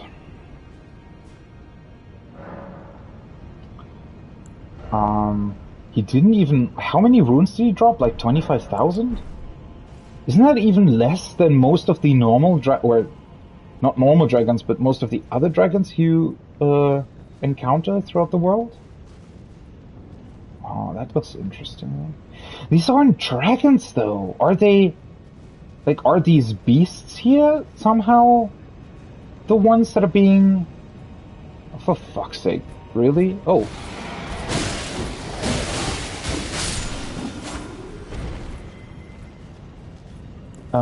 Yeah, are these beasts the one that are being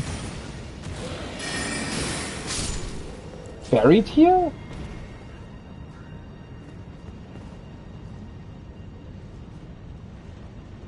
Why would these beasts be buried? This almost looks so... Wait, is this supposed to tell me that the sort of the beasts that we encounter throughout the game, are they originating here? Like, do they actually have, like, a really, really sort of important... Like, are they descendants from, like, some sort of beastly royalty or something? And just over the years potentially have been, I don't know, exiled?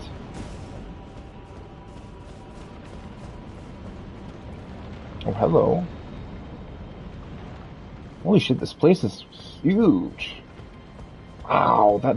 Oh, now for the first time we can actually see the tree really starting to burn, right? From this distance you see it much, much better. And those ruins over there, that's where you can teleport to for some reason. From this point of view, it really looks weird, right? As if they sort of forgot to remove a level structure that was actually meant to be much closer or something, or much bigger.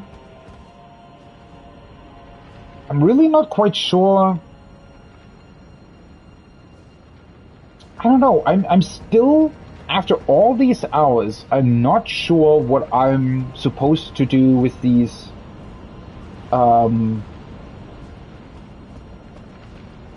additional teleport points, right? I mean, the fact that you can get back through those teleporters to the Chapel of Anticipation at the start of the game, I thought that was quite a cool callback, right? But I'm really, honestly not a fan of the, of all the teleport chests and all the other stuff in the game that teleports you to things that you haven't seen up until that point. I think why I like the teleport to the Chapel of Anticipation so much is mostly because, seriously, you're just gonna stand there? I like that so much because, well, it loops back to the start of the game, right? And you can actually even take revenge on the first boss that killed you, right? So I think that's actually a really neat idea.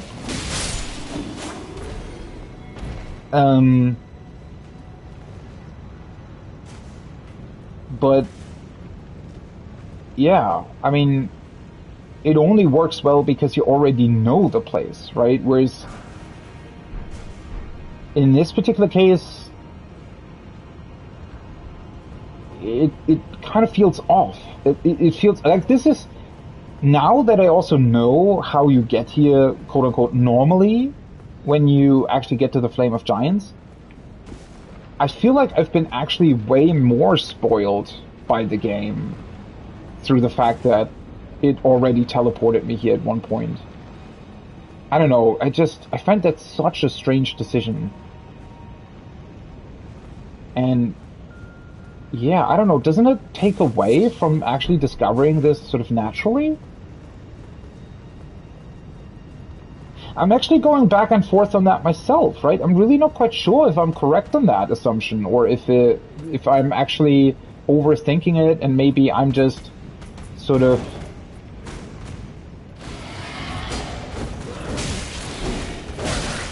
really. And of course, my fucking dodge roll is still going off. I hate the queuing in this game. I just hate it.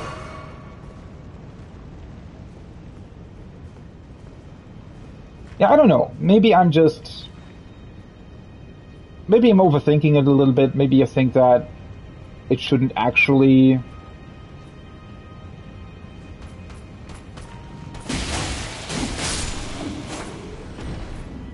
be such a big deal. But, I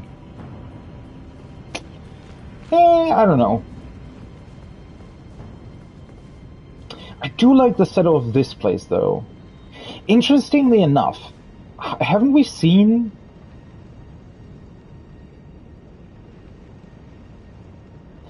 You know, now that I really think about it, especially these beasts on the wall, right? These ones that are sort of screaming, apparently? Or something? They look very similar to beasts, to how they look in Caelid. When you go up to Beastman Gorang's house, manor, thing, whatever you want to call that.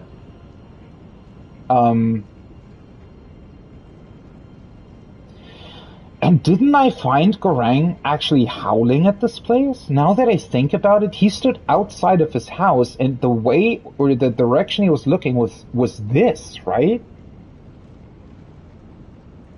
Was he maybe exiled from here or something? And he was howling because maybe through the death route, you think he's maybe trying to die or something to be able to go back here? I mean, these guys don't seem to be dead, but clearly it seems like some sort of almost ritualistic place for them.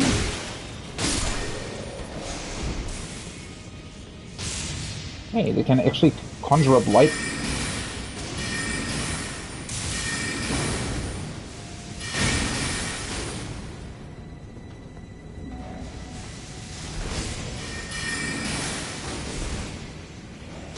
If you fight ranged, I'm gonna fight ranged. Okay, now I can deal with the other one. Of course. Ah, for fuck's sake. Why did I do that? I thought he was, like, I thought he was bugging behind his fucking... whatever that is. And I just didn't expect him to get, like, free of that. Not a big fan of the amount of these guys that they put in here. Really? Oh, I forgot there was another one here. Yeah, I think there's just way too many of them in here, to be honest.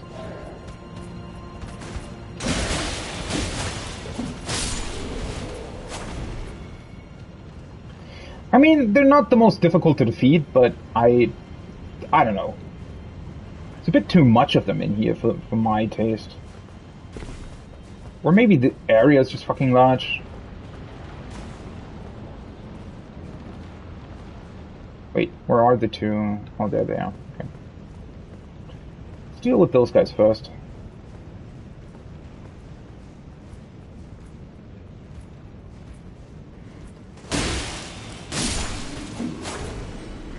My fucking sneak attack is actually crazy against them, I just realized.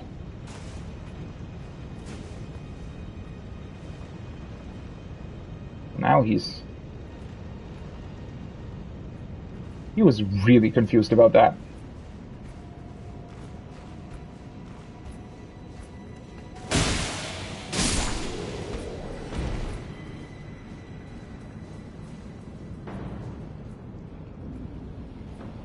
The hell is he actually snacking on?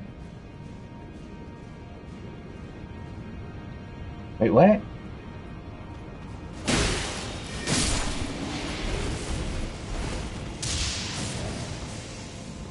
Oh, he can cast that stuff too?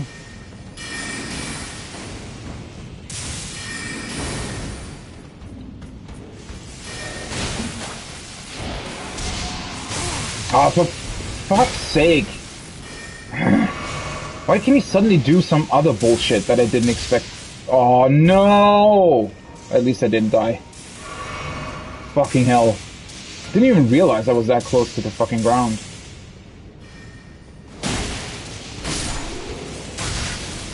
Really? Well, this is gonna be annoying.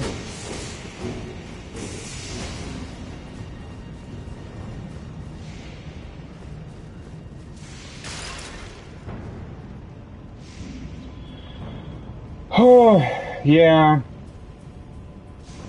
I don't know. I think they went a little bit overboard with the sheer amount of enemies that's in here, especially because they're all the same enemy, right? I mean, I guess technically not. The one that's constantly still casting is not the same enemy, clearly.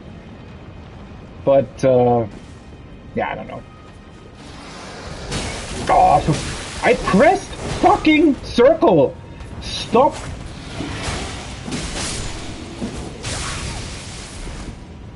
Seriously? That's the range on that? Are you kidding me?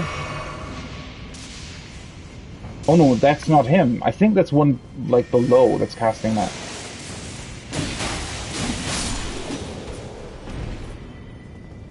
I don't know. For the sheer amount that's in here of them, I think they're a bit too annoying. I mean, Great Grave Fluffwood. What is going on with the texture? I thought that it was supposed to look as if the wall was sort of crumbly, but that's not actually it. I think this is literally just wrong. I don't know, somehow the light is shining through even though it's not supposed to. Wait, where the hell did that guy go?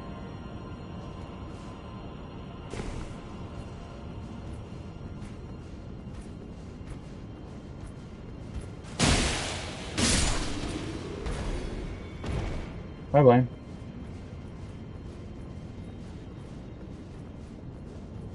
Somebody hear me do that?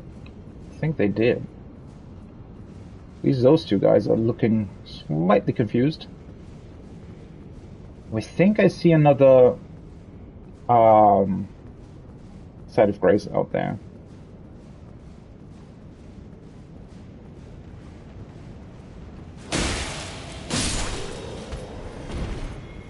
Double Katana is definitely an awesome choice for stealth builds, I feel like.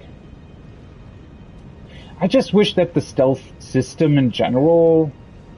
I don't know, I mean, there is a ton of stuff that you can theoretically do with it.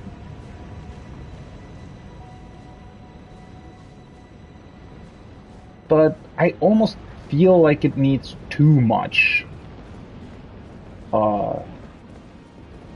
stuff. I don't know, you need to specialize into it too much, I feel like. It's yet another I know, Sekiro really, really different. You are supposed to be sort of a shinobi assassin thing, right? But, I don't know, it pulls it off so effortlessly, right? In Sekiro, you don't even really think about what you can do. It's just, you do it, and it feels great. And the game is still challenging as fuck, right? So it's not really like it's, I don't know, cheapening the experience or anything, so...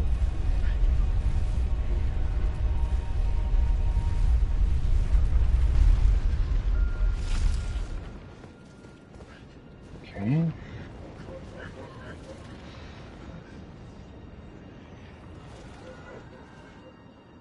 The fuck is that sound?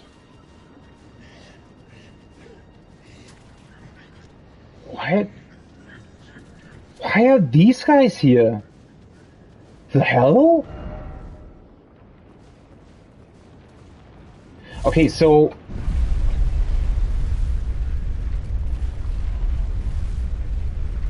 Well, aren't they some cursed beings? Why are they here, though? Like, why are they here and in, like, close to... in that forest close to the capital? I mean, I guess that ultimately comes down to the question of what really is going on here, right? Really? Seriously, they just cast that stuff from like a million miles away? I mean, I can still cast as well, right? But...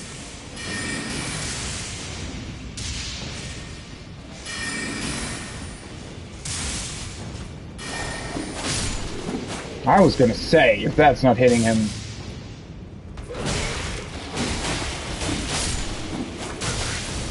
At least I was able to punish him.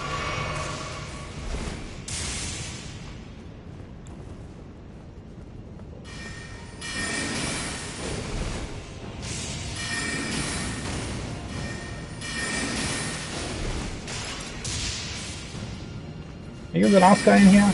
Oh, for fuck's sake. Seriously? Why the fuck was he not dead? Ancient Dragon Prayer Book. Okay. The dude in the corner just didn't care about anything at all? Okay.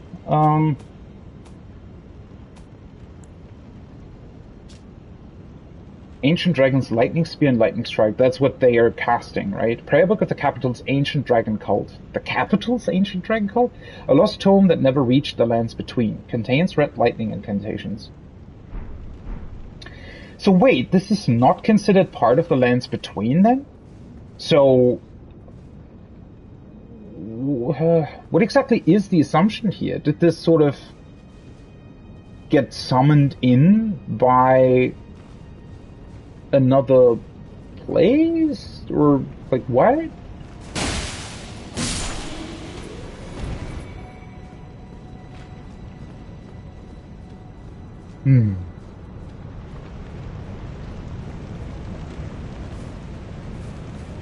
Okay, that's where it came from. What's the elevator about then, though? Because this almost seems like the correct way to proceed, doesn't it? Tempest facing balcony. Okay, so that outer area seems to lead down and then probably over to this pool or whatever it is. Okay, that does seem to be an optional area though, right? I mean, I started here basically. I went down over here, and through this. And I think this is the way to continue basically, right? You go all the way through here and then in that big main building is where I expect the the final boss fight to be. So this should then be an optional area, potentially. Somberstone minus bell bearing 4. Well, now all of a sudden you get all of these bell bearings.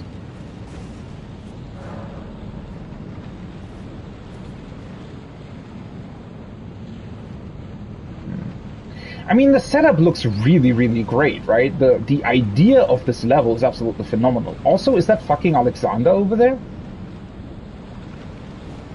It might be. Is he just chilling? Oh, for fuck's sake. There is another dragon? Seriously? And really small arena too, it looks like. They did have trees here, however, as well. Okay, before I continue this way, I guess it might actually be a good idea to take a look back and see where the hell that elevator leads. I don't think that I've missed anything here, right? This literally, I mean, there's the site of grace, and it leads in here. No, wait, did I think I might have not checked out this exit.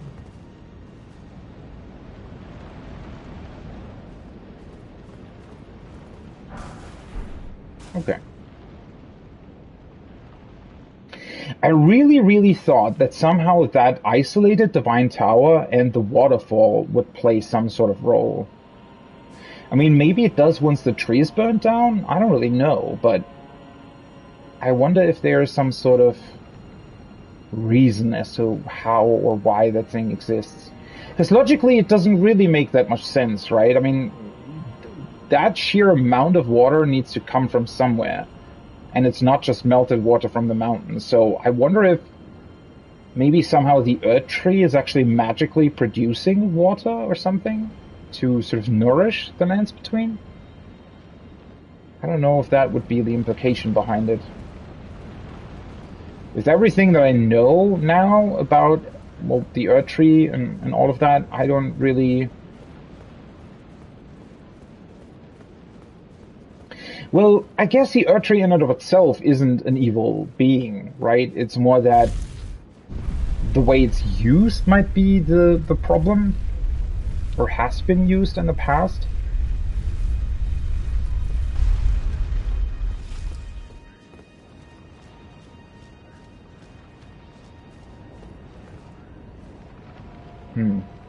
That almost looks like that's another dragon fight, right? Why would I go there, though? Like, it's... Ah, there's an item over there. Wait, do I want to do that? Or do I want to... Not really sure. I kind of hope it's not another dragon fight, because I really can't be bothered to fight more of those things. Oh, what the fuck's going on there? Ah, it's just a big one. So that's like the, I think that's the same being that guarded one of the minor earth trees in the Altus Plateau, right?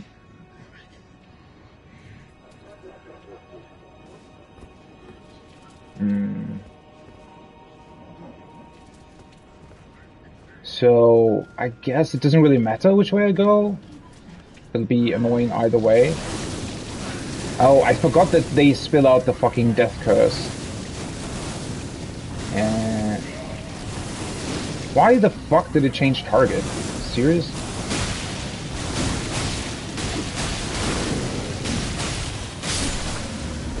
Ugh. That was still a little too much in terms of hits that I needed to hit in order to kill them.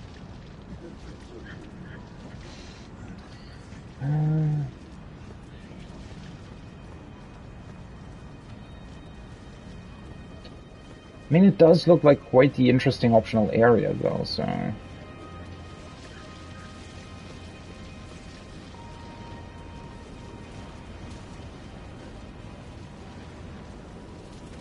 Once again, though, did they have to place so many of these guys in here?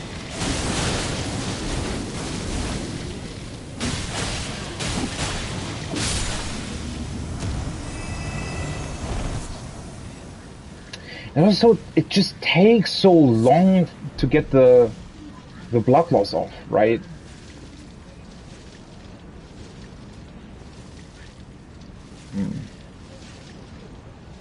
Is this to just sneak past them?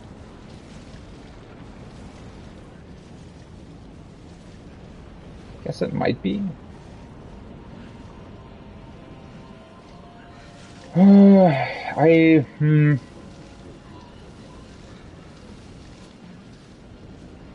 Kind of do want to do this in a linear fashion. I hope I'm not missing any item. Wait, I can just jump back up, right? Yeah.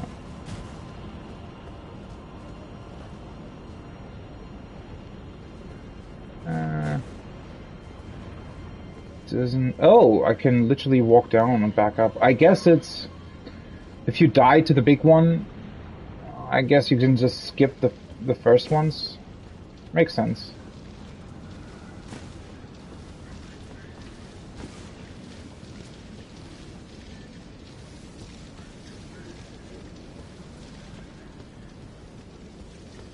What is this weird cave here? I'm just... last time I did them in Altus Plateau, I killed them with the magical blade, right? I feel like that worked better. Seriously? How the fuck did he saw me? Did he see me? What am I saying?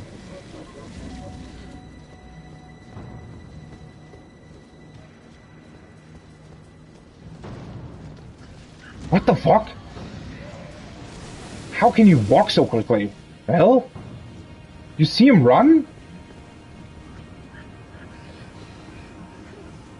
Ah, seriously? There's just way too many of these guys here, like... I don't know. It's literally 4 guys all stuck together.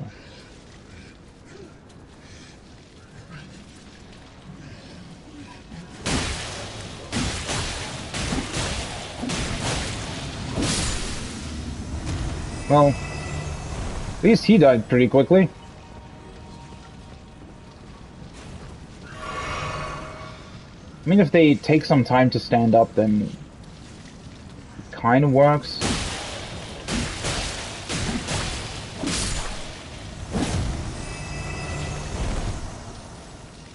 Since most of them seem to just be vomiting and don't really care for your presence, apparently.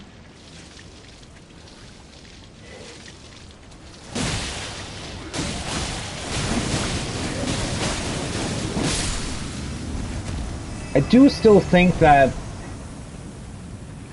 I don't know, I kind of wish they would have about maybe 75% of their current HP. I feel like they're just a slightly bit overtuned, because they're really not threatening or anything, right? It's more of an obstacle.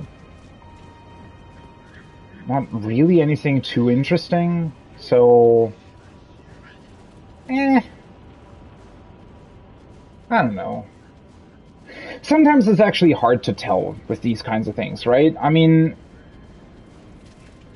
you also don't want the player to go through the level too quickly. Maybe it's also just that I'm now slightly impatient because I feel like I've been expecting the end of the game for like, oh fuck, are you kidding me? Are they still standing there? Oh, wait, what's the fucking ladder doing here? But yeah, maybe, you know, if I've kind of been expecting the end of the game for like, I don't know, 50 hours now, and there's just content that keeps on coming. And, like, it's cool content. Visually, this looks absolutely stunning, and I knew that it would still be part of the game, obviously, but I don't know. I feel like, maybe it's literally just the lack of enemy variety here. Feels like the later game areas are sometimes just packed full of the same enemy over and over and over again. So, I don't know.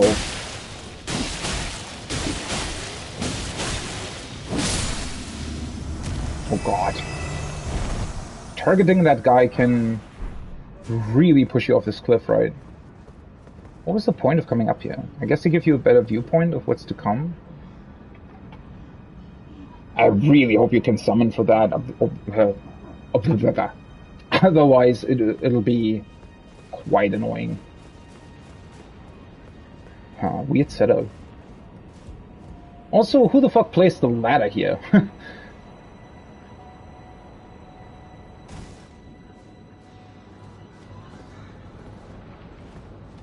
Okay, so you actually have to go this way. It's pretty neat. It's kind of a cool natural way to not only make you aware of this sort of quote-unquote shortcut, but also, you know, make you aware of the fact that you don't have to kill them every time you just want to attempt whatever that big dude is.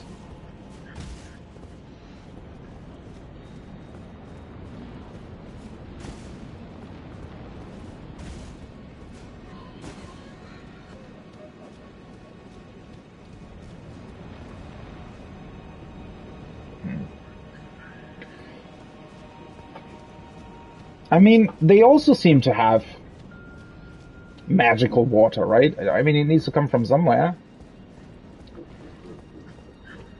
I mean, it's not that much comparatively, so don't really know, but please tell me I can summon. Seriously?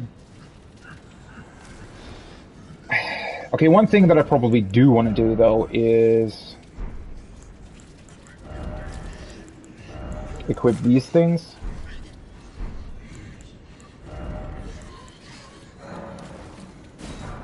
Let's get a couple more. Because dying from... Wait, I can't summon, though. What? I literally stand next to that fucking thing. Oh, now I can. What the fuck? Well, that was unfortunate. Oh, fuck. My mimic's just gonna stand in that, isn't it?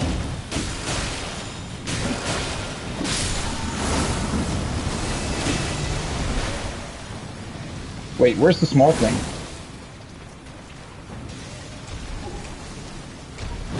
What the fuck?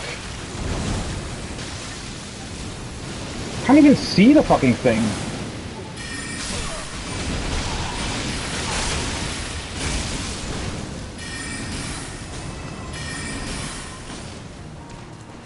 Well, that's gonna be annoying.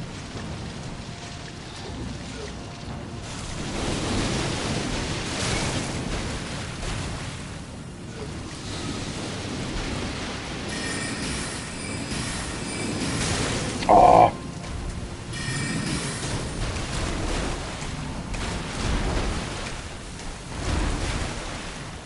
The fuck are they doing with this thing?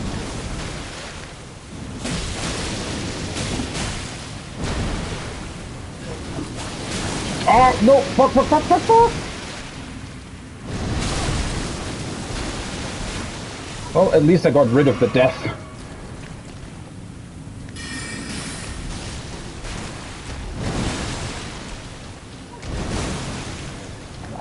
It doesn't seem overly complicated. But...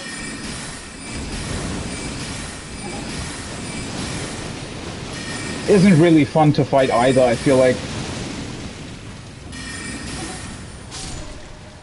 I don't know, maybe they thought they couldn't really make him that difficult because he could have also... like, he can really, really easily kill you.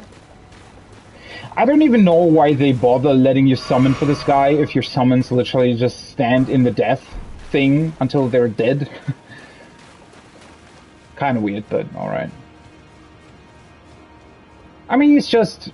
once again, it's kind of an enemy where you kind of ask yourself, well... Gluffword pick a spell range 3, okay. It's an enemy where you kind of ask yourself, well, you know, I mean... yes, it's supposed to be somewhat threatening, but it's also kind of just a big, weird, very, very slow and easy to deal with worm. I mean, if you didn't have the death stuff threatening you, it would be an incredibly easy opponent, right? So once again, I think, I don't know, it's... the death... in and of itself, I feel like, is an actually really, really interesting mechanic. I wish it would work slightly differently. I think... well, that might also be annoying. I was thinking that maybe, you know, it could take way, way longer to actually build up the gauge, but you wouldn't be able to get rid of it for a very long time, right? Sort of like, wasn't it in, is it Demon Souls or something, where the curse is something that even stays, even when you're resting at a bonfire? Was it curse? I don't completely remember what it was. I think it was something with curse. And, I don't know, I think in this case, maybe they could have done something similar. I mean, obviously, I think the best solution would have been to have basically this death basically be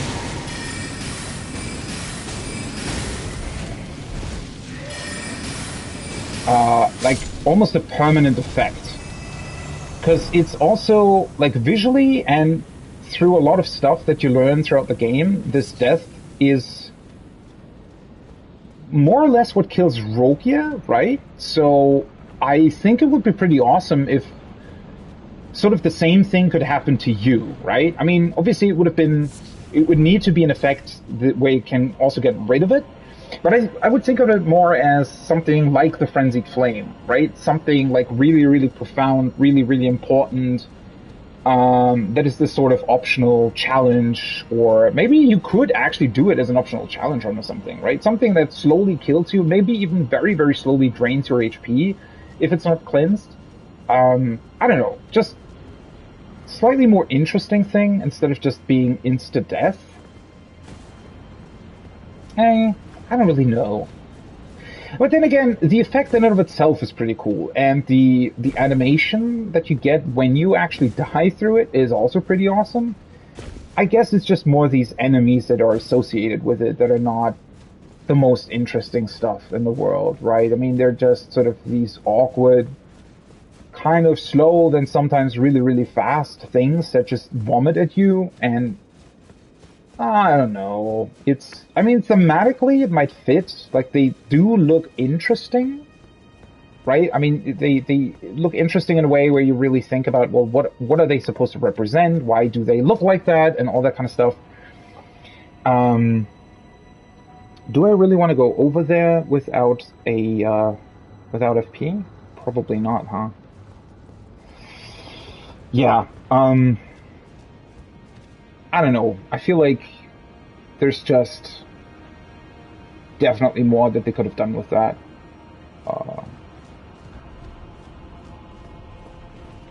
And as I said, with death in general.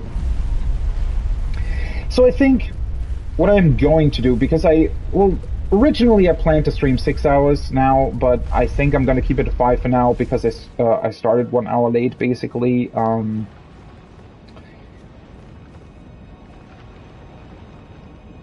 And I think I'm gonna like handle that platform next time I start, and I'm gonna look at the rest of this world tomorrow, I guess.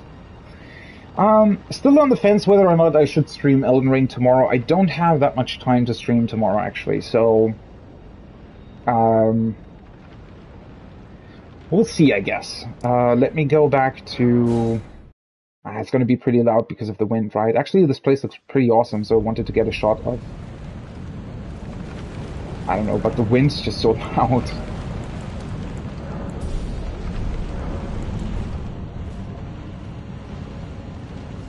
See, maybe if I slightly move over here...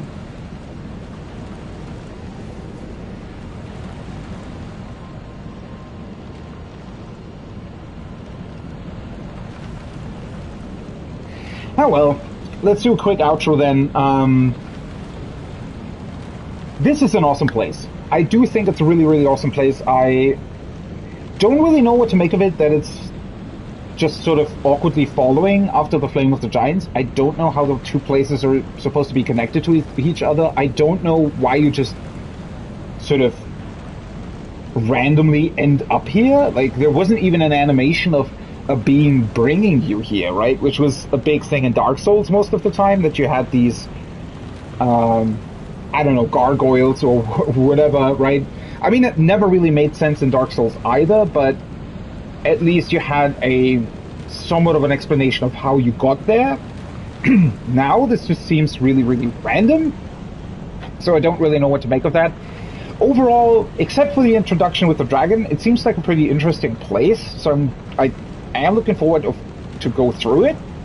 I wonder what happens if I do finally go through it. I expect maybe the tree to just burn more, right? And then we'll finally be able to enter the Earth Tree itself. Though, again, how that actually connects with this place, I'm not so sure about. And as I said, stream tomorrow, if there's going to be one, it's going to be a short one, and I don't know if it's going to be Elden Ring or something else. I do feel like I made very, very good progress, though, this time around. And yeah, I mean, it actually now feels like I'm getting close to the end of the game, because there doesn't seem to be too much left. Although maybe I also missed something. I don't know what that would be, but maybe I missed something. That being said, that's going to be it for the stream. Thank you for chatting, thank you for watching, and I hope you have a great rate of your evening, morning, day, wherever you are, and I'll hopefully see you on the next one. Until then, enjoy the fucking wind cells. Bye-bye.